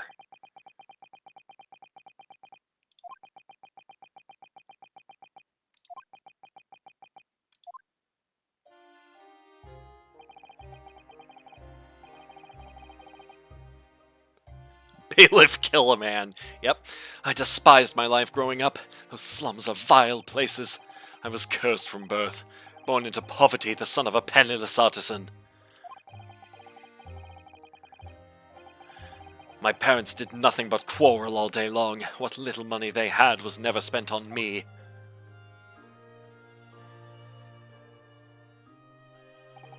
So I set about studying, to better myself, to one day escape from that hellhole. And you eventually became a communications officer. I admire your determination. But then you decided to try to sell government secrets? Why?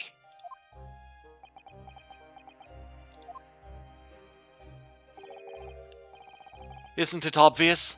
Because I wanted money. Even now, years later, the nightmares of my life in the slums wake me in the small hours.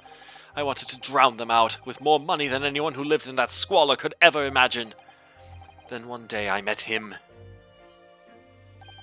Mr. Magnus McGilded.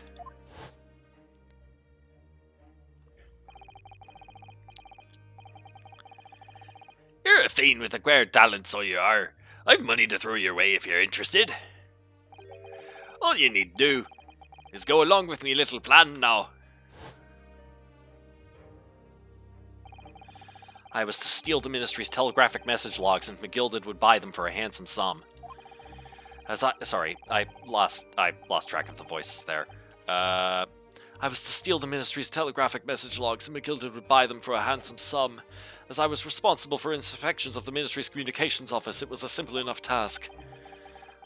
The lure of the devil's offerings. How easy it is to succumb.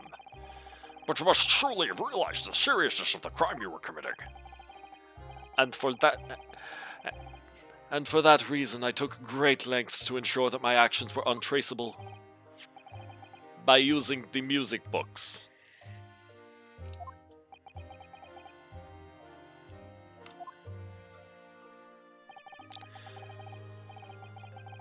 My father was a brickmaker, though my mother divorced him when I was still a child. Yes, Mr. Mason Milverton. That's right, he was very skilled with his hands. He'd once been a music box maker's apprentice.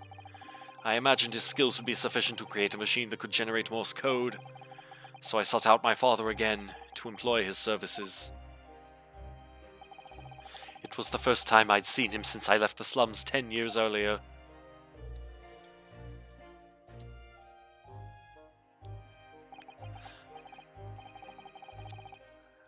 Look at you, Ashley. What a fine gent you've become, eh? He was a different man to the one in my memory, a thin, frail old man. But poverty had never broken him, never corrupted him like it had me. I was sure that he wouldn't help me if I told him the real reason. So I made up a story. I've got some work for you, Father. I need some music box discs made. Music box discs, eh? A musician friend of mine has written some music he wants to sell to the public. I've brought the score with me. There are 2, actually. I'd be delighted, son. It's been 20 years since I did any work like this, though. Fetch my tools, would you? They're in the loft. That's how I had him make the 2 discs. Thereby splitting the information in 2. You were taking considerable precautions indeed. It was to protect myself as much as anything. It meant that I could deal with McGilded in 2 separate transactions. The first involved the first of the 2 discs and the music box for playing them. I exchanged them with McGilded for 10 guineas. Then, on receipt of the second disc, he would pay 1,000 guineas. So, what happened on the omnibus 2 months ago? Was the second part of a deal? The exchange of the second disc? Yes. I'd sold the man information that way a number of times already.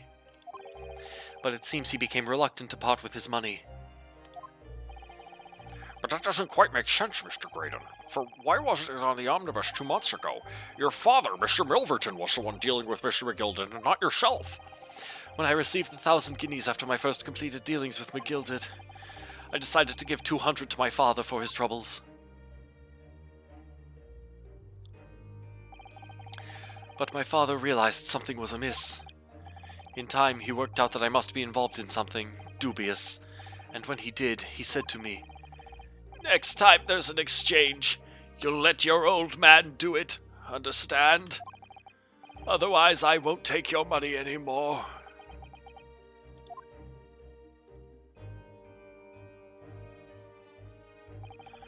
That was my father's way of dealing with it, I suppose. Climb into the omnibus, hand over the second disc, and take the money from McGilded. That's it. He had no idea what was actually on the discs I'd asked him to make. He never knew. Just like I'll never know why everything went so horribly wrong that night. All I know is that the disc was taken from him, and he never returned home.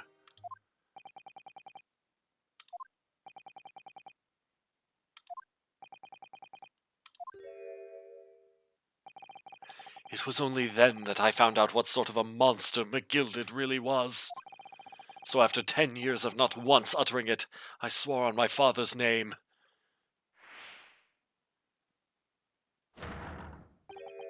To exact revenge. Revenge! As anyone with even the remotest knowledge of the man will no doubt be able to imagine, McGilded brought all his wealth and influence to bear in the most despicable of ways. To crush any semblance of justice in his trial. The crime scene was tampered with, evidence was fixed, and witnesses were bribed. You wonder if Graydon was the one who lit up the omnibus? Maybe. Witnesses were bribed. That trial 2 months ago was a farce from start to finish. My feet had barely touched British soil back then, and I walked into that hornet's nest completely unaware of the sinister background to it all. I'd made plenty of money out of my dealings with McGilded by then, so I spared nothing in my arrangements 2 months ago. I knew exactly who to hire. I thought he broke that thing. If you're willing to pay the price, there are people in this city willing to do anything you ask. McGilded himself had shown me that. Are you saying that... I think you have the picture now. After he twisted everything to his favor in this courtroom to ensure that he walked free. I took matters into my own hands and delivered the justice that monster deserved. So it was you. It wasn't Van Zeeks. That tragic accident following the trial here 2 months ago was planned and executed by yours truly. McGilded's death that day was caused by this man. Everything is ready, sir. If you'd like to follow me into the courtroom. What's this, officer? This sooner than I was led to believe. I hope it's not inconvenient, sir. There were some changes to the schedule. Well, I must be making tracks now. It's time for the inspection. They're going to examine the omnibus again, so I'm told. I asked if I could be present for it myself. So that policeman who came to tell McGilded he could examine the omnibus again. That's right, an imposter, hired by me. McGilded used his wealth to manipulate the trial. He paid people to adulterate the omnibus with all manner of false evidence. He threatened witnesses to lie in their testimony. Capitalism. Just saying. So I gave the man a taste of his own medicine. Once the omnibus was doused in paraffin, one of my sham policemen ushered McGilded inside and sent him on a one-way journey to hell.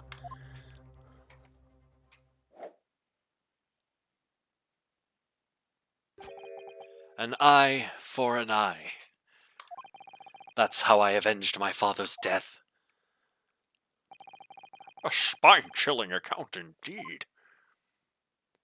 If you had a nickel for it.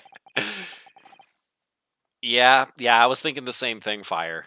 In this one case, now there's been 2 cases of people impersonating police officers in this court.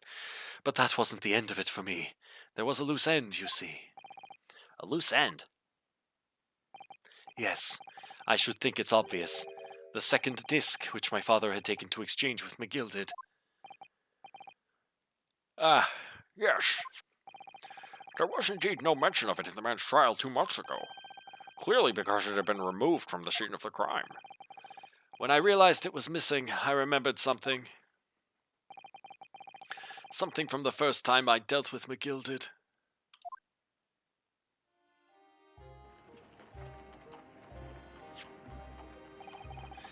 This is the first of the 2 discs, and the music box you need to play them. Well, look at that now. What an ingenious little invention. So then, as promised, 10 guineas for you, young man. Isn't this a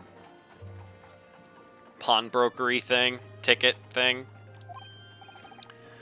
What's this? Windy Bank's pawnbrokery? Aye, it is a pawnbroker's ticket, so it is. You can use it to redeem an article I've deposited there for you. There's no need to give a name, just hand over the ticket and tell the fiend the watchword. I put a jewel in pawn for you. It'll fetch a good 10 guineas if you sell it, so it will. I've never heard of a pawnbrokery being used in quite that way before. Have you not, Mr. Graydon? London's pawnbrokery is a very useful place, as you know. Each one is like an extremely secure vault.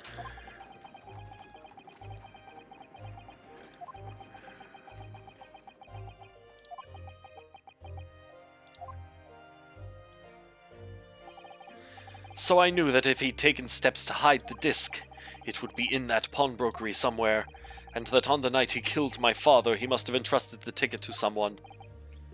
Yes, to Gina. I remember now, that when we first met you at Windybanks that afternoon 2 days ago, you had a description of Miss Lestrade written down. Oh, right, yeah. How did you know who you were looking for? From the trial. That pickpocket's testimony was clearly peculiar, anyone could see that. I realized immediately that she was another of McGilded's pawns, that he must have threatened her somehow. I was fairly convinced it would be her who had the ticket.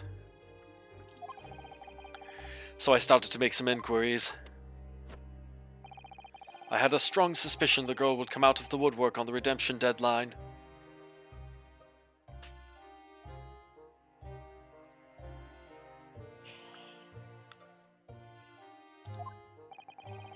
And he was absolutely right. And yes, sure enough, she did. All I needed to do was to wait until the girl went to Windybanks to redeem the articles. But unfortunately, she redeemed only McGilded's overcoat and the one disc that was in its pocket. The all-important music box with the second disc inside was missing. Because it had already been forfeited 2 days earlier. But I was unaware of that fact. Had I not been, I could have avoided my nighttime excursion. Meanwhile, as our investigation into the stolen government secrets was progressing, we picked up on the fact that Mr. McGilded was involved. Inspector, you've recovered fast. My orders were to recover the stolen information as quickly as possible, so we started gathering the fella's possessions and examining whatever we could lay our hands on. We had a full-scale investigation going on at the yard, but we had to keep it as quiet as we could. Then, when the inspector here took the disc from me in the pawnbrokery that day, I became nervous. I was sure the music box and the second disc were still there in the shop somewhere, so I knew that it was a race against time. I had to find those articles before the police did. So that's what prompted you to break into the place that same night. With the help of your old friends, the Skulkin brothers. What happened that night in the pawnbrokery, I can only describe as a nightmare. While Nash and Ringo was searching the counter, I'd located the music box I'd sold to McGilded on the shelves of forfeited articles. And the second disc was inside. Yes, I slipped it into my pocket with a very deep sigh of relief. But then, something entirely unexpected happened. What are you doing in my shop? Bang.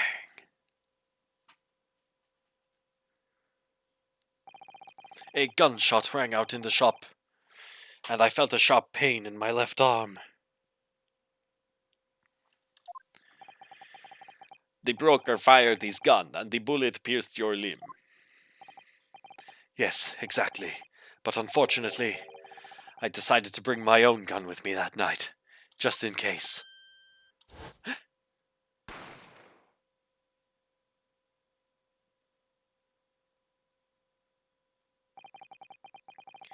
Before I knew what was happening, I'd fired back.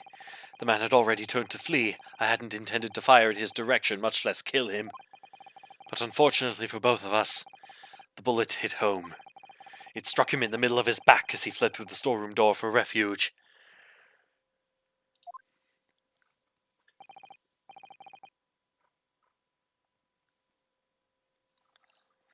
A sorry, sorry tale.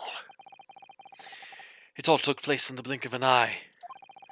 I don't imagine Nash and Ringo even realized what had happened at first. I was terrified, so I fled.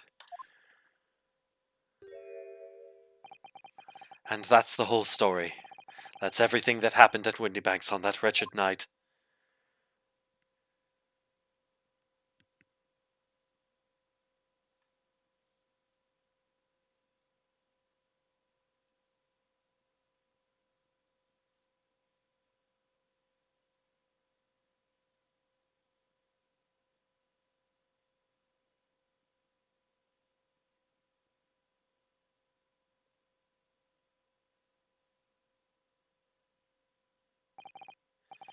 Earlier, you called McGilded a monster.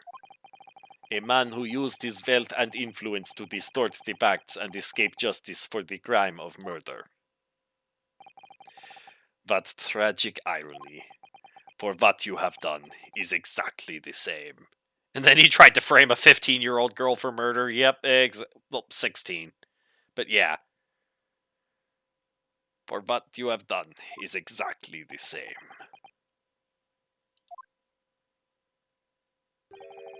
You've become the very monster you saw and despised so deeply in McGilded.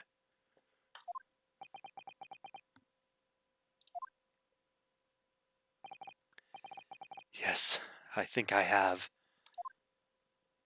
Again, this is what capitalism does to people. This is your brain on capitalism, comrades. Well, this has been a long and exhausting trial. However, it would seem that at last we have arrived at the truth. Inspector Gregson, what of Mr. Ashley Graydon? He's been restrained, my lord. He's been escorted to the yard. He'll be charged with the murder of Mr. Windybank and the stealing of government secrets. Very good. And you, Inspector. Regrettably, you will have to face charges yourself. Yes, my lord, of course. It transpires that you were complicit in helping a criminal escape justice. That fact remains, whether or not you were doing so in the line of duty. The crime is a serious one, Inspector, and inexcusable. Now to the defendant, Miss Gina Lestrade. Oh! Yeah? It is time for the final adjudication. Is the jury ready, Mr. Foreman? Yes, sir. Garradam Squadron standing by, sir. This is really it now. The last push, the final call, the finishing whistle. My men are ready to deliver their verdicts. Thank you, Mr. Foreman. Very well, ladies and gentlemen of the jury. You will now declare your final decisions to the court. Not guilty. Not guilty. Not guilty. Not guilty. Not guilty. Not guilty.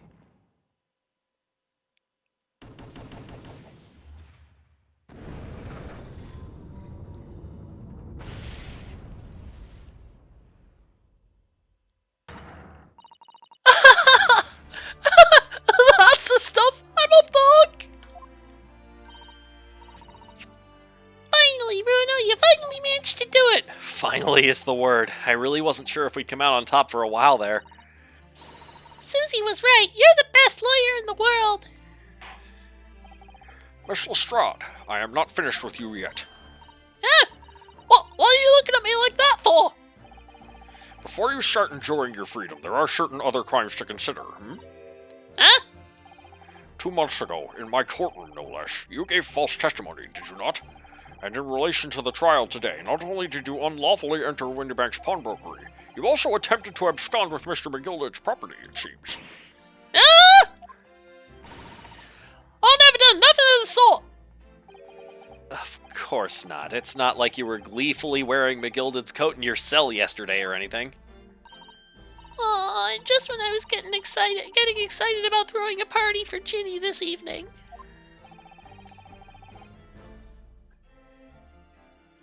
And turning our attention to the defense, determining that when played together, the music box discs contained a message in Morse code was, well, it was certainly a most unexpected revelation, Counsel. Quite so, my lord. The prosecution was caught entirely off guard. In fact, I think we should applaud my learned friend's courage here today. I propose a toast to demanding that government secrets be disseminated before the entire courtroom.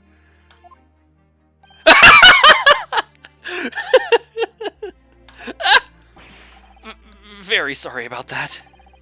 It was the only way that I could get Inspector Gregson to admit to what he'd done, so... If I may say something... If I may say something on that point, isn't that? It's, about the sounds produced by the music box before. I do wonder if that was really Morse code at all. What? What are you saying, madam? Oh, well, it's just that I'm really rather fanatical when it comes to Morse code, you see. So much so that the whole world seems to be covered in dots and dashes to me, in fact. Goodness, madam. An unhealthy level of obsession one feels.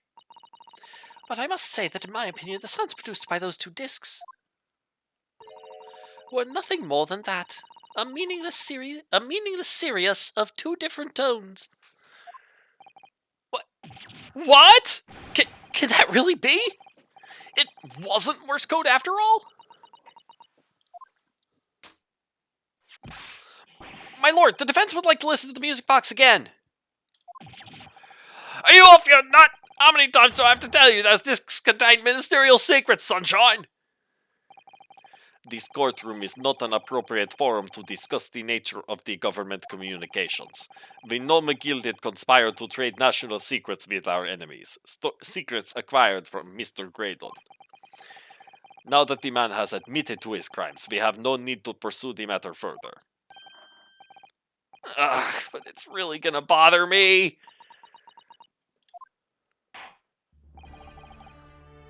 Miss Lestrade. Yeah, me lord? Oh yeah, they probably put the discs on the wrong sides, too. That's possible. That which you have seen today here in this courtroom has been extremely disturbing. Falsified evidence, intimidation, perjury, a grim catalogue of depravity. An appalling experience to befall any child. Come on, it ain't nothing I don't see most days in the back slums. I beg your pardon. If you're weak, you pay for it. That's just how life goes. Gina. But look, I reckon I'll work something out today. The world ain't fair, but if you want it to change, you gotta start it down. You gotta change how you are yourself.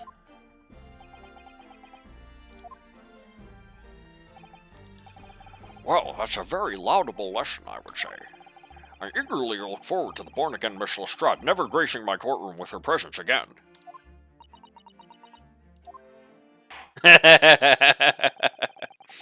Now, with regard to the murder of Mr. Pop Windybank, proprietor of a pawnbrokery business on Baker Street, I hereby declare the defendant, Miss Gina Lestrade, not guilty.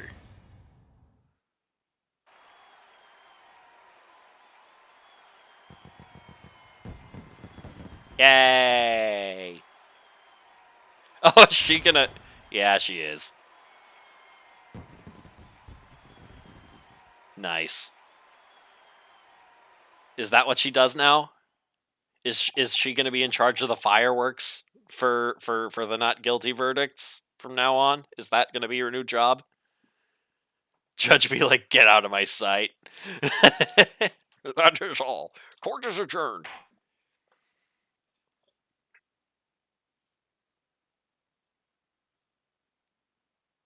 It's just the two of us in here now.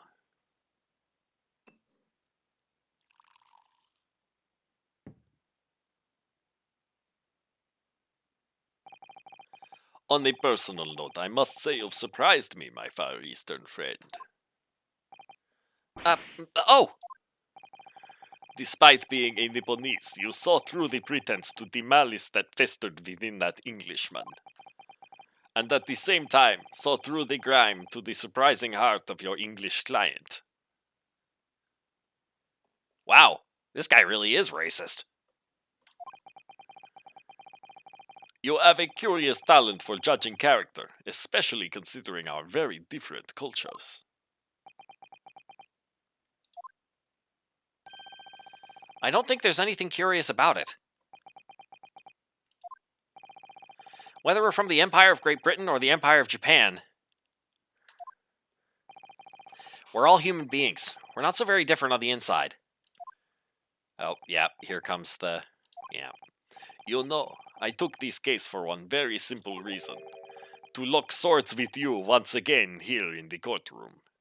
Oh, so it did have to do with me this time. You did? When I encountered you for the first time 2 months ago, it reminded me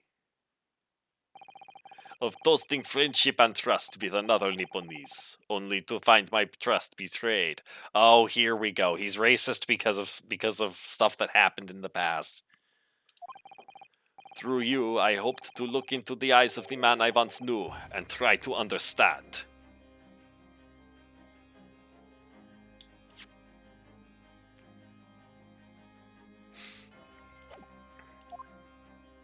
Oh no. Was it Susato's dad? You mentioned something similar earlier today about total betrayal at the hands of the Japanese. What happened exactly? Well, you may ask. And one day, when the time comes, you will learn the answer, whether you like it or not. Alright, then I'll wait for that day if I must.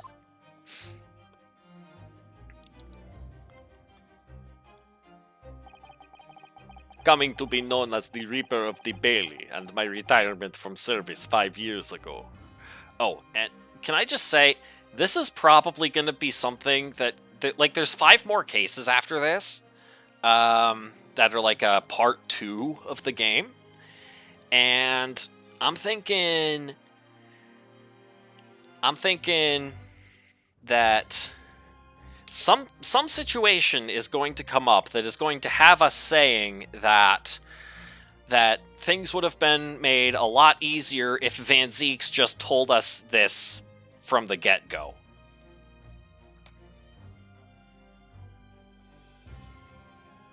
Coming to be... It gives me cause to wonder if our meeting has some deeper purpose. So, farewell, my learned Nipponese fellow. Until we meet again.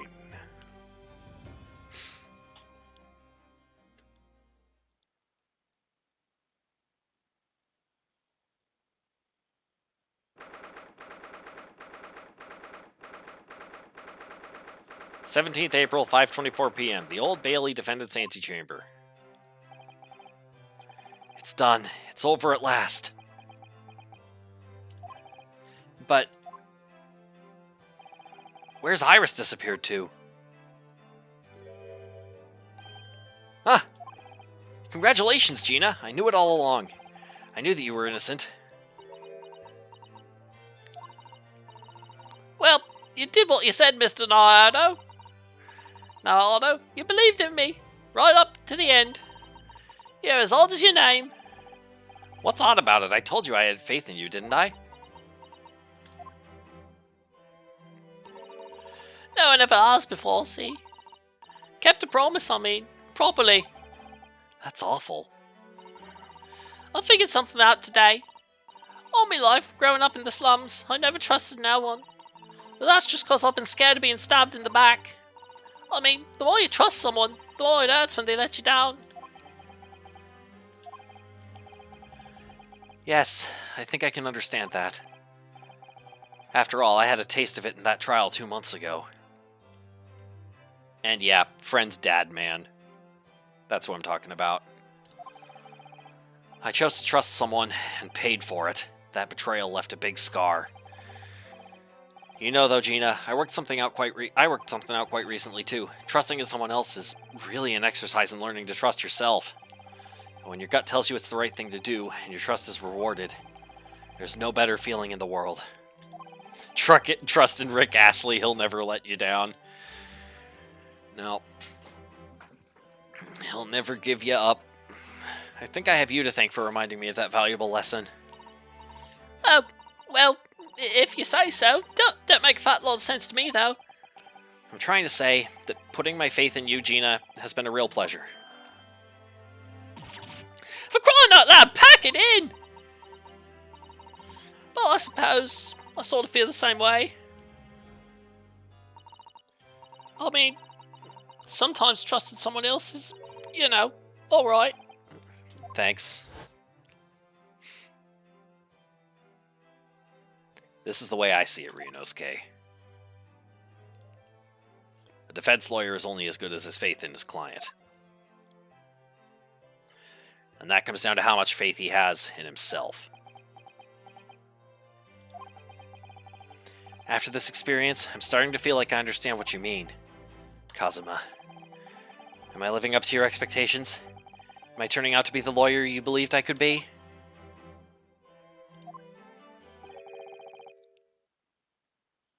Was that a full-on hallucination?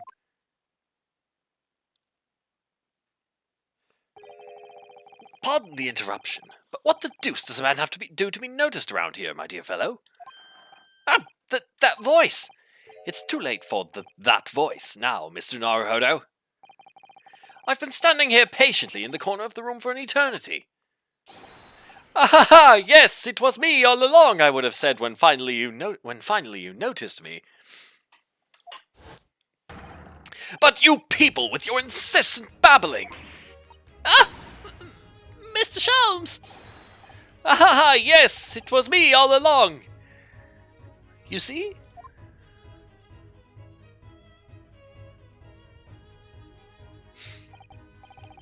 I'd assumed you'd been taken back to the hospital, to be honest. Indeed I was, but I managed to escape again. Oh. I happened to be aware of one or two foibles of the doctor who was tending to me. I merely made my knowledge of them known to the man, and he happily issued me with a leave of absence. How very above board. What, so he was like, yeah, I know you forgot a scalpel in me when you sewed me back up. Can I go now? Oh my god, Sholmes. Sholmes, no. No. No, don't do that. No. No. No. You need to get that scalpel out of there. Come on, man. But enough of my adventures.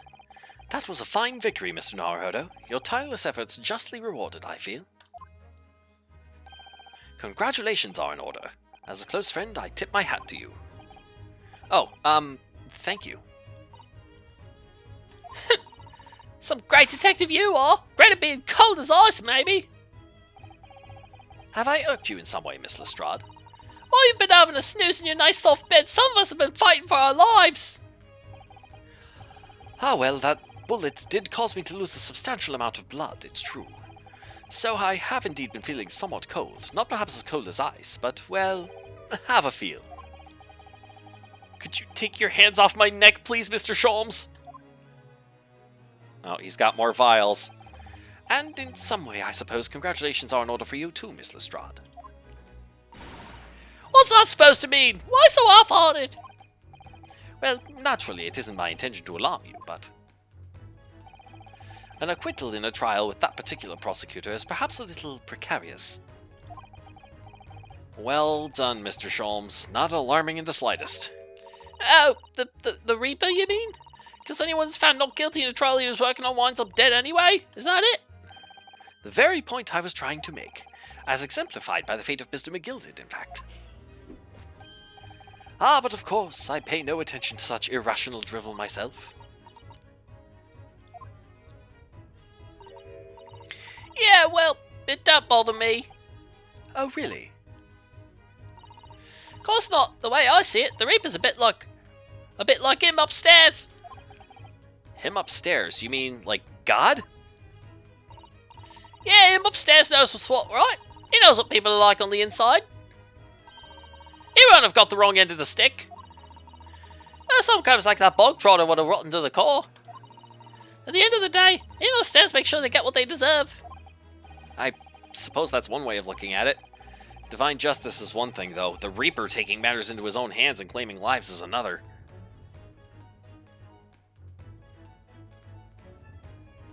Man, this is bringing back memories. My grandmother always calls the Christian God the man upstairs.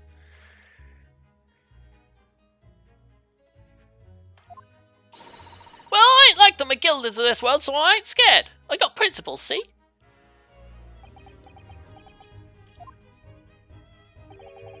A trait in you which is to be admired, Miss Lestrade. The other Japanese guy from the other case? Sosuke Natsume? Maybe. I mean, he should be, assuming the boat didn't sink.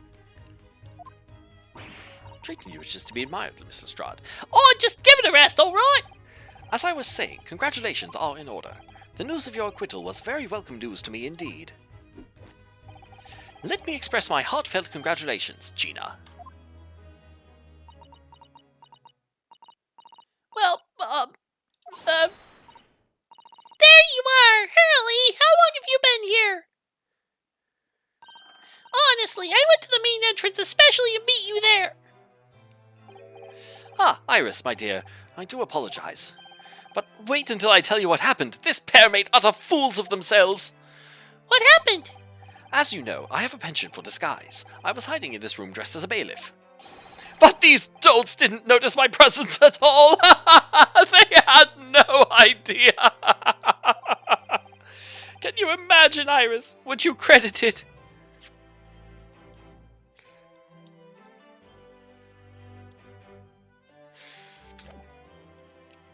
I forget. It gave us the... I thought it gave us the year a few times. What you credited? I'm not sure, really. I beg your pardon. I'm sorry, Hurley, but you just don't have the weighty presence you seem to think you have. In fact, you really ought to be careful about that. It's gonna land you in trouble one day. I'll be careful. I was hiding and they didn't know I was hiding. What idiots. Ouch. Anyway, it's such a shame. I was so hoping to throw a party for Ginny tonight, but you won't be able to come, will you? Don't look like I'm going to be going nowhere for a while. You heard the judge's patter. I got stuff to make amends for, apparently. All them offences. What was it again? Breaking and entering, taking the bog trotter stuff what was in lug, blah, blah, blah. Yes, I think you'll find that basically being a pickpocket is the main offense. But diving ain't an offense. It's a job, isn't it?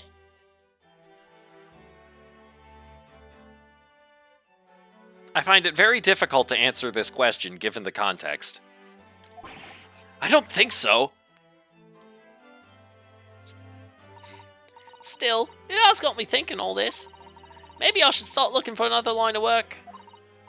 I mean, you didn't start off as a lawyer, did you, Ardo? Well, no, but I was never a pickpocket. Well, anyway, I reckon I can make a change. I'm going to do something for all them lot like me from the slums. Something that makes a difference for them. That's a wonderful idea, Ginny, and I'm sure you can do it.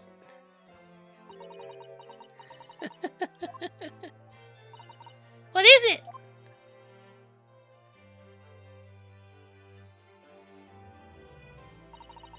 Nothing.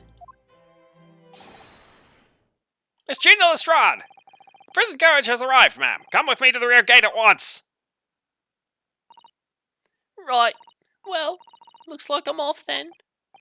Yes, goodbye, Gina, and good luck.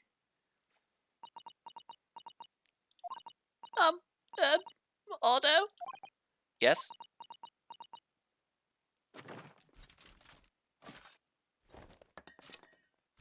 Why? Ah! What was that for? I don't know. I mean, I don't know what to say, so... Ah, indeed. Perhaps the situation calls for a phrase hitherto missing from your vocabulary, Miss Lestrade. Huh? On occasions such as this, I would recommend a simple thank you. So I shot you. Yep. Oh! Oh, yes. It's good advice, Ginny. Right, I see. Well...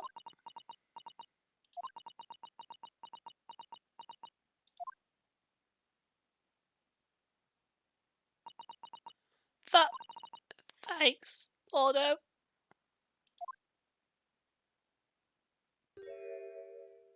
Aww. Thank you for everything what you've done, for believing in me.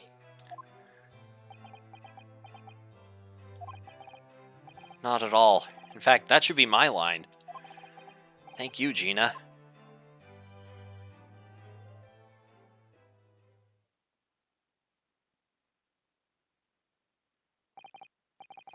Well, there she goes. I wonder if I'll ever see her again. Well, well, quite the indomitable pig purse. Oh, I nearly forgot. I bought a paper outside. It's a special edition, and this trial is all over the front page. Pickpockets, innocence proven. Isn't it wonderful? You should have shown it to Gina, Iris. She would have been thrilled. Oh no, how silly of me. But anyway, would you like the good news or the bad news? Not again. Well, what do you say, Bruno Hurley? As usual, I think I'd rather get the bad news out of the way first. Absolutely not. I have no intention of listening to anything but good news. And there you have it. How people answer that question says a lot about them, doesn't it? Let's not go there. Alright then, maybe let's start with the good news this time. The rain has finally stopped. It was a record level of rainfall, apparently. Well, that is good news indeed. We can journey back in greater comfort. Alright then, what's the bad news? The huge storm has left the seas very choppy. The channel in particular is awful, so sailings out of Dover have been delayed by a day or more. Wait, Dover? That's right, if we head to the station immediately, we may still make it in time to wave Susie off. But... there won't be a train, surely. We couldn't be that lucky. Who do you think I am, Mr. Naruhodo? Mr. Sholmes? I rushed to Victoria Station earlier and made arrangements for a special express. Yeah, see, that's a good point, Fire. It doesn't stop raining here. That's not a thing. I mean, I guess they didn't say that anything about fog clearing up. There's still fog. I guess it's just not raining for a moment. I rushed to Victoria Station earlier and made arrangements for a special express. If we hurry now, we shall be there in time for dinner. And I know of a fine restaurant that serves the most delicious baked sole. I don't... The great detective does it again! Indeed he does. I happen to be aware of a number of the rail transport director's foibles. What? I merely made my knowledge of them known to the man, and he happily laid on the locomotive. Elementary. You blackmailed the rail guy? Just an idea, but it might be wise to stop manipulating people that way. Well, I mean, we did it ourselves just a moment ago with the music boxes, didn't we? What are we waiting for then? To London, Victoria!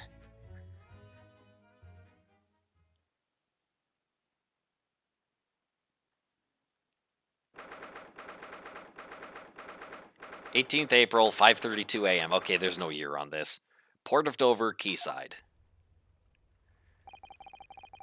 That took somewhat longer than I had anticipated. Susie's boat must be about to leave now.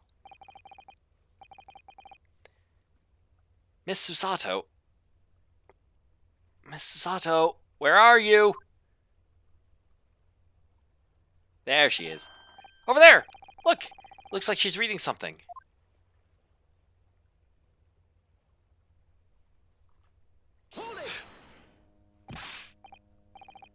Miss Susato, wait! What are you doing?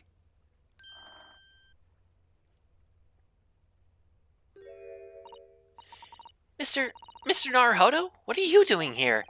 We came as soon as we could after the trial. I mean, we heard that sailings were being delayed due to the bad weather, you see. Oh, I see. Then tell me, how did Gina's trial go? It went well. She was acquitted.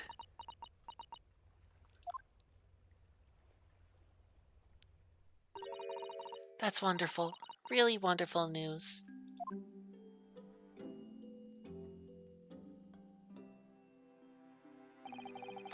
The book you were about to throw into the sea. It was your Encyclopedia of British Law, wasn't it? Oh dear, I was hoping you hadn't seen that. I'm not worthy of practicing law in any way now. So, I was saying my final farewell. You were saying goodbye to law? You? Susato-san? Would I be correct in assuming? It's because of the peephole, Miss Susato. I deliberately altered the scene of a crime, and then I tried to hide the fact. What I did is utterly unforgivable. That reminds me. How did you even come to have this, Susie? On the evening of the incident, Mr. Sholmes had invited Gina to dinner, if you remember. Oh yes, we had a wonderful time. Was she going to become an anarchist? Maybe. Well, Gina gave us a little introductory lesson, didn't she? To the art of pickpocketing, I mean. Oh, that was so much fun. I stole Runo's armband. Yes, please don't do that again, Iris. That band's very important to me. Well, if it's so important, you should pay more attention to it. You didn't notice for ages. On a whim, I thought it would be fun to see if I could take the cat flapping mat, so I put it up my sleeve. Really? And then I rather forgot about it until I found myself in Mr. Windybag's shop with it later that night. You could have torn your arm off. Wow, okay. I see. And then... Ah! Mr. Sholmes! Mr. Sholmes! Leave me, Mr. Naruhodo. Right.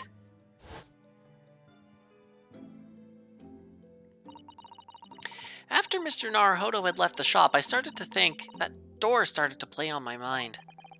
The storeroom door, you mean? Yes, if Gina was anywhere in the shop, I realized it could only be behind that door. And at that moment, the little device that I had up my sleeve sprang to mind. I was so worried about Gina, I simply had to know. So, you used the cat flap-o-mat to make the peephole in the door. As captured in a photographic print of the shop. By one of Hurley's red-handed recorders. Indeed, it was of the first importance, that point. Precisely when the peephole was made, that information would prove to be Mr. Naruhodo's greatest weapon. Though naturally without proof it would have amounted to nothing. But when I looked through the hole in the door, the sight that met my eyes made my blood run cold. Thoughts started to run through my mind. I remembered that trial 2 months earlier. The trial of Magnus McGilded. I thought about how he had manipulated the evidence and arranged false testimony to secure his freedom. It made the British justice system feel very dark and sinister to me. And then a terrible thought occurred to me. What if some wicked criminal was planning to do the same thing now? Because from the appearance of the crime scene, it looked exactly as though Gina had shot Mr. Windybank. Even though I was sure she would never have done such a thing. You were worried that the true culprit would try to frame her for the crime? That's right, but then I realized it would be very difficult for anyone to give false testimony in this case. What do you mean? Well, the crime appeared to have happened behind the door of a locked room. For someone to claim falsely to have witnessed it, there would have to be a way to see beyond the door. Ah! For which, a peephole would be the very thing. Only, the peephole I had made wasn't actually there until after the crime had been committed, of course. And the criminal would know that, so it wouldn't make any difference. But the possibility of a rather ingenious trap was there, was it not? A trap? Is that why she did it? So, is that why you kept it a secret, Susie? You never mentioned that you made the peephole to anyone, not even to the police. Yep, because the police were in on it. I know, and I knew at the time that what I was doing was wrong, a criminal offense even. That's why I decided to confide in Mr. Sholmes. If Mr. Naruhodo was completely backed into a corner with no other possible means of escape, the truth about the peephole could save him. That was my plan. She really does think of everything. But then, why didn't you just tell me everything before the trial began? My dear fellow, you're not thinking straight. If she had done that, it would have rendered you complicit in the whole escapade. Ah. You could have been disbarred if you had been seen to have knowingly tampered with the crime scene. So Miss Susato decided to shoulder the burden of responsibility alone. For your sake, and Miss Lestrade's.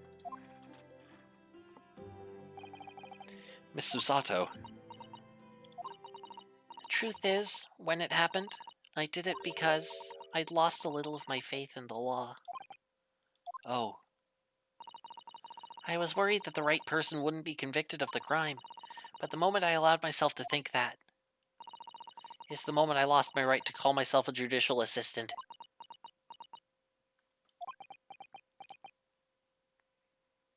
I mean, I'd argue the opposite.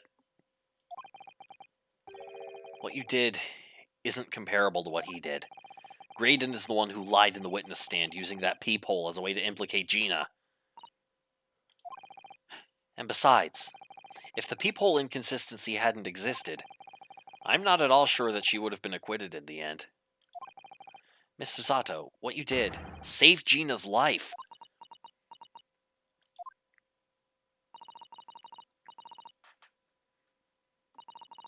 Well, with your kind words, Mr. Naruhodo, you've saved me, too, from my regrets. And yeah, Big Hat Man did in fact walk free. I mean, yeah, no, that's what I'm saying though. Yeah, it's like having unwavering faith in the system is probably not the healthiest thing because we've seen that it's not perfect. It can fail. But that's no reason to that's no reason to like I think if anyone could like fix it in this setting, it'd be her, I think. Well, he did for like 10 minutes. Yep, and then he died. So.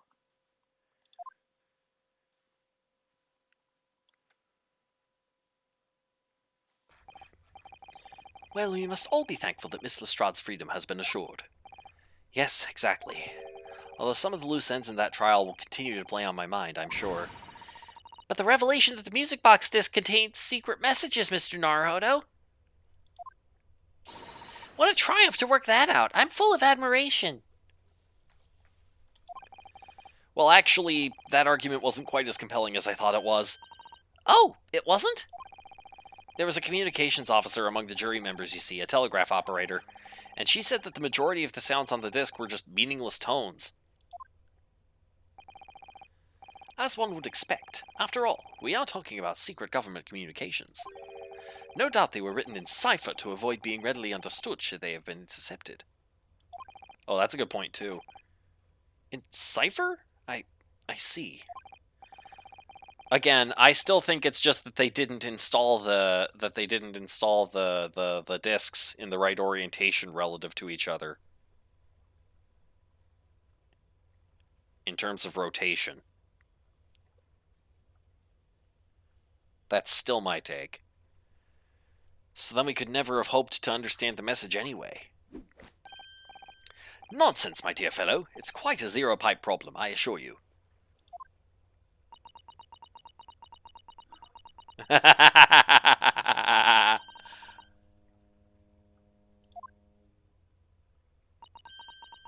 Asogi?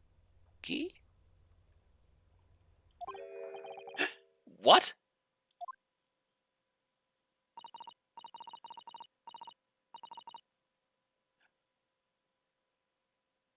Well, that can't be a real word, can it? How funny. Asogi. Wait a minute. Wait a minute.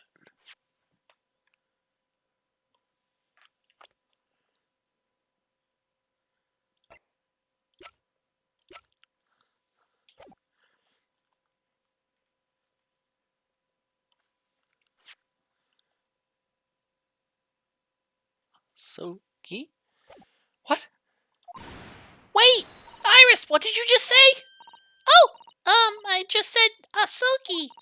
Does that word mean something to you? Means something? Asogi was the name of my best friend! What?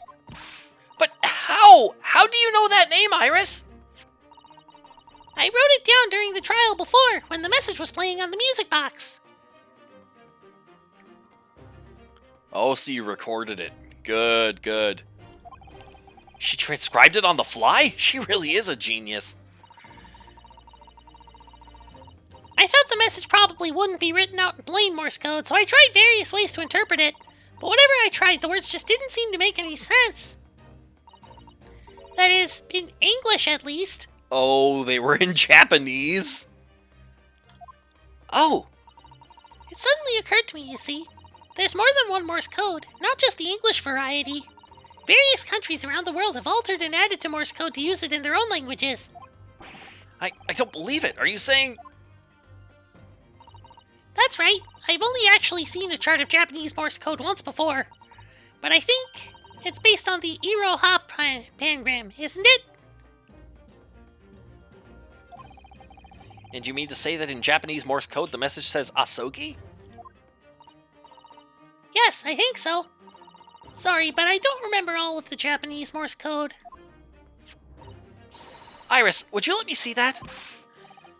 Miss Susato, do you know it? Do you know Japanese Morse code? Yes, I spent some time studying it. Because I'm quite sure Morse code will become ever more important for international communications. Then might I recommend, my dear madam, that you focus your efforts on the English version?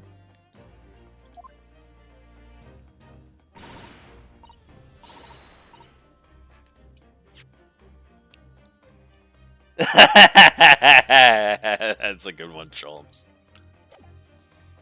Be that as it may, Iris, show me the message, please.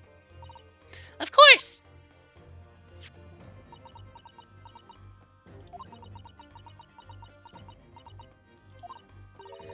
But what can this possibly mean? Whatever is in that long sequence of supposedly meaningless dots and dashes, it's made the color drain from Susato-san's face. There's no doubt that this message is written in Japanese Morse code. So the British Empire has been using Japanese for its secret communications? Yes, now we are trading in state secrets. I don't understand the reason why, but the message appears to be a list of 4 people's names. 4 names? The first is Kei Asogi. Kazuma Asogi. Why? Why was his name on that disc? The second is A Shin. Shin? I don't recognize that name. The third is T Greguson. Okay, that's obviously Inspector Gregson.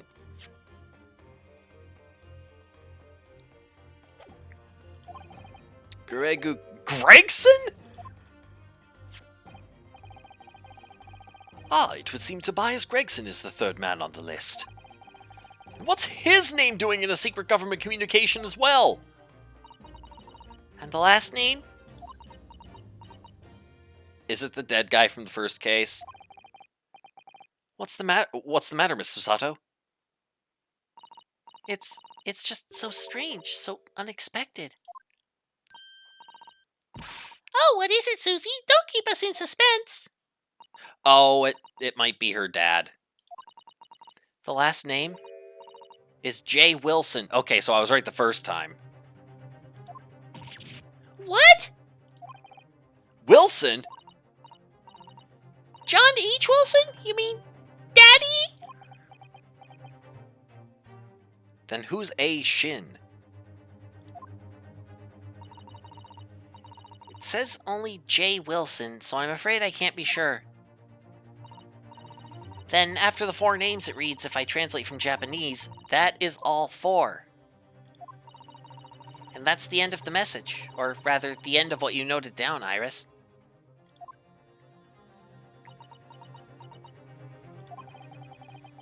I just can't believe it. Who would ever have thought that those discs contain Japanese Morse code? Not to mention a strange list of some disturbingly familiar names. It would appear that this particular message is a communication of some kind between Great Britain and the Empire of Japan. So, Daddy could be in Japan then, where Susie and Runo come from. Oh, well... No, it's not very likely, really, is it? I mean, there are thousands of people with the surname Wilson, and there must be lots of J's among them. Professor John H. Wilson, visiting professor of medicine at the Imperial Yume University. But we can't tell Iris about that now. We just can't. This is so strange. Somehow, in solving the case of Mr. Windybank's murder today, I feel like I've rolled back a boulder at the mouth of a very dark cave. I do wonder if perhaps it's a dark cave we shouldn't go wandering inside. Yeah, we always say that, and then we do it, and then it pays off for doing it.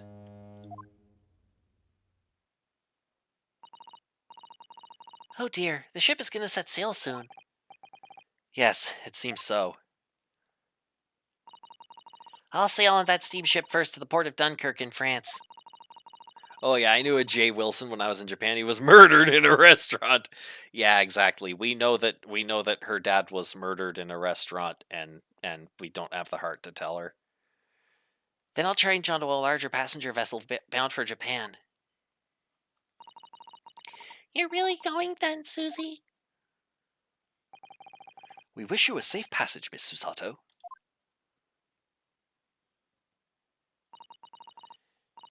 Thank you so much. I wish all of you the very best. Miss Susato, I had hoped to have you always at my side to guide me and support me. Mr. Naruhodo, please, come back soon. As far as I'm concerned, you really are the very best judicial assistant in the world.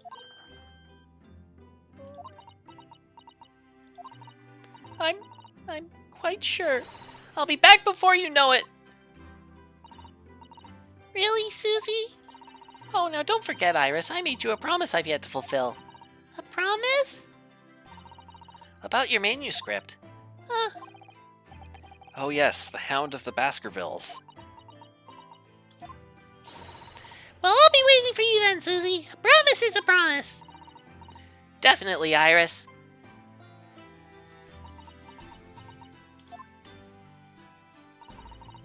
Mr. Naruhodo. Yes? Do you remember the first time we met? Yes, of course. On the SS Borea when I was dragged out from that wardrobe, still half asleep.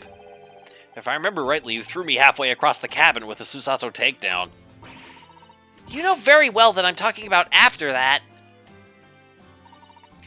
It's strange, but being thrown together as we were in that case, I somehow felt straight away that you were the perfect person to continue Kazuma-sama's great legacy. Miss Susato. And my instincts were right. I really want to believe. No, I'm sure that I'll be back soon. Farewell until then.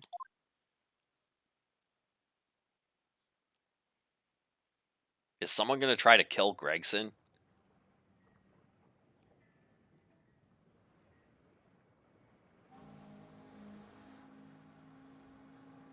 Somehow we seem to have come to the end of the adventures of Ryunosuke Naruhodo. Or the first volume, at least. Looking back now, it feels as though fate has led me on this journey.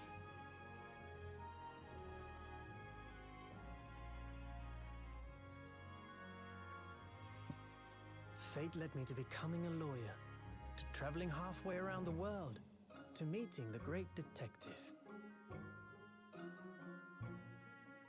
I'm sure there'll be trials and tribulations ahead. Of course there will.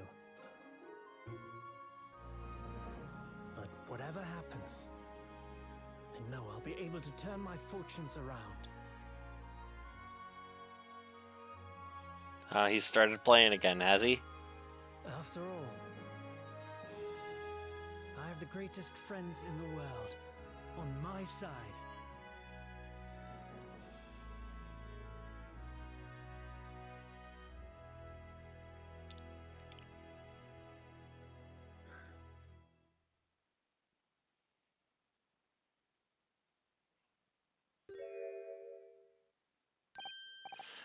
Ah, yes, Mr. Naruhodo. Yes, Mr. Sholmes?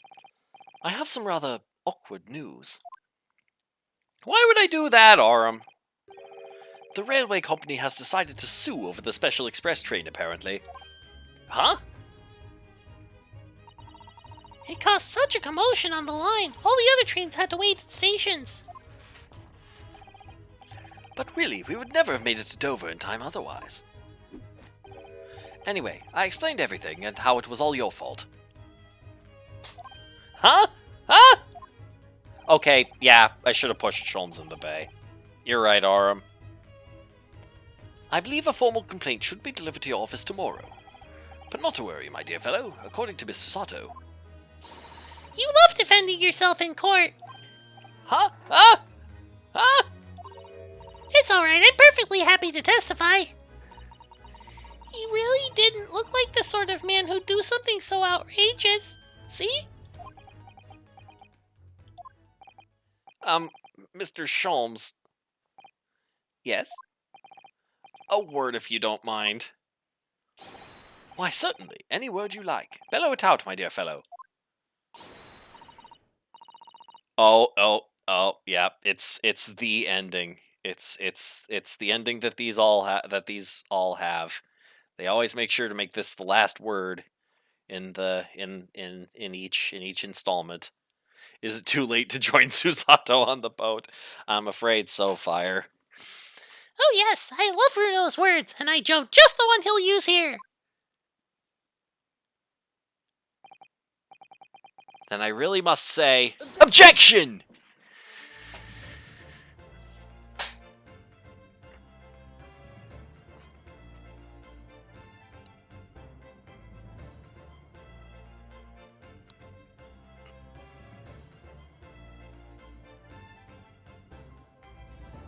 The ending. Did I really sound like I was gonna kill the guy? Really? No. In the following weeks, hundreds of music boxes arrived at Baker Street from all over Europe. Something was afoot, though it transpired I had ordered them all myself. So I advertised them for sale with "used by Mr. Sholmes to solve an important case." And the money I've earned consulting detective work pays a pittance by comparison.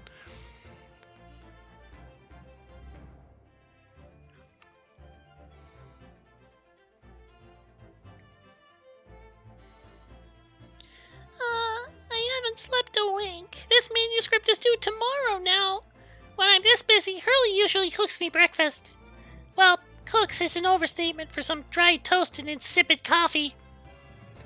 I do miss Susie and her lovely Japanese breakfasts.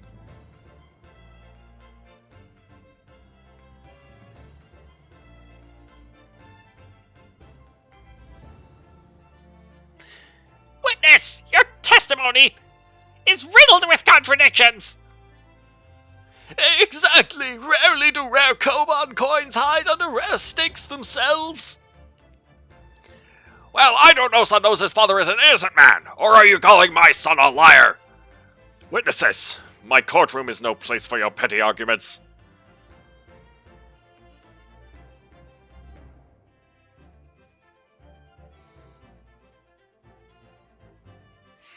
Having delivered the Russian dancer to shore in Shanghai, I laid low on the steamship for a while. But last night I apprehended an extremely suspicious Japanese national on board. I've done nothing wrong! All I did was give Wakahai's offspring refuge in my pocket! A man brings some kittens on board and suddenly he's a hardened criminal! It's not fair!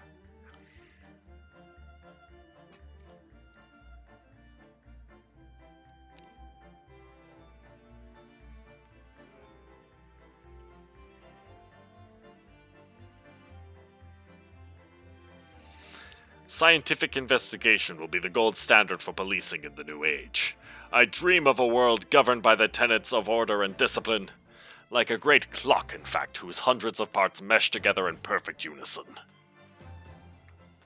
Now, if you'll excuse me, I have but 2 minutes and 37 seconds until my next appointment. I still don't trust you. Yes. Natsume is alive. That is correct. Latest Rance magazine is out, and I'm in it again. Whenever I say that one line she wrote now, I get a standing ovation. Want to hear it? Not bad, I suppose, for an amateur.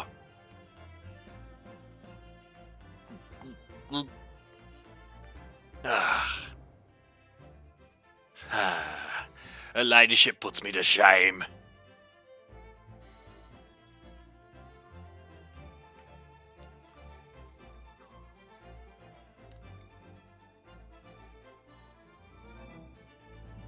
I'm surprised he's still in good graces.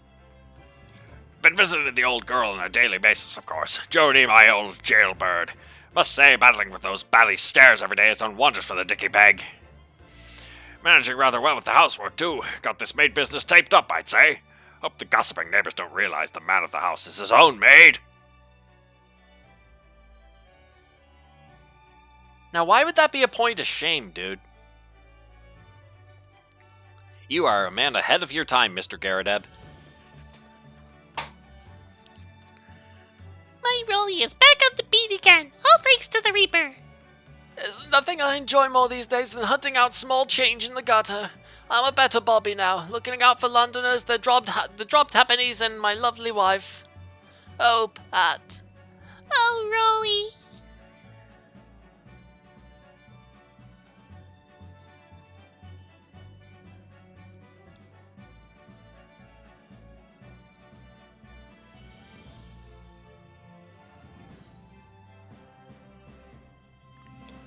Looks like I'm going to be doing time for a bit now. But Iris comes every day for another, so it ain't too boring. She's always going on about all them cases what Sholmes is looking into. Criminal investigations are kind of interesting when you get into them.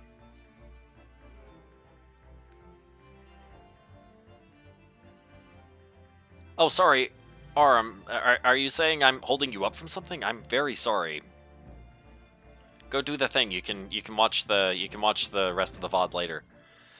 Yes, I renounced my upbringing and chose a life of sophisticated crime, but regrets? Please. Give over, bruv. That ain't the Ash we used to know. We got time in here to plan the comeback of Milverton and Skulkin's milk run, right? The Three what's-its Milk in the neighborhood for all it's worth.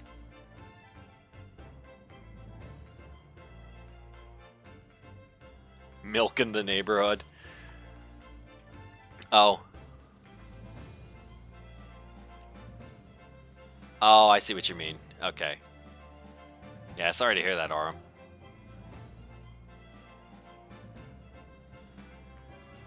This past 6 months has been a time I shall remember forevermore. Painful goodbyes and wonderful encounters. I've come to realize that's what life is all about. Naruhodo-san, I promise, your assistant will return to you one day. But for now, I leave you with many memories and a heartfelt wish that life will treat you well.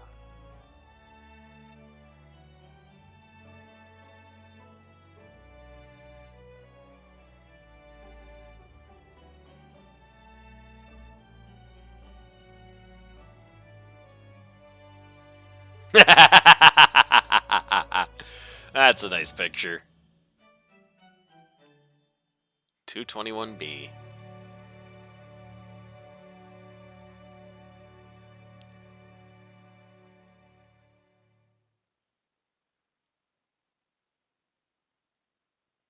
Alright, so we're more than an hour and a half over time. But I really wanted to finish I really wanted to get through the ending stuff here, of part 1 at least.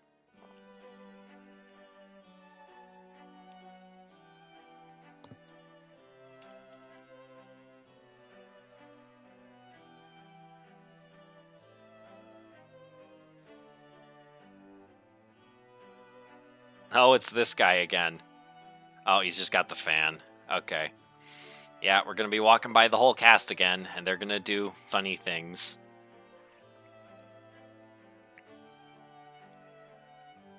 Yep, see? Is her hat gonna fly away again? Nope. Okay.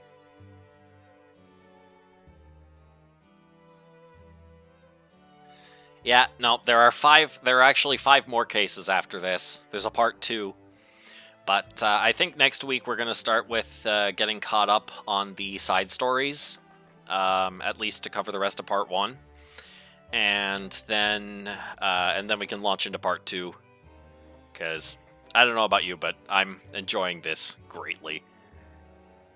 Oh, there's Hosonaga again. We never did find out why he keeps coughing up blood.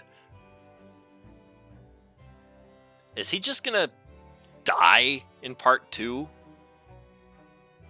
Oh, it's Piroshko, the snake! And then, yep. That's as far as Asogi's story goes, unfortunately.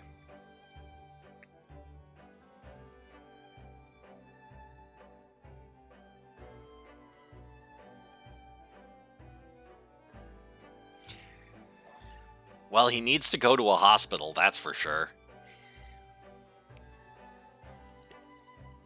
You're right, though. He better no die. He's cool.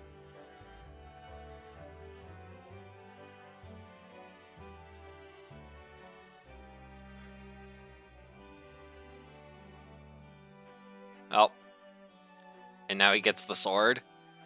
Okay.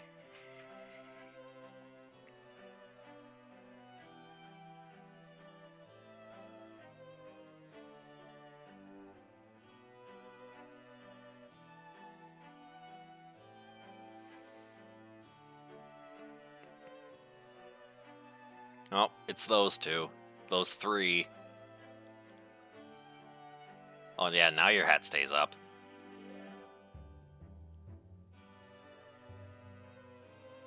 Poor Beppo. It's you.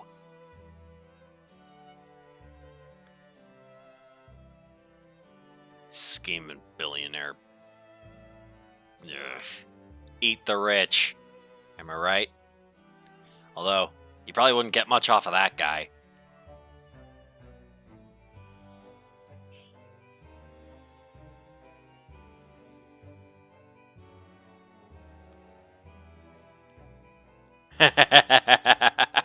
I forgot about that part where Mr. Garadeb collapses like that.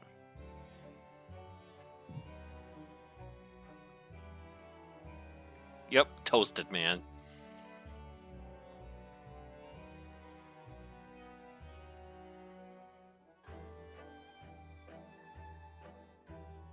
Does Iris start walking with us now too? Yep. And there's the good old Reaper with his foot on the counter again. On the bar. Wow, he's tall.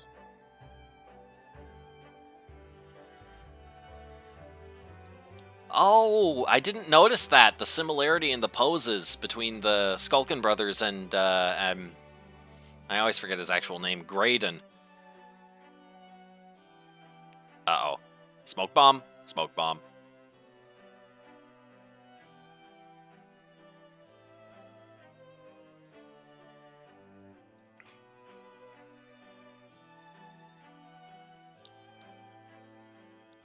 Anyway, I'm sure I am very late for dinner. So, once this wraps up, I'll be shutting things down. Thank you for watching, everyone. Don't miss next week. And certainly don't miss Tuesday when I try to get those last 2 stars from Super Mario 74 10 years after. And be sure to follow if you haven't already. Subs would be appreciated.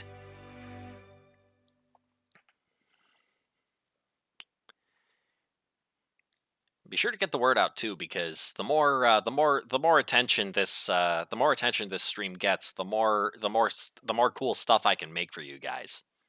Achievement unlocked: Fleeting Farewell.